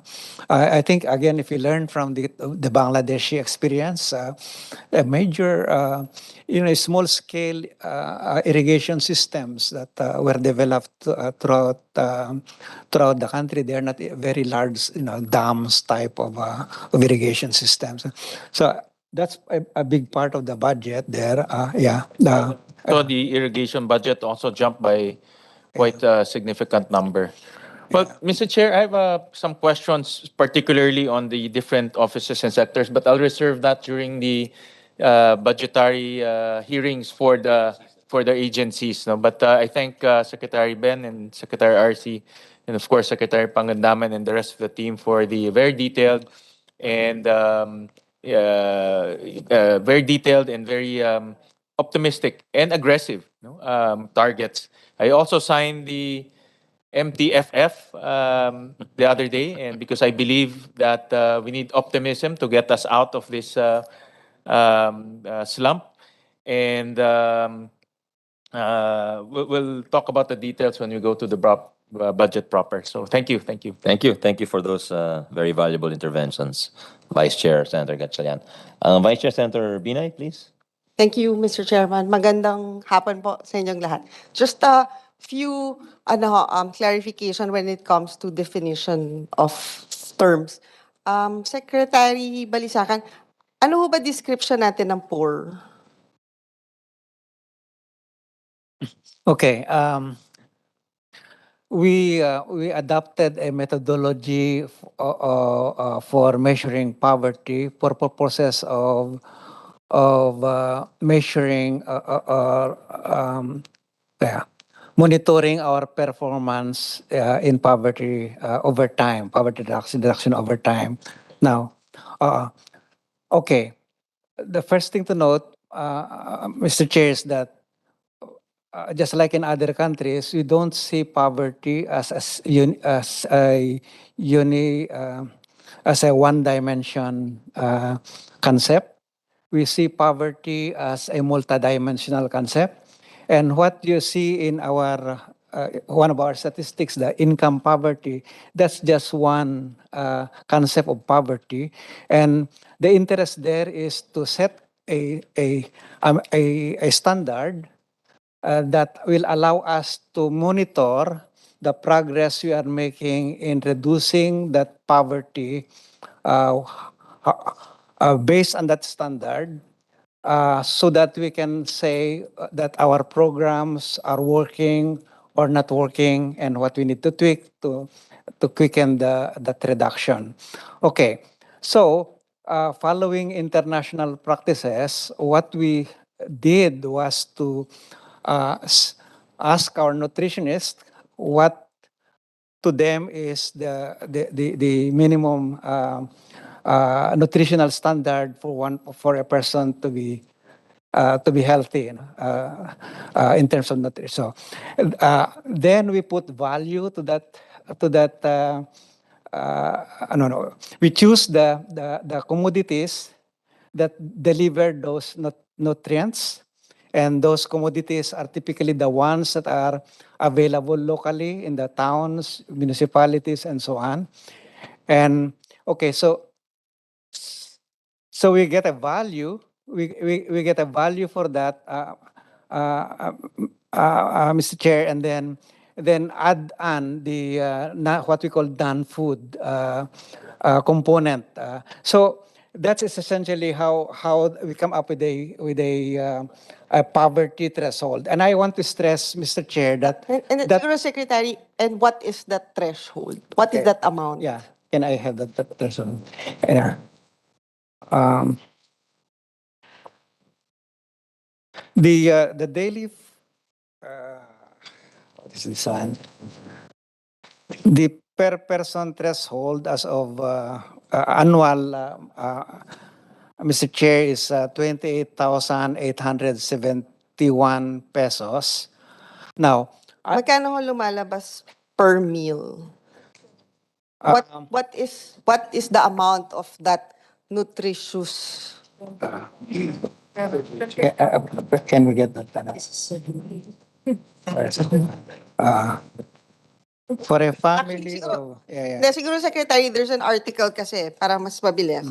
Parang, it's 18, if you can afford 18.62 pesos per meal, you're not considered food poor. Tama po ba? Tama yun. But again, please take note that the basis for that is there is a nutritional standard prescribed by our nutrients, and that's the sources of those nutrients are from locally available food. So it's not the kind of food that maybe that you can buy from SM Mall or in the groceries. But I think Siguro, Secretary, parang kasi on a layman's term kasi, ang dating pag sinabi nyo, if you can afford 18 pesos per meal, you're not poor. When technically if you buy a cup noodle, it's already 16 pesos ata sa grocery. In fact, I asked si Sena Aimee kanine, yung Nutribun, yung one piece of Nutribun is already 26 pesos. And if you can afford that Nutribun, if you can only afford that Nutribun as your meal, hindi kayo considered na poor if we go by your definition. Ang mga Mr. Chair, again, what we may have in mind is something that's different from how that so-called menu was constructed, because the way it was constructed, it's based on what is available locally in the market. But again, siguro, Secretary, baka you can provide na lang sa committee. Ano yung nutritionist nyo? Ano yung menu na kinonsider nila na hindi ka na poor kasi within 18 pesos, you can already afford to buy nutritious food. Magkakaiba yun ho, depende sa location nga, sa city, sa province, hindi makakapareho yung bundle ho or what you call menu. But I just want to emphasize here ho that the purpose here is not so much to gauge on what is a threshold that can afford one to achieve a decent life, or it's not a methodology that we prescribe, for example, for determining minimum wage or decent wage. Hindi ganun ho yung ano, kasi what we do in practice is as we have shown in the presentations earlier, and in the statistics of the PSA, may iba-ibang klaseng thresholds on. May food threshold, merong poverty threshold, just to see how sensitive the results are, that especially the changes over time. Kasi we can quarrel as to what exactly is the standard. No? We will not be able to agree on that standard kasi magkakaiba. Talaga yung kwan natin. But what is important here? Siguro, Secretary, di ba parang there's a PSA figure na 19.99 million Filipinos were considered poor. Yes. And siguro, what is that standard nga for you to be considered poor? Yeah, it is that income that one must have to be deemed not poor. And what is that amount? Ito ho ba yung 12,000 pesos Yes, a month? ito yung 12, for example, for a family of 5, ito yung month, 12,000 per month. Ho. And then yung for food poor, it's the ano nga 8,000 ba yun? So which is equivalent to 18.62 pesos per meal. 8,379, Mr. Chair, per month. Ang Average. lang ko kasi, Secretary, parang baka parang on the ground yung number of poor natin, baka hindi natin nakaka-capture yung true number kasi nga parang yung naging standard natin ay masyadong mataas para hindi ka ma-consider na poor. Tama ba yun? Or other way around? Kasi nga, di ba, for example, during 2021, ang inflation rate naman ho at that time was only 3%. So ngayon ho, 6% na tayo, di ba? So yung 18 pesos natin, a year ago is totally different from our 18 pesos now. So baka there's also a need to review or reassess. Baka we need to change again the numbers. Yeah, just to be sure, Mr. Chair, the threshold naman are adjusted for inflation. So as kung halimbawa yung data na ina-analyze natin is 2022, at yung last threshold natin was 2021. Of course, we have to adjust that for inflation to make sure that's comparable with the data. I just want to emphasize, Mr. Chair, that poverty is multidimensional. I don't want to see this income poverty as also our metric for looking at learning poverty at health poverty kasi magkakaiba ho yun. There's not a one-to-one correspondence between kung may learning poverty yung household at saka income What do poverty. you call that 18 pesos a meal? Anong tawag doon? Anong type of poverty is that? We call it income poverty. Income poverty. Yeah, income Actually, poverty. Mr. Chairman, if you can afford 18.62 pesos per meal, hindi ka poor. Kasi Not the case in NCR, no? It's probably higher sa NCR. Probably, no? Oh. sa food, di ba? Again, ang sa amin kasi for purposes of Actually, planning. ang correct term would be, hindi ka food poor. Yeah. But kasi for purposes of our planning and informing our policy choices, kasi ang useful kasi ng indicator na ito is yung trend over time. Kung nakikita natin, no matter how low that threshold that you initially adopted, kung nakikita mong nag-decrease, eh baka sasabi natin our programs must be working, or can we make it get the reduction faster? Kung tumataas naman is we have a problem. The other the other issue that we do, Mr. Chair, and Madam Senator, is when we analyze the data to inform public policy, we actually do sensitivity analysis. Yung nga kung sabi natin masyado na yatang mababa na ito ngayon, itaas natin and then see if robust yung nakikita nating pattern. Because what we want to know is that the policy that we are deploying to address poverty are effective. These policies are effective. Okay, kaya dapat robust yung nakikita nating pattern regardless of what that standard of poverty that you see. Siyempre yung mga sa amin, hindi na namin na ipapublish yung mga iba-ibang test na ginagawa sa data para masabing robust itong pattern na ito.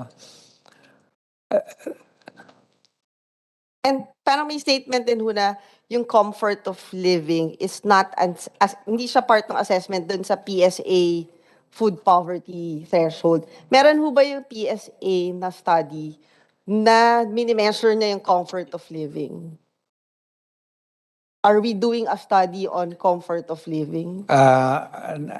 Hindi. But what we do is what we publish are the different dimensions. So yung comfort of living kasi ang daming dimensions yan. But instead, from a policy perspective, we think that it's better to look at those different, para may dashboard, look at kung ano yung importanteng concept of poverty that we should focus on. Kung halimbawa, nakikita natin ngayon yung dashboard ng World Bank, they show that we have serious learning poverty. Napakataas yung learning poverty natin. Now, even higher, by the way, than the income poverty, regardless of what, so yun, we focus on that. It has not much to do with income per se, but of course, income is one of the variables, but not the only. Is learning poverty measured, Secretary? How do you measure learning? With the permission of Senator Nancy, how is learning poverty measured? We did not measure the learning poverty, the World Bank, but do you have the methodology for that? But I think that they... King of the World Bank. No, yeah. It's based on these studies of children, I think, for 10 years old and below yata yun, or they are subjected to certain tests and comprehension and ability to grasp. Mga ganun. Yun ba yung number 79 tayo? The Senate President was talking about. Hindi. Yun ba yung pang 79 tayo? Or that's a different iba? How do we fare there sa learning poverty index? Well, yeah. Ang naging problema doon is, I think it's that at least one of those is that the test is performed for one language, no, in a country. So several countries yan. It just so happened that in our case, English. we have multilingual, no? So we had to nominate a language that in which our students could be tested. And so if you are using a multilingual lingua franca for your grade 10 and grade 5 and below. What did we score?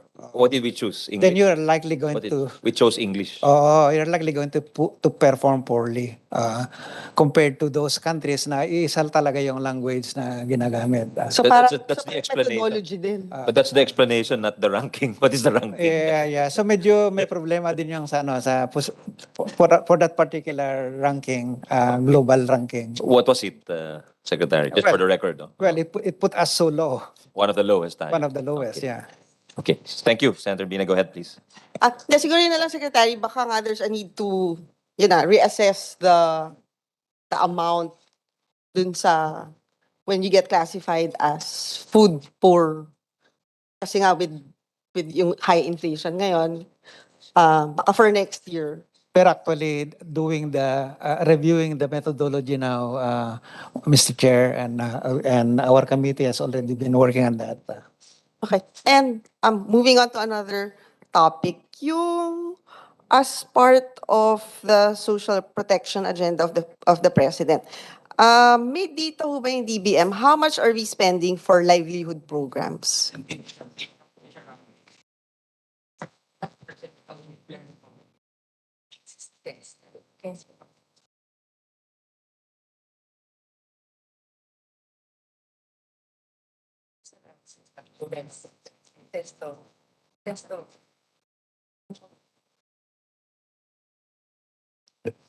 Pareho kayo.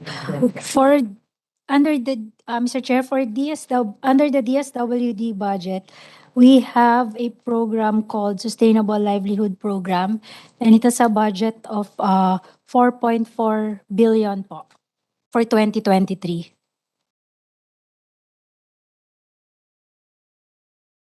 And in the other agencies, for example, yung DOLE, Considered livelihood to. DTI. Considered ano to, di ba? Livelihood. Extra, di ba? Lahat po. Set yung sa dulo to funds.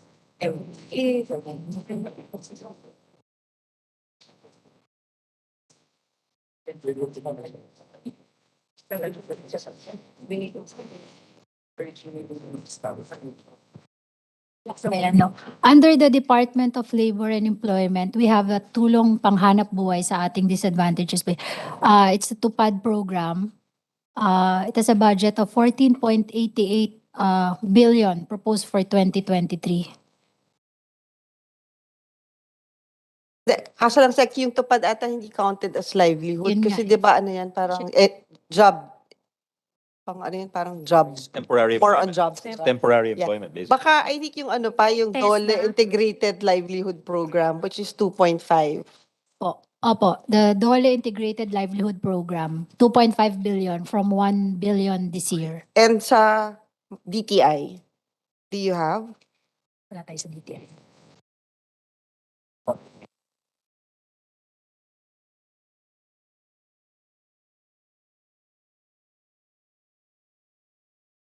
Business loans, di ba? Yung ano yun, Small Business Center ba yun?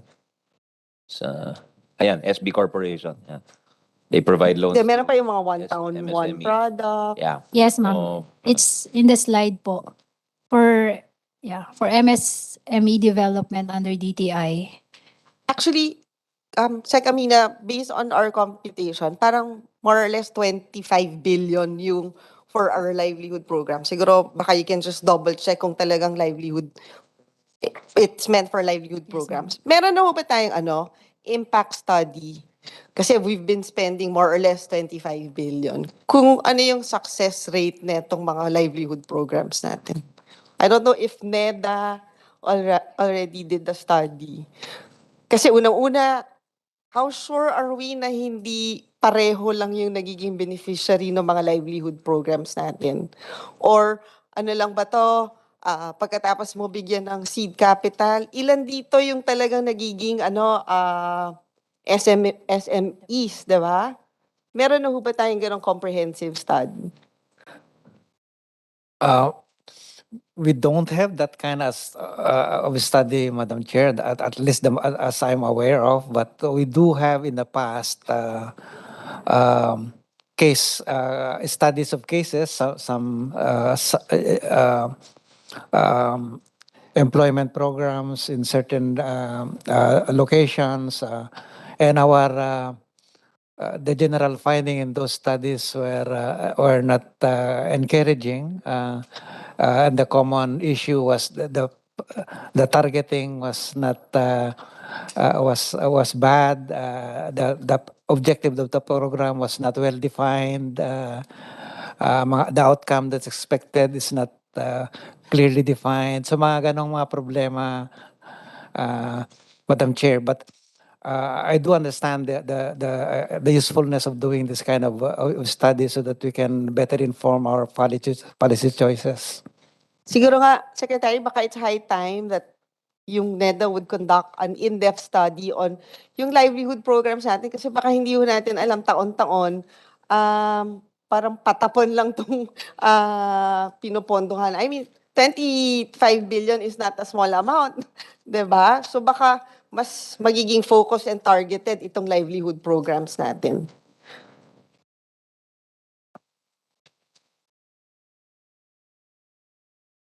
Yeah, we'll do and we'll furnish you what we have. Or Madam- for next year's budget, meron ho ba for a study I like think this? we can because we have we are working closely with 3IE. It's an international outfit that's quite competent in impact evaluation, Madam Chair, and we'll use this to help inform our programs. Okay, thank you, Secretary. Sec Joc, no, can you please explain yung one fund concept? Hindi ko alam kung sa DOF yan or DBM. DBM. Sec Amina. Parang vacuum cleaner yung DBM basically. Ay. They suck everything that everyone else does not spend. Di ba? Yun yun. Tama, di ba?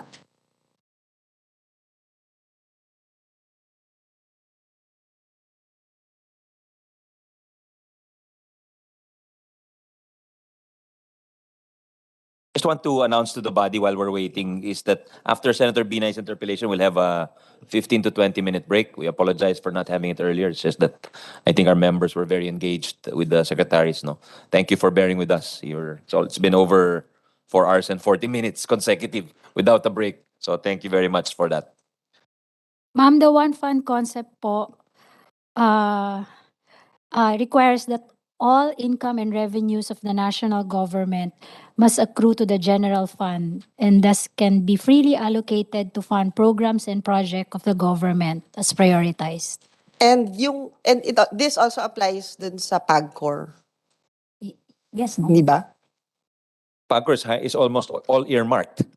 Because the one fund, general fund, is the opposite of earmarking. Earmarking is your revenues is allotted for a specific purpose. Yung one fund is as the money comes in, PAGCOR, you yung will fund. excess collection nila is remitted to... I don't know. Yeah, let's ask. Except those that are earmarked, 'di ba? May law mandated by law. Sa charter po yata niya mayroong kung saan gagamitin yung income po ng PAGCOR. I mean to say there's a year where the PAGCOR has remitted to the general fund. There are years. Di ba dun ata... I think it's all earmarked, di ba?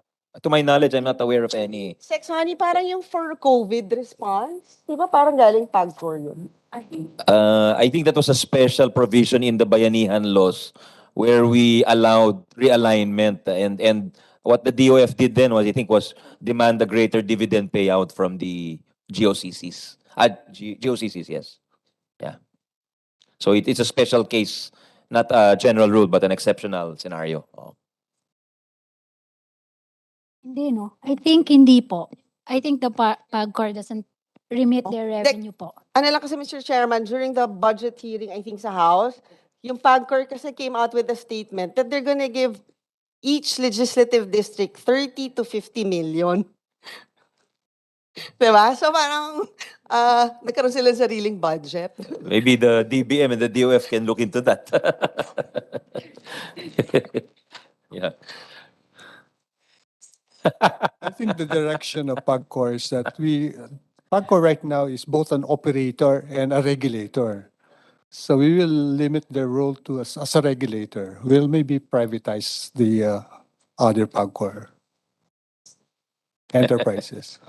Okay. Okay. But tama also Senator Angara, I think there's an earmark for Almost where they everything, will diba? go, no? May For almost mga everything. Oh. athletic, may mga ganun. Part of it goes to President's Social Fund, etc. Ganun. And they're not Earmarking. subject to the one fund because they have a different operating budget. Eh. They have a corporate operating budget. Yun nga lang, Mr. So there is no Chairman. obligation on their part to give the excess to. Nakakagulat lang yung Yeah. statement nila na they can give out 30 to 50 million. That must be part of their net income. That must be part of their net corporate income. But I don't think there's any law or regulation which obligates them to give that to Amount. one fund. Yeah. So in a sense, if you're a purist, that is a leakage from government revenues, di ba? And If you're a purist, yes. And I guess that is something that we need to cure, diba? If we consider it as I a think so. I think leakage. because all of this, if in a time of scarce resources, Secretary, I'm sure you agree, you want to put all hands on deck, so to speak, di ba?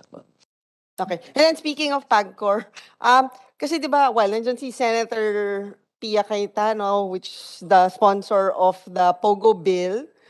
Kasi when we passed that POGO bill, ang projected income is 32 billion. And we've only collected 3 billion. And during your presentation, di ba, parang you made yung mga legislative agenda niya, like yung PIFITA and other taxes. But we have this law where we can collect, but apparently we're not collecting. So gusto ko lang humingi ng update kung ano ang nangyari. I mean, in one think, hearing, nangyari ho doon is the environment has changed, no? Yung in-expect natin na papasok na pogo, hindi na pumasok. In fact, di ba, limited na. Tsaka nagkaroon ng pandemic, di ba? That is also a big factor. Nawala na yung pogo. hindi, pero Secretary, kasi when we passed this, pandemic na eh. So, when they made the projections, dapat kasama na yung pandemic. Optimistic masyado yung projection. If I may, Mr. Chairman, Yeah, to let's hear it straight from the chairperson who sponsored it. Yeah. to DOF, who was obviously the agency that was pushing for this, there was no assurance that they will come back. It was really preparatory. So if they come back, because they left during the pandemic, no, for various reasons, pandemic among others, medyo may crackdown din sa China yata at that time. So if Correct. they come back, ito yung preparation. Tama. And there were colleagues of ours, our colleague from Makati might have been one of them na huwag na silang bumalik, may ganon, di ba? So this was really preparatory. If they come back, ito, projections pag bumalik in full force was actually 47 billion. 47, pero it's more like we're ready, sisingilin namin kayo if you come back in full force. If not, then we go where we are. So that's what it is. So here's some data. At its peak in 2020, the collection from POGO was 7.2 billion. Okay, last year, total for 2021, may pandemic nito, 3.9 billion. So bumaba talaga. Okay. Okay, thank you, Mr. Chairman. Thank you, Sex. Thank you very much for very good questions and interventions. If it's all right with Senator P and Senwin, we'll take a break, allow our secretaries to catch their breath. so Mr. to Chairman, it's very all right. They can start standing up. Can I just add something? It's not Please, for please, it is for the wellness and well-being of our guests, our guests who took so much time, and our staff also. When I was in Korea for a parliamentary forum on global health, the breaks were not just eating breaks; they were movement breaks. And I showed a video of to my colleagues that I don't dance, no? Pero ano magagawa mo? Lahat ng kasama ko. Hindi, meron actually kasi na sa screen na kokopyahin mo. So kopya-kopya ka lang to move around or you walk around. So what I actually do, Mr. Chairman, in my own hearings, I tell the resource person, feel free to stand up, to stretch, because this is torture to our bodies and to our minds also, no, to sit. Di ba sabi nga every 1 hour. So anyway, you can stand while I'm already giving you. Thank you very much, lessons to move Senior around. Vice Chair Pia. It's 1:55. Is it okay to come back at 2:10? And then we'll go till about 2:55, yeah? Just to maximize. We're acting like we don't have a hearing tomorrow, but so let's no, but at least we've done a substantial amount of work in the meantime. So please, thank you very much again.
one of our senior vice chairs, Senator Pia Cayetano, is also the chair of the Senate Committee on Sustainable Development Goals and Futures Thinking.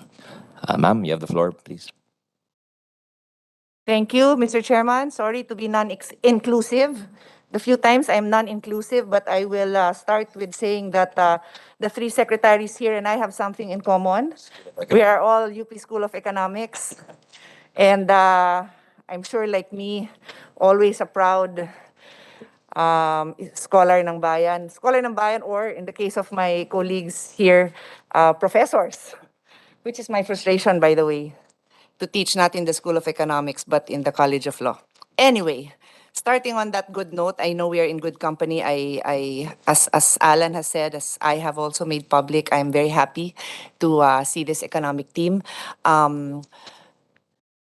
Heads up, I think some of my questions can be dissected in my committee on the Sustainable Development Goals. I was just very excited to move forward our newly titled Bicycle and Walkable Cities Act, which was formerly the Safe Pathway. So inuna ko yun because we already passed it in the last Congress before the briefing.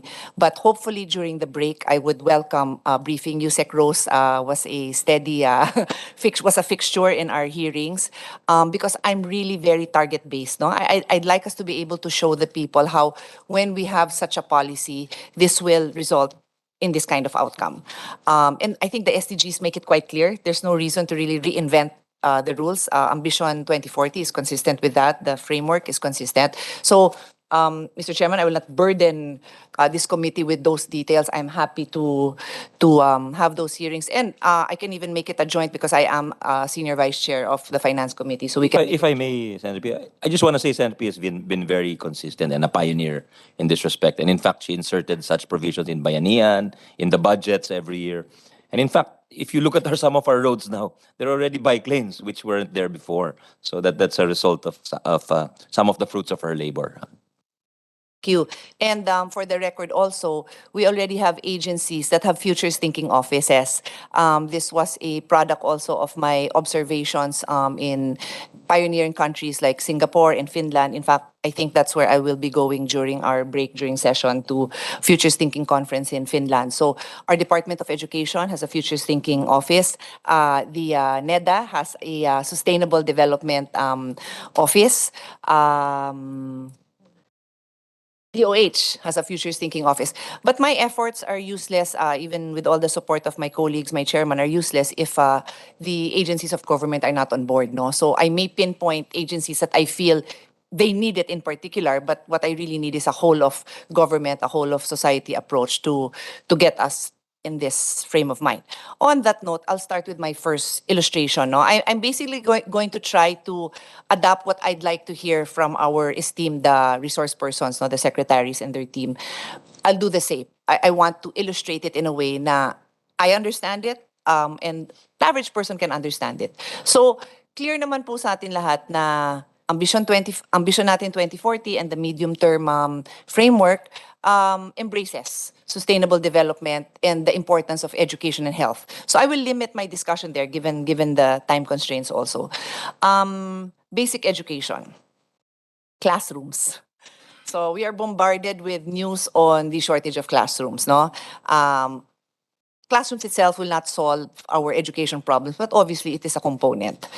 The number that we are looking at is 40. That is not ideal, but that is what we're living with right now.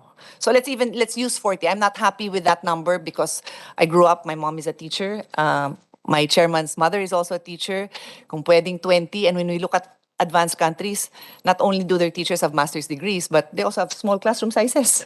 So, but anyway, we're living with 40 for purpose of discussion, and I'll ask my team now to put on the my visual aid, no, on for everyone to see. So basically, the DepEd tells us that we have 127,039 classrooms. We need 127,039 classrooms. We are waiting for that slide to appear, but you can listen na lang to my numbers. This is from DepEd, I didn't make this up.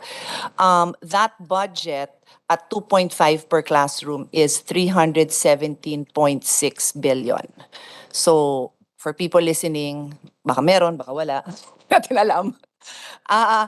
I'm not saying that we have to spend for this all this year, obviously, and the absorptive capacity is not going to be there. So I made a chart, which I hope at some point today will appear.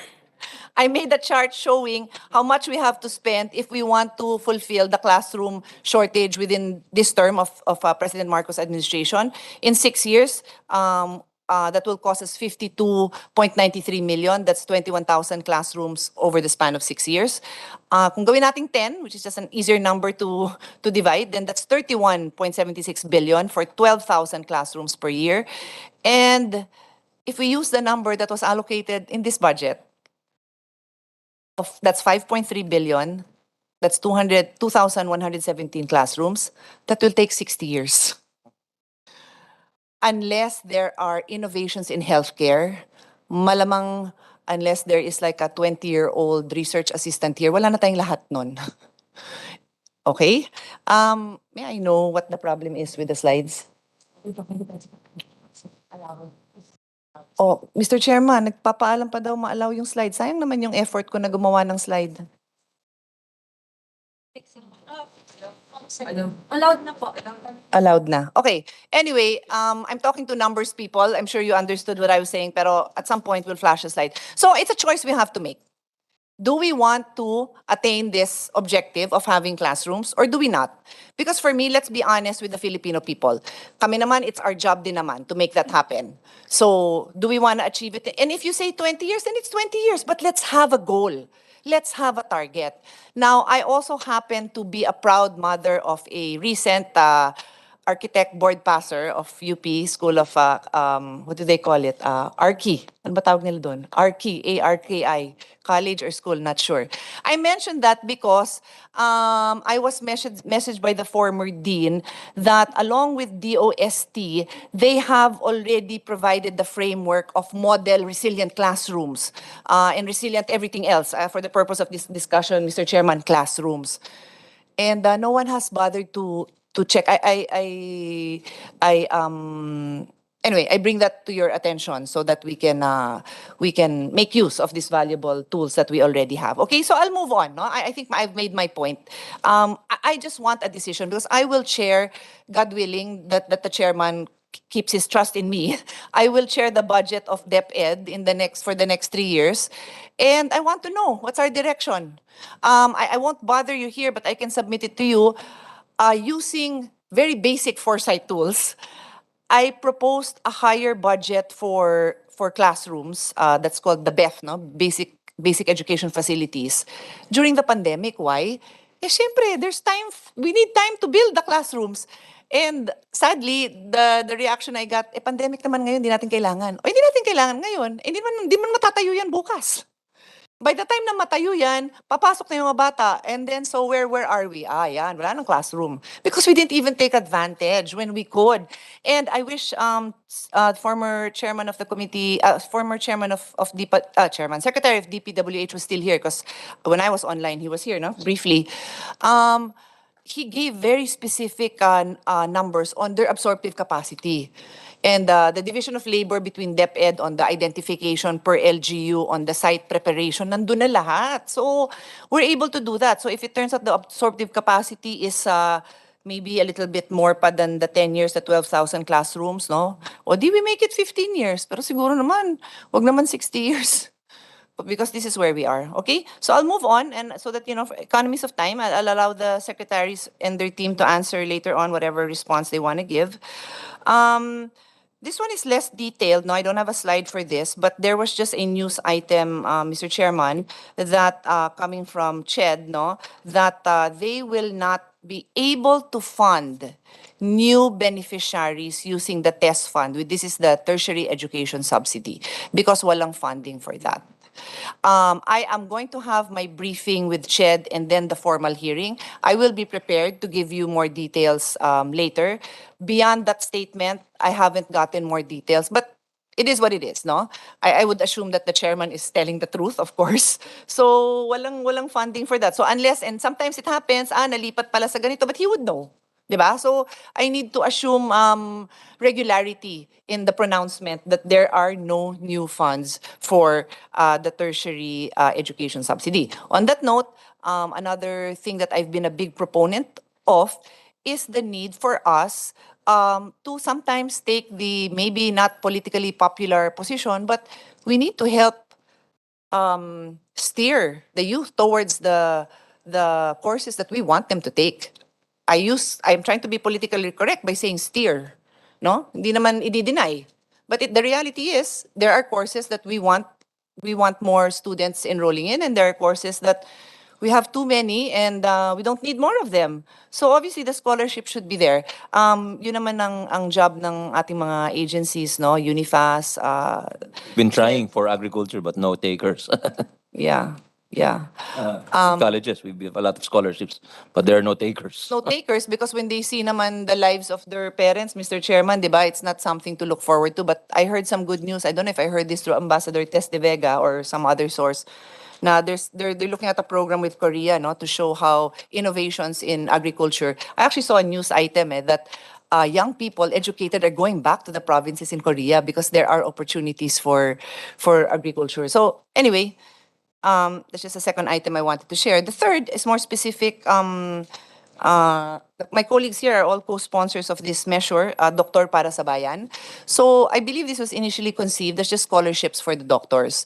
But with all humility, no, I studied it very carefully and I said, we can't just do scholarships. The universities offering these programs don't have the absorptive capacity. You can talk about doubling the enrollment. They don't have classrooms. They don't have laboratories. They don't have professors to teach even 20% more. So the law became quite comprehensive. It now includes MOE and PS and capital outlay because I called the major schools. I called PGH. I said, what's your absorptive capacity right now? I forgot the answer, but maybe it was 10% at most. But we want more. We want more. So we have to support it. So now, as it stands, in the 2022 budget, the amount provided for medical scholarship was 250 million. And there's another 250 million that is a congressional insertion based on the numbers. You have to assume that we do our homework. No? So we computed and put a random 250 there. We computed how many scholars do we want to fund and we put in another 250 because those are the number of scholars we need to have to achieve a specific goal, which is the number of doctors to the population. But it is a congressional insertion. So come 2023, wala na siya because of the general rule na bawal ang congressional insertion. O so paano? Hindi na mafa-fund yun.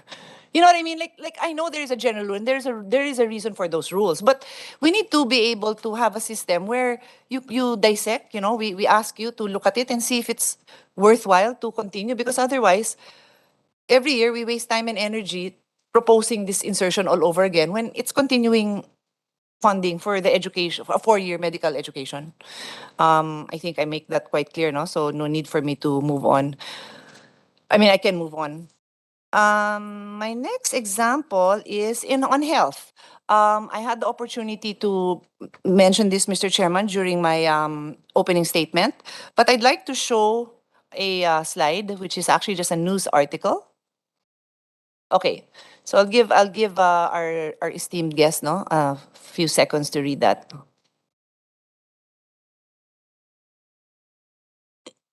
Okay, so what that slide basically says is in the US FDA banned 55,000 flavors. These are not companies, flavors. So coming out of how many companies, I don't know, 50,000 flavors were banned by the FDA.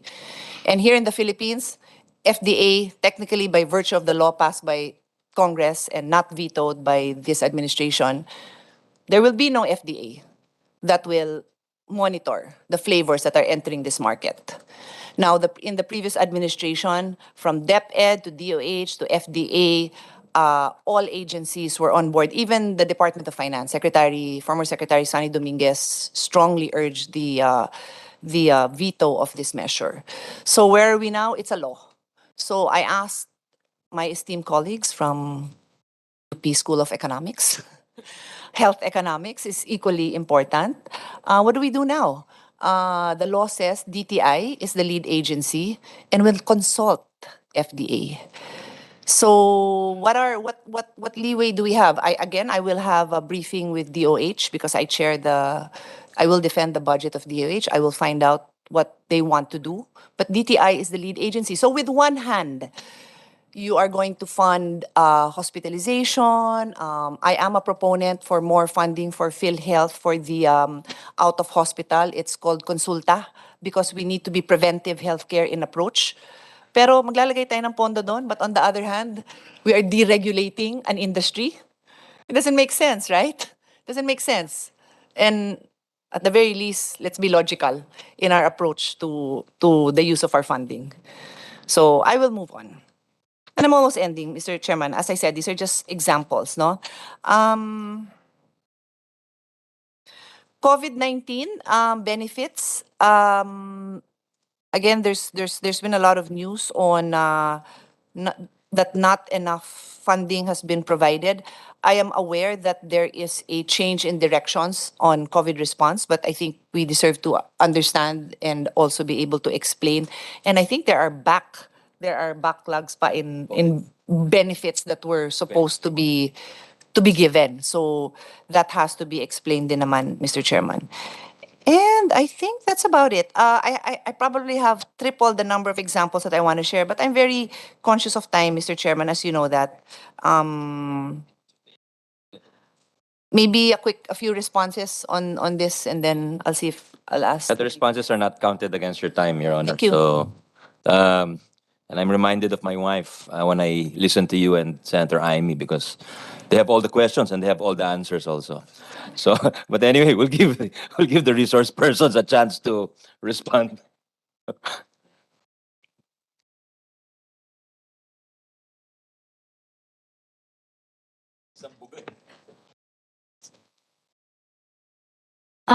There's a lot there, so you can choose to respond to whichever portion. There's something about the e-cigarettes. There's about the education. What are the other ones? Mostly policy anyway. You know, Yeah, like I said, I policy, yeah. use them as examples. You can counter with a different example, but at some point I'll go back with Yung point niya about maybe DBM secretary can respond to the On the- about the congressional insertions, perhaps at some point being part of the NEP already because it's a continuing appropriation or a continuing need. Kasi it doesn't make sense. You fund the scholarship for 2 years and then suddenly you don't fund the third and fourth year. What will happen to the students, diba? Something like that, no? If I may, Mr. Chair, for the school buildings, I can just perhaps share of course, we all know that their utilization and the disbursement and obligation rate is really quite low. In fact, for 2021, the obligation rate the obligation rate is 92%, the disbursement is only 45%. This is for 2021 alone. So I guess for To 2022, be clear, we're referring to DPWH, right? I mean, Yes. for the record, because they're the ones tasked to roll out, no? Yes, And ma'am. sorry, I forgot to mention, Mr. Chairman. Of course, we're cognizant of the Mandanas ruling that also, threw us a monkey wrench when we were trying to push for the funding. I think what we did for 2022 is fund the fourth and fifth class, but I understand the Vice President Secretary wants to fund everything. So maybe you can elaborate on that. Yes, ma'am. And then per submission also from the Department of Education, as of December 31, 2021, they reported that there are only 191 constructed classrooms for 2021, while there are still 15,000 classrooms ongoing from 2014 to 2021. So when we craft the budget, yeah, when we craft the budget, klaro daw. WFP lang siya, yung FDD. May we remind our resource persons to close their computers/party lines. Go ahead, Sec. So, Mr. Chair, given the low absorptive capacity and the implementation efforts of the agencies po, we take that into consideration in preparing the budget. While we understand po that we need more classrooms to be constructed, I think Secretary Jokno, we discussed this a few weeks ago. We have a parang strategy po on how to work about so that in the coming years po, we'll be able to, I think your projection, ma'am, is right. Maybe we can do some sort of a projection in the next 6 years so that we'll be able to reduce the backlogs. Secretary Jokno, if we can share po the strategy that you have. Of course.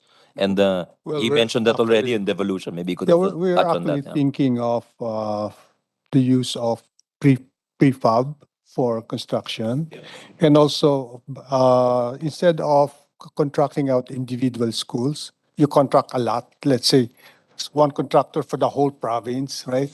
So that I think that makes a lot of sense. Thank you for that. The fact that you have had this discussion is already assuring to me because, Your Honors, the concern here really has been me being the chairman, the vice chairman in charge of their budget. I'm like an arbiter. DPWH, DepEd, DPWH, DepEd.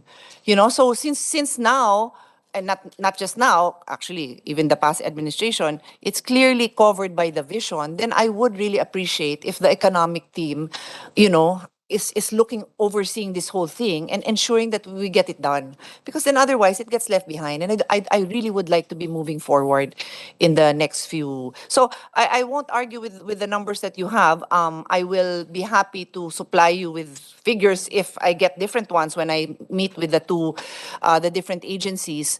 But in the meantime, I would be happy if you can give me a timeline when we can, you know, when you have the resources that you need to really come up with these projections. I think that will give assurance to a lot of people. Mr. Chair, just to share lang an experience, I remember this is a perennial problem with DepEd when it comes to construction of classrooms. I remember before when, and I have to give credit, when Secretary Pinoy, no, sa DBM, he's under the Aquino administration, Butch Abad, no? He had this program. It was, I think it's quite effective. It's a counterparting. So, for example, DepEd will give 50% of the funds, the LGU will give 50% of the funds, but the LGU builds. So, in effect, you now have thousands of LGUs simultaneously building. Kasi right now it's centralized. It's all DepEd building. So what he did is, okay, you put 50%, I'll put 50%, can be in form of land, kasi land is also scarce in Metro Manila, can be form of funds, but you build. So you use the back of the LGU, and then the LGU constructs, but DepEd, of course, monitors the quality, monitors the specifications. But the concept there is to decentralize construction because the construction part is the bottleneck. No? The bidding part is the bottleneck. Now, just to share with the group on some And concept. if the problem is land acquisition, the local government is usually more efficient in that respect. So I that's a may very also- good. That's a very good point. If Go ahead, I Sir may also share during that time, since you mentioned the experience during the Aquino administration, Mr. Chair, that we did a PPP for classroom construction at the time, and quite so that you can have quite a massive construction going on all at the same time. I think that there is something like maybe this kind of a hybrid that the SecBen is mentioning, that you know you can use that facility and together with I think there's really from a economic and social perspective, I would think as a social planner that investment in human capital like this is quite superior, has superior returns compared to other forms of infrastructure. And it needs a pain to see that over the years we haven't addressed that critical component of our human capital build up. So yun, I guess I came from I started my school in very remote areas where you know I can relate to this access issue, and so I think that 6 years with 51 billion, so that should be very doable. I think if we can just refocus our efforts. Mr. Chairman, may I just add, Yes, please, to add Secretary Ben. perspective on our problem with education? Yes, sir. Of course, school building is a problem, but my understanding in education is that 60% of the performance of the student is explained by the quality of the teachers. I think we should also focus on reskilling, upskilling, retooling our teachers. Okay. So one of the focus points of our chairperson of Basic Education, Senator Win. May I just expound on Please, that? No? please. Our chairman, in the last Congress, we passed Teachers Excellence Act. So during the briefing on the budget, and of course you're welcome to attend in the hearing, I hope that's, sabi nga niya wala pang IRR. But we also need funding for that because I also prefaced my whole discussion on classroom acknowledging that it's not the main issue, no, but we still need classrooms. It's really the quality of education. So that one, we need serious funding. And that goes into so many issues. Again, we won't have time, maybe sa committee na lang. But like, I know a lot of LGUs in far-flung areas would want to put up a teaching school. That's usually the first course, one of the first course offered, diba, in mga local LUCs. And then, but the question is the quality. Kasi magagaling ba yung nagtuturo doon, di ba? And the passing rate, we have to look at all of those. So anyway, we're happy that we're having this discussion, Your Honor. Maybe a response on the health issue, no? The doctors and the e-cigarette, as I said, is an example, but it's a serious concern. Pulmonary disease is major contributor to health problems that we have to fund. Mr. Chair, if I may just add po yung the comment of Senator Win. There's an existing study now, technical assistance po that we're currently doing now with ADB. This is the cost sharing policy between the national government and LGUs. This is also consistent with of course, capacity building for the Mandanas ruling that we're going to devolve the functions of social services in the LGUs. It's not limited to education. It's across the board. It includes water supply, sanitation, sewage, flood control, roads and project, even tourism and housing. Okay. So we'll be happy to share the result of the study once it's finished and completed. Yeah, just to share also one of the comments of, well, we also crowdsourced a little bit on the NEP, no? One of the comments of one of the academic groups was not enough resources in water. A lot of infrastructure, but not enough for water, which they say has, I don't know if it's multiplier or multiple effects because you fight disease, but you also provide a basic service. So just that's something to flag going forward. No? Yeah. So if you're done, Senator Pia? Response on the health. Yeah, sorry, I'm sorry. Yeah. And then I just have a Response on that. rejoinder which recaps it. Anyone want to respond? Yeah, Yusek Rose. Yeah, with the indulgence of my principal. So just want to report that during, I think it was May of, the previous administration, we actually started working with the DOH in finalizing their human resources for health master plan. And when it was presented to the Social Development Committee, we found that there was not much in terms of the numbers, the quantitative part, and so we asked that we redo it. And this time we worked with them. So it was NEDA, DOH, and then we sought the assistance of the ADB. And so actually right now the study is already finished by and large. It's just that we have to present it to the next batch of the Social Development Committee.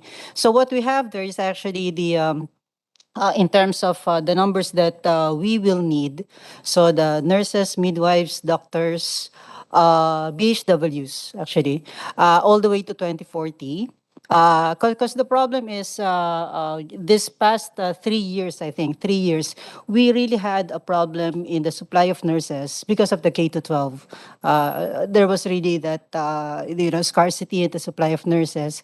And we figured that going forward, siguro from now until siguro mga 3 years from now, yung doctors naman na magiging problema natin. Again, also because of the, we added 2 years.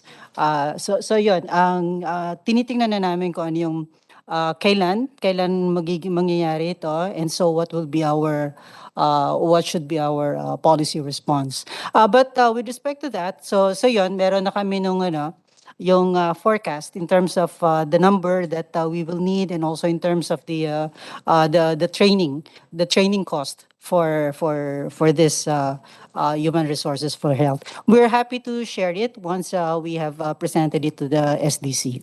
I'm glad you mentioned that because that was how I was going to end my question, but I still need an answer on vapes. No, I just want somebody to respond to this No one has because responded it to goes it. back to everything in Ambition 2040. I was going to say that one of the, and I think it might have been the first committee report I reported out in the 13th Congress between 2004 and 2010, was the management of human resources due to the influx, the demand for nurses abroad. What we don't have, dear secretaries, are a multi-sectoral and a multi-agency, whether it's a task force or a group that is managing this. So if it's just DOH crunching the numbers on what the need is, somebody should also be crunching the numbers on how many we lose. So we're producing this much, how many leave, and how do we manage that? And I'll dig up that committee report. I'll ask my team to look at it. It's an official document. It's a Senate committee report. There were recommendations at that time on bilateral agreements or even private agreements between, let's say, the city of San Francisco and St. Paul University. I mentioned St. Paul because they are a major producer pala of nurses. So it can be tackled so many ways, but we need to have those agreements in place so that we have some way of managing, no? So for every demand, every 10 nurses they get, fund a nurse who will take up a masteral program. For every 100, put up a building.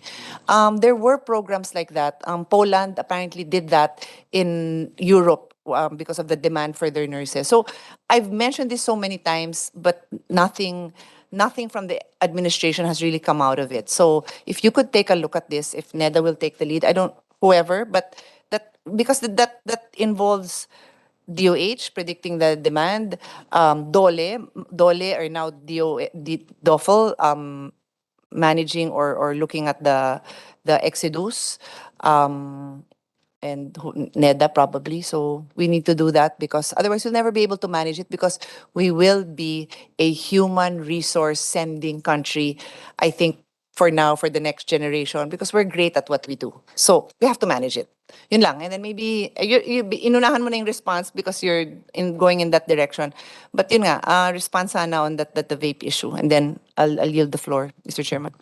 Anyone can respond on the vape issue? There's any views on that? If you're just going to look at each other, I'll assume there's no view. If there's no view, I'm going to demand the view on the floor so you can think about it, because yun Yeah, nga eh. you have time to think about your... The example that, the example I told the chairman I would mention is just when Secretary Pangandaman mentioned that corruption is an issue that they will address, then my brother, no, Senator Alan, spoke, di ba, about possible leakages and really out and out schemes, no, to deprive us of very much needed funding.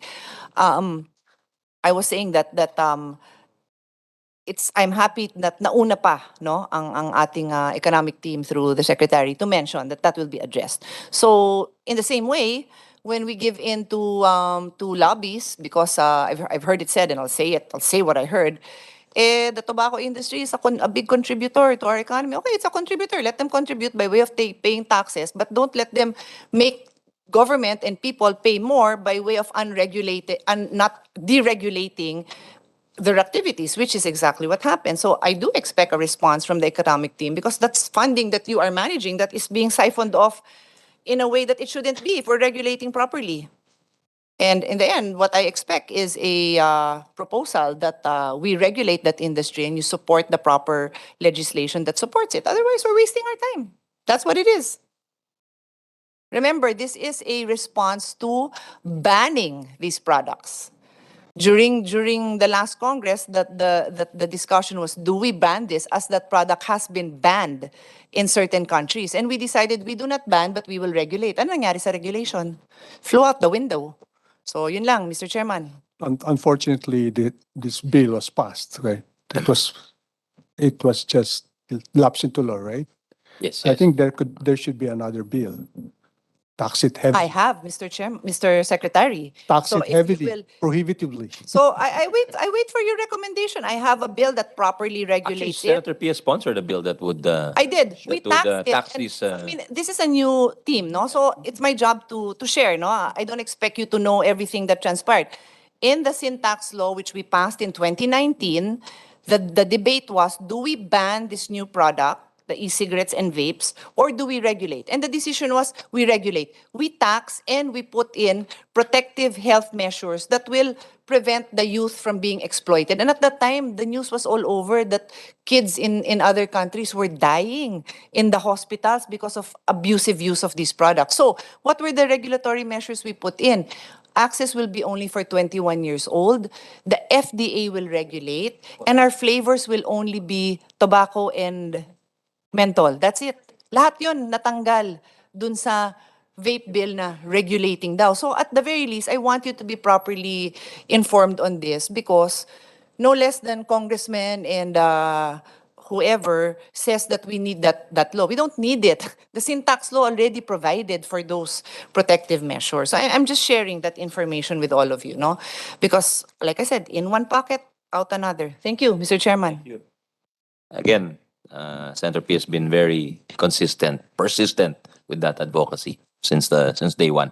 And I'd like to take off from her points, if it's okay, to go to talk about a little bit about PhilHealth because there was a pronouncement in the House that PhilHealth will only survive until 2027.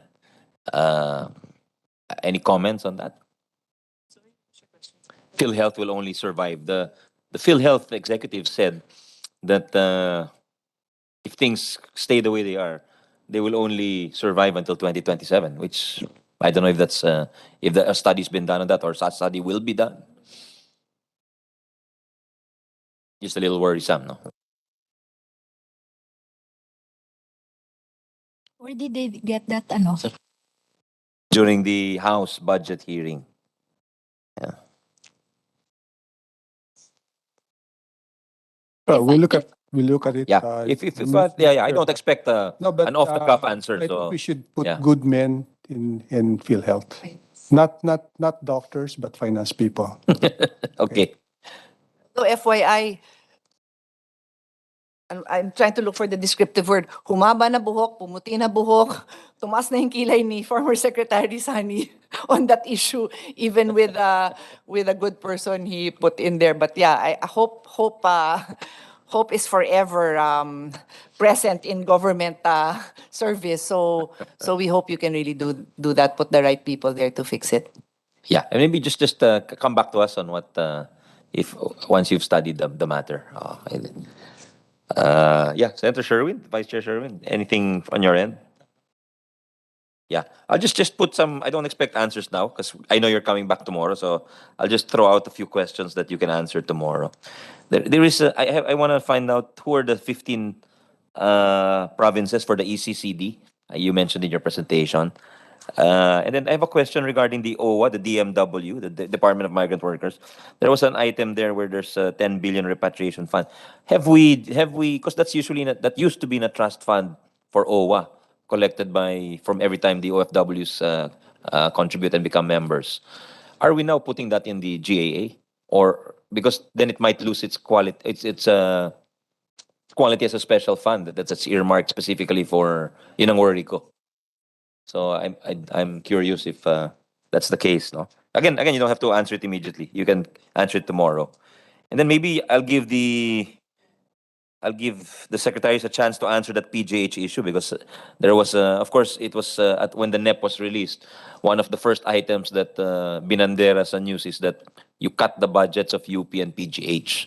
I think, well, first of all, it's unfair because they're comparing the 2022 GAA, which is the final product of the budgetary process, with the 2023 NEP, which is only at the very start or the infancy of the debate.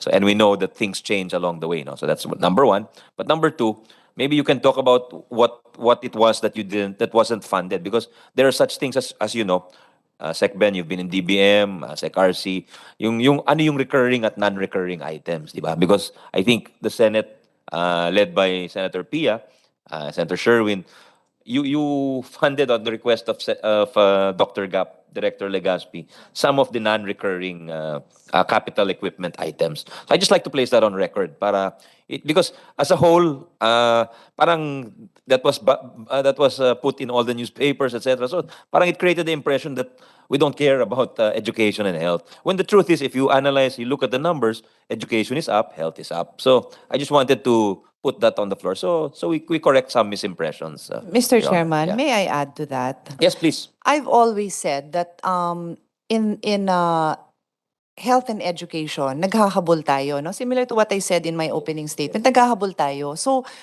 when an item in let's use PGH as an example, no, has been completed, hindi na ba madadagdagan yun? Then we have something else to complete. So kung ang napondohan is the emergency ward, and then next time naman it's the pediatrics, and next time, di ba, naka-line up naman yung mga programs nila.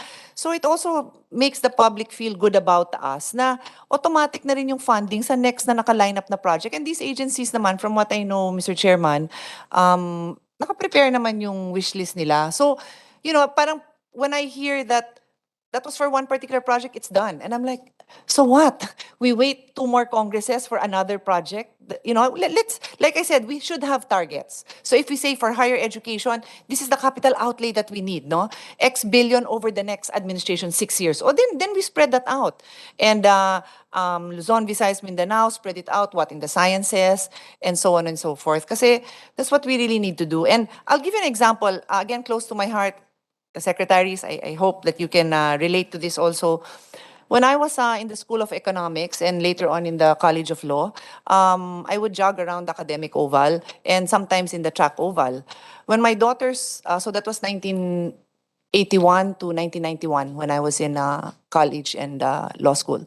When my eldest daughter went to college, that was 2012, that's when I found out that it's the same track oval. Okay, yung butas, yung pa rin, butas-butas. So when they run, napipilayan yung teammates, and God, thank God, never napilayan ako, no? They get sprained because butas-butas yung field. Anyway, through our collective efforts, during the time that my daughter was a football player, we got it funding. Pero sa sobrang inefficiency ng contractor, nag-graduate na siya, and I had to fund them to play in, thanks to Mr. Kevin Tan, all the way here in BGC in McKinley. They would go there twice a week to train because their track oval was uprooted. Anyway, my next daughter became a player. Thank God before siya nag-graduate, and I wish I could show you because it's beautiful. Maybe tomorrow, Mr. Chairman, I'll flash it. Nakalaro na siya dun sa magandang field na yon. And just today, the dean sent me. So tapos na, nakalaro na siya doon, nakagraduate na rin siya. Tapos ngayon, bawal na ulit. Doon sila sa sunken garden na. Kaya nga sunken garden kasi nalulubog at pag inulan, hindi ka makalaro. Lipat sila sa sunken garden. Text ako sa dean, bakit nalipat na naman yung training sa sunken garden? Kasi yung track oval, yun naman yung inaayos ngayon, patawarin. And then tinawagan ko si UP President Danny Concepcion. He fired the contractor kasi palpak. Well, they start all over again.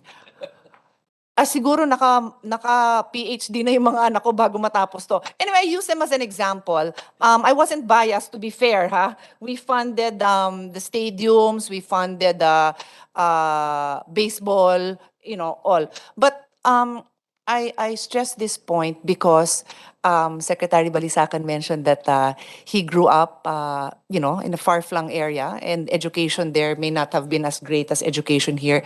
But UP and many other SUCs, Mr. Chairman, my experience is just UP, so I speak of UP, but other universities, SUCs as well, give these young people the opportunity. So during the pandemic, I adopted 3 of their teammates from different parts of the country. They live with me. Awa ng Diyos, nag-graduate yung dalawa during the pandemic. Yung isa, goalkeeper ng UP football. Tita, wala pa rin akong dorm. Freaking commutes from my home in Alabang to UP. So text na naman ako sa dean. Bakit naman walang dorm? Wala pa rin.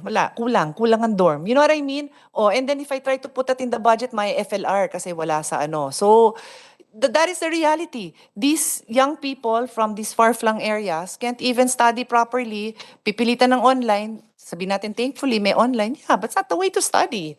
They should be in school. So anyway, I rest my case. Thank If you. I may interject, I think, correct me if I'm wrong, Sec Ben, Sec Mina, no? During your time at DBM, you never implemented a policy similar to FLR or for later release. I mean, as long as it was in the GAA, you would release it, right? So I think that's a very good argument for your. Wala daw sa Aside from your vocabulary. confirmation, you're also your. Wala daw sa The passage of their vocabulary ni Secmina yon. Wala daw sa ano nila, glossary of definition. That's most commendable because it kind of it finds agreement with lawmakers, you know. So, and a last thing I'd like to place there, unless you want to talk about the PGH, the more. I just place that on record, no. That one about ano. But last point that you can answer tomorrow is yung sa balance of trade natin. I notice it's growing a lot, no. So maybe you could talk a little bit about that. I'm just worried, you know, we're talking about all sectors kind of increasing and everything, manufacturing, blah, blah, blah. So I'm just wondering if that's something to be worried about, since SecRC mentioned that the balance of trade and services is growing, but in trade and goods is the deficit there is growing. So I'm just wondering if you want to, you don't have to answer it now, but you're welcome to if you wish. Yes. True. Imports of goods and services, particularly goods, outpace the exports of goods and services. But that's not unusual in a rapidly growing emerging economy because you are quite dependent on capital intensive goods that support construction, for example. Like cement, we import a lot of cement, we import a lot of intermediate goods for our emerging industries. So it's not unusual. What is unusual is our ability to improve the competitiveness of our exports is making that growth of exports of goods slow. But what has grown quite fast is the exports of services through your BPOs. I think that's the one that is helping us. All right, that's the one that's helping us. The other thing that why we should not be so worried about that is that the sources of remittances of dollars, which we use to finance our development, our imports, have been so increasingly diversified. Before, in the 70s, 80s, I remember I was writing on economic development in the Philippines. You know, the major exports were just, you can count coconut, abaca. Very raw and very unsophisticated or today, not complex at all. Yeah, and a lot of borrowing. Those were the only sources of dollars that you have. But today, it's much more diversified. Okay. You have the BPOs, you have remittances, you have trade of goods services, you have investment, you have tourism, and so it's you have to look at this bigger picture because that's what is important. It's not so much about. In fact, I'm so worried if we focus too much on bilateral trade that you try to to formulate policy on the basis of our exports to X country versus their imports. I know we're talking about not bilateral, but trade as a whole, the balance of trade as a whole. So with the whole world, with the rest of the world. Yeah, isn't that an index of your competitiveness, Secretary? Yeah. As I said, it's not so unexpected. It's not unexpected for an emerging country like us that imports so much and capital for our development. But if our efforts are successful, those initial importations should lead into better competitiveness for our exports. And that's when exports will pick up. And in fact, that's the kind of story that you get from other countries like Vietnam. Is that what happened in Vietnam and Indonesia, for instance? Yeah. Countries which Exactly. I think looking at some of the recent data, they have been experiencing surpluses in their trade. Yeah. And they diversify as a result of the improvements in their basic services. Okay, let's hope so. That's the case. We'll Yes. give you Before you answer, I'd like to acknowledge one of the committee vice we'll give you a chairpersons, complete briefing Senator tomorrow. Mark Villar. Yes. Yeah. On that. Tomorrow, it's And fine, or in the future. The widening trade Yeah, gap really yeah. is explained by number one, our strong growth, and number two is the high prices of oil. Okay. That's basically it. Basically it. Okay. Okay. Yeah. I'll turn it over to Okay. Amy, then Yeah. maybe Senator Mark. Yeah, Senator Sure. Amy. Yeah. I just have a few questions. If we're going through the second round, I would just like to inquire about the agricultural sector. Much of the assistance is being focused through the registry system of basic sectors in agriculture, RSBSA, which is long outdated. What agency is actually responsible for the maintenance and updating of said RSBSA? Is there actually a budget item somewhere for the updating of such, since it is clearly old and inoperable?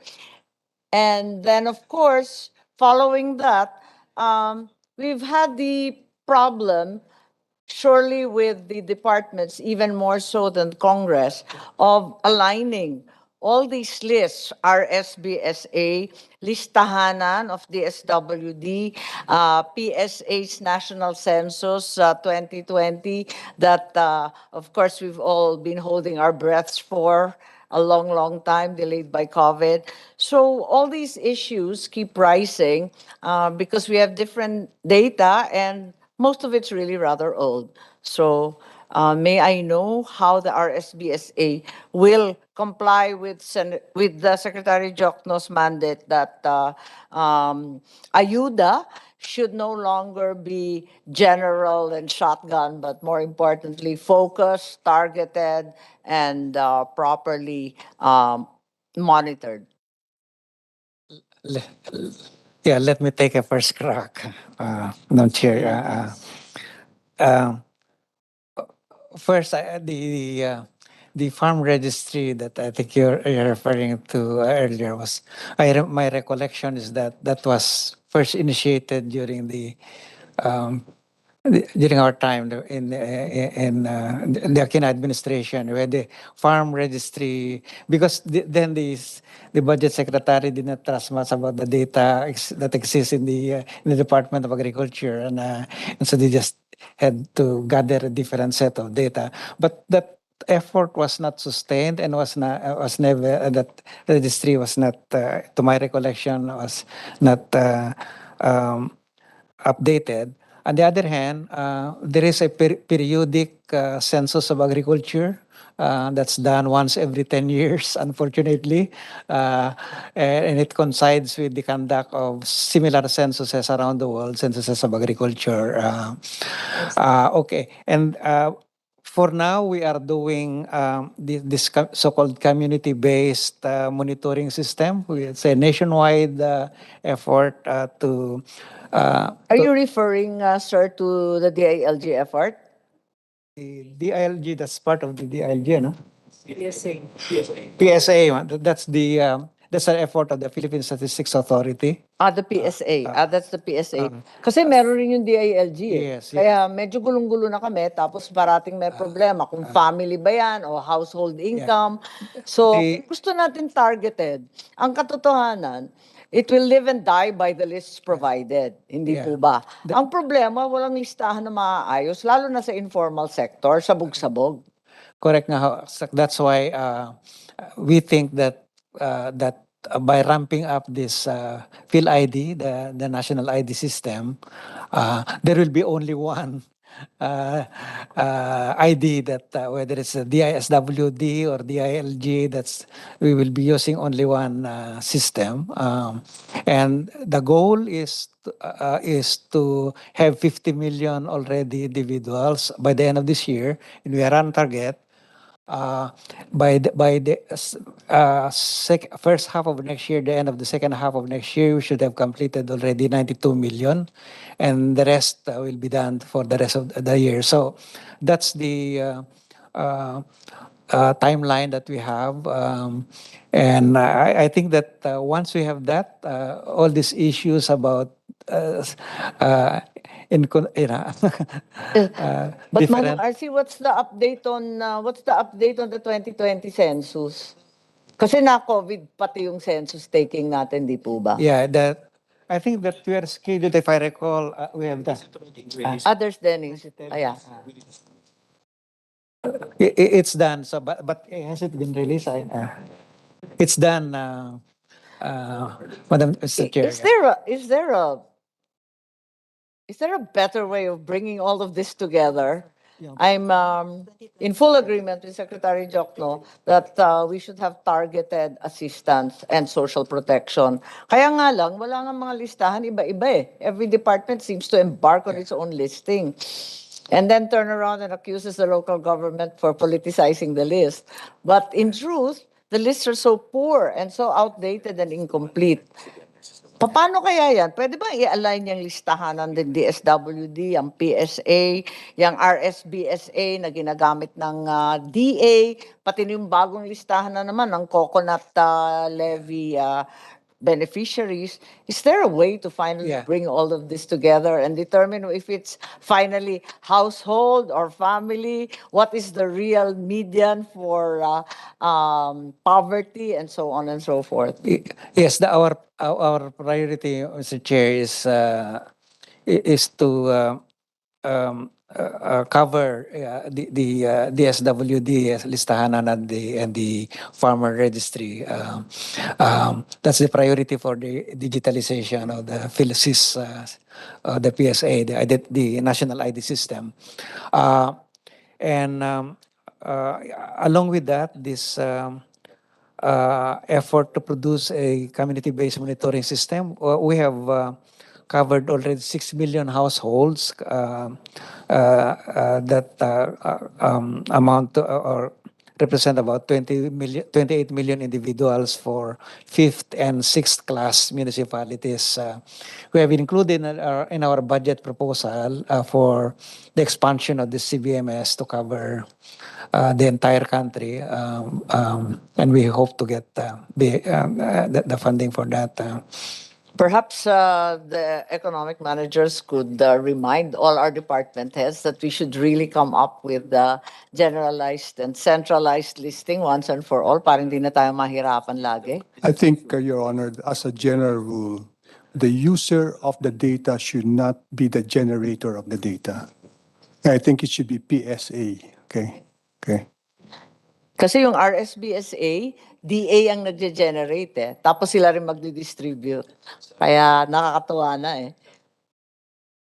Right. It's entirely self-serving. That's the concern. So we'd like the PSA to ratchet up its efforts. Maybe we should add its budget kasi iilan lang naman yung mga lolang natitira ron. De, biro lang. Si Dennis di naman lola. Okay lang.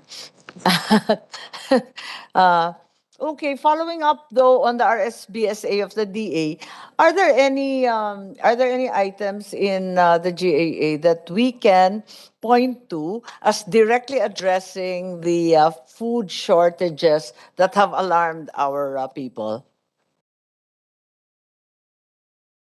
Marami siyempre sa DA, ang dami-daming programa sa DA, pero yung direktang sumasagot sa problema ng food shortage, at least may maipakita tayo.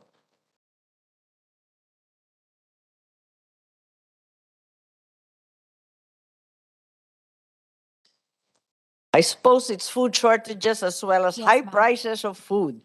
We have the national rice program. We have a food security program po under the GAA.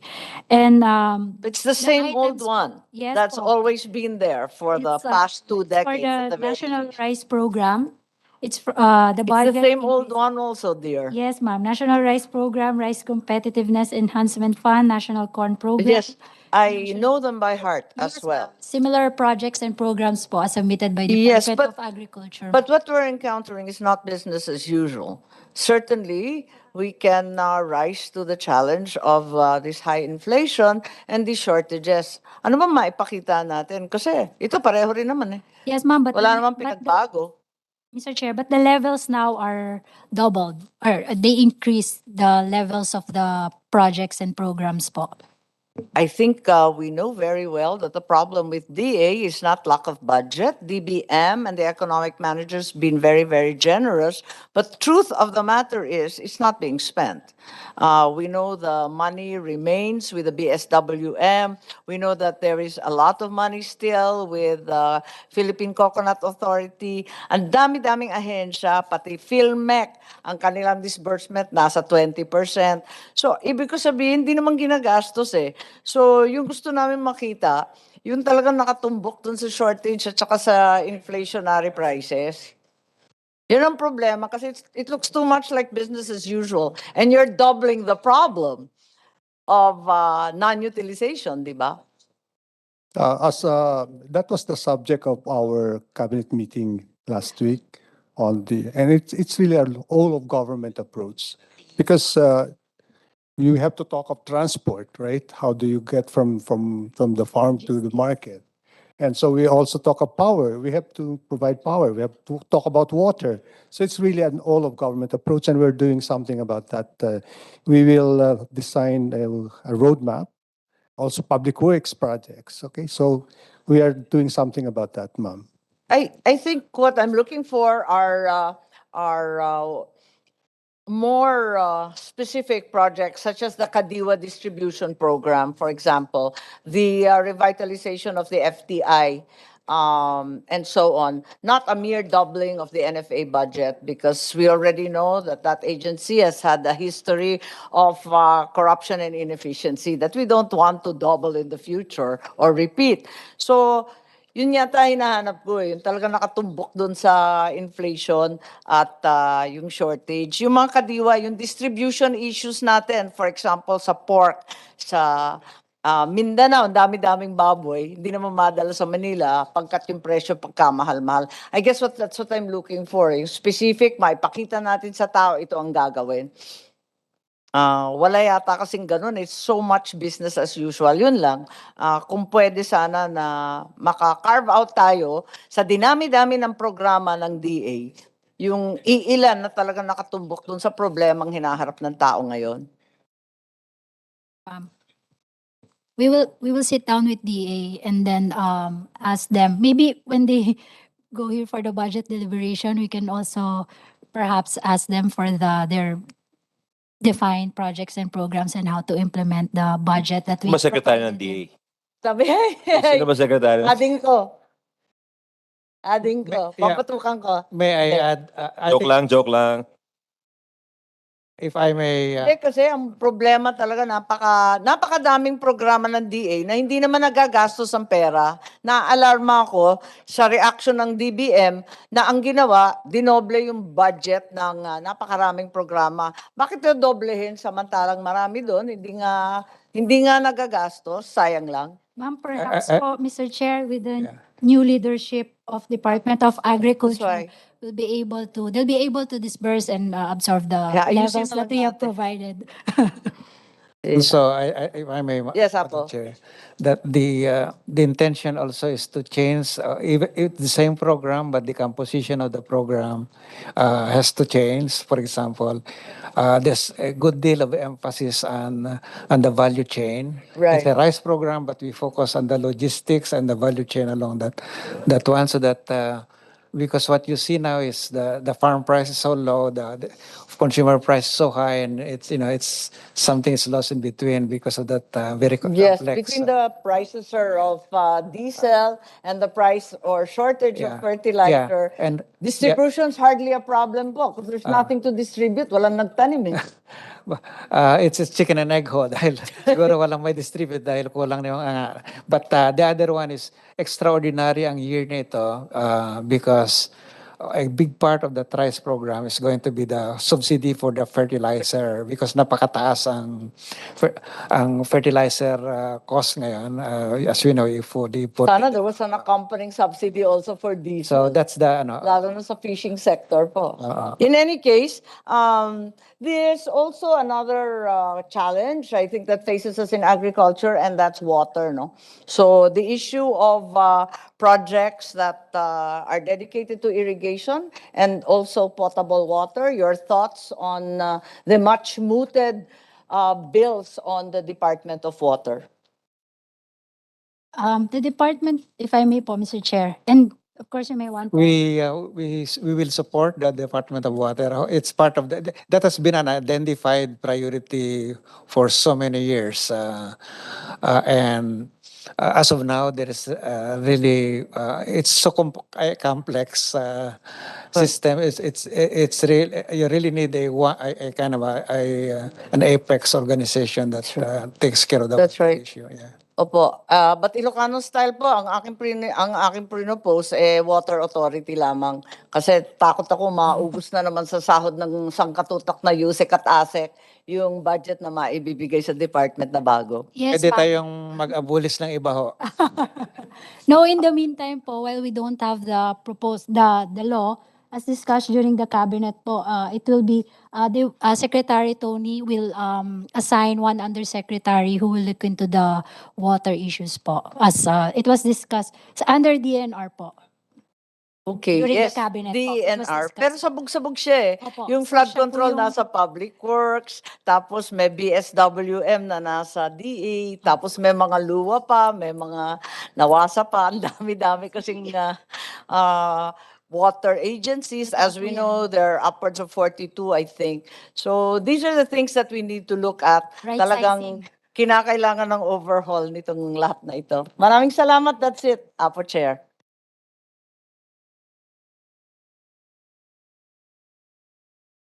Thank you. Thank you, Senator Amy. As I will go to give Senator Mark a chance, and then I think we can suspend already after that. Yes, Go. thank you. Thank you for this opportunity. Anyway, there's always tomorrow. I think I don't know if, but anyway, I just wanted to use this. In fairness to Senator Mark, he wanted to already adjourn the hearing. No. After you, I mean. After you, Senator Amy. No. He wanted after Senator Amy to already let, naawa siya sa mga sekretary actually. But I told him I also wanted to do that, but some of our colleagues made a reservation for tomorrow. So I hope you understand because we had announced that there would be 2 days. So we'll just request you to come back. But I think because you did so well answering questions today, I think there'll just be a few more tomorrow, and we can end earlier, or we can have a shorter session. So, begging your indulgence, Sen. Mark. I just want to take this opportunity to commend my colleagues in the economic team for drafting such a comprehensive and responsive budget. You know, I've been on that side, and when I came in earlier, I almost went to that side. I'm so used to it. So, muntik na. But again, I know how hard you work to make this budget, and I'd just like to say thank you very much for staying here until past 3. I was online at 9 o'clock, and you were already here answering questions. You know that They've been here almost 6.5 hours. I did that once, and I was in a hearing once for 5 hours. I did not look that fresh. So my compliments to all of you after 5 hours. So I just like to thank you. It's I'd like to thank you for your hard work. You know, it's very. I know all the work that goes into this budget. So, behalf of the Senate, I'm sure behalf of the committee and the Senate, I'd like to thank you all very much, and for giving us the opportunity to be able to ask you about the budget. So, I guess I just want that's all, Chairman. And if there's no other things, I can move Please make the most to suspend. Yeah, And so I'd like to move to suspend. I second. Yeah, it's moved and seconded. I don't think there's any objection. We're similarly exhausted on this side of the table. So we'd like to thank Sec Ben, Sec Mina, Sec RC, Board Member Bruce, and the members of the economic team, the heads of the agencies, their undersecretaries. Salamat po. We'll resume tomorrow at 1 o'clock p.m. Thank you very much for very patiently and diligently answering our questions. Salamat po.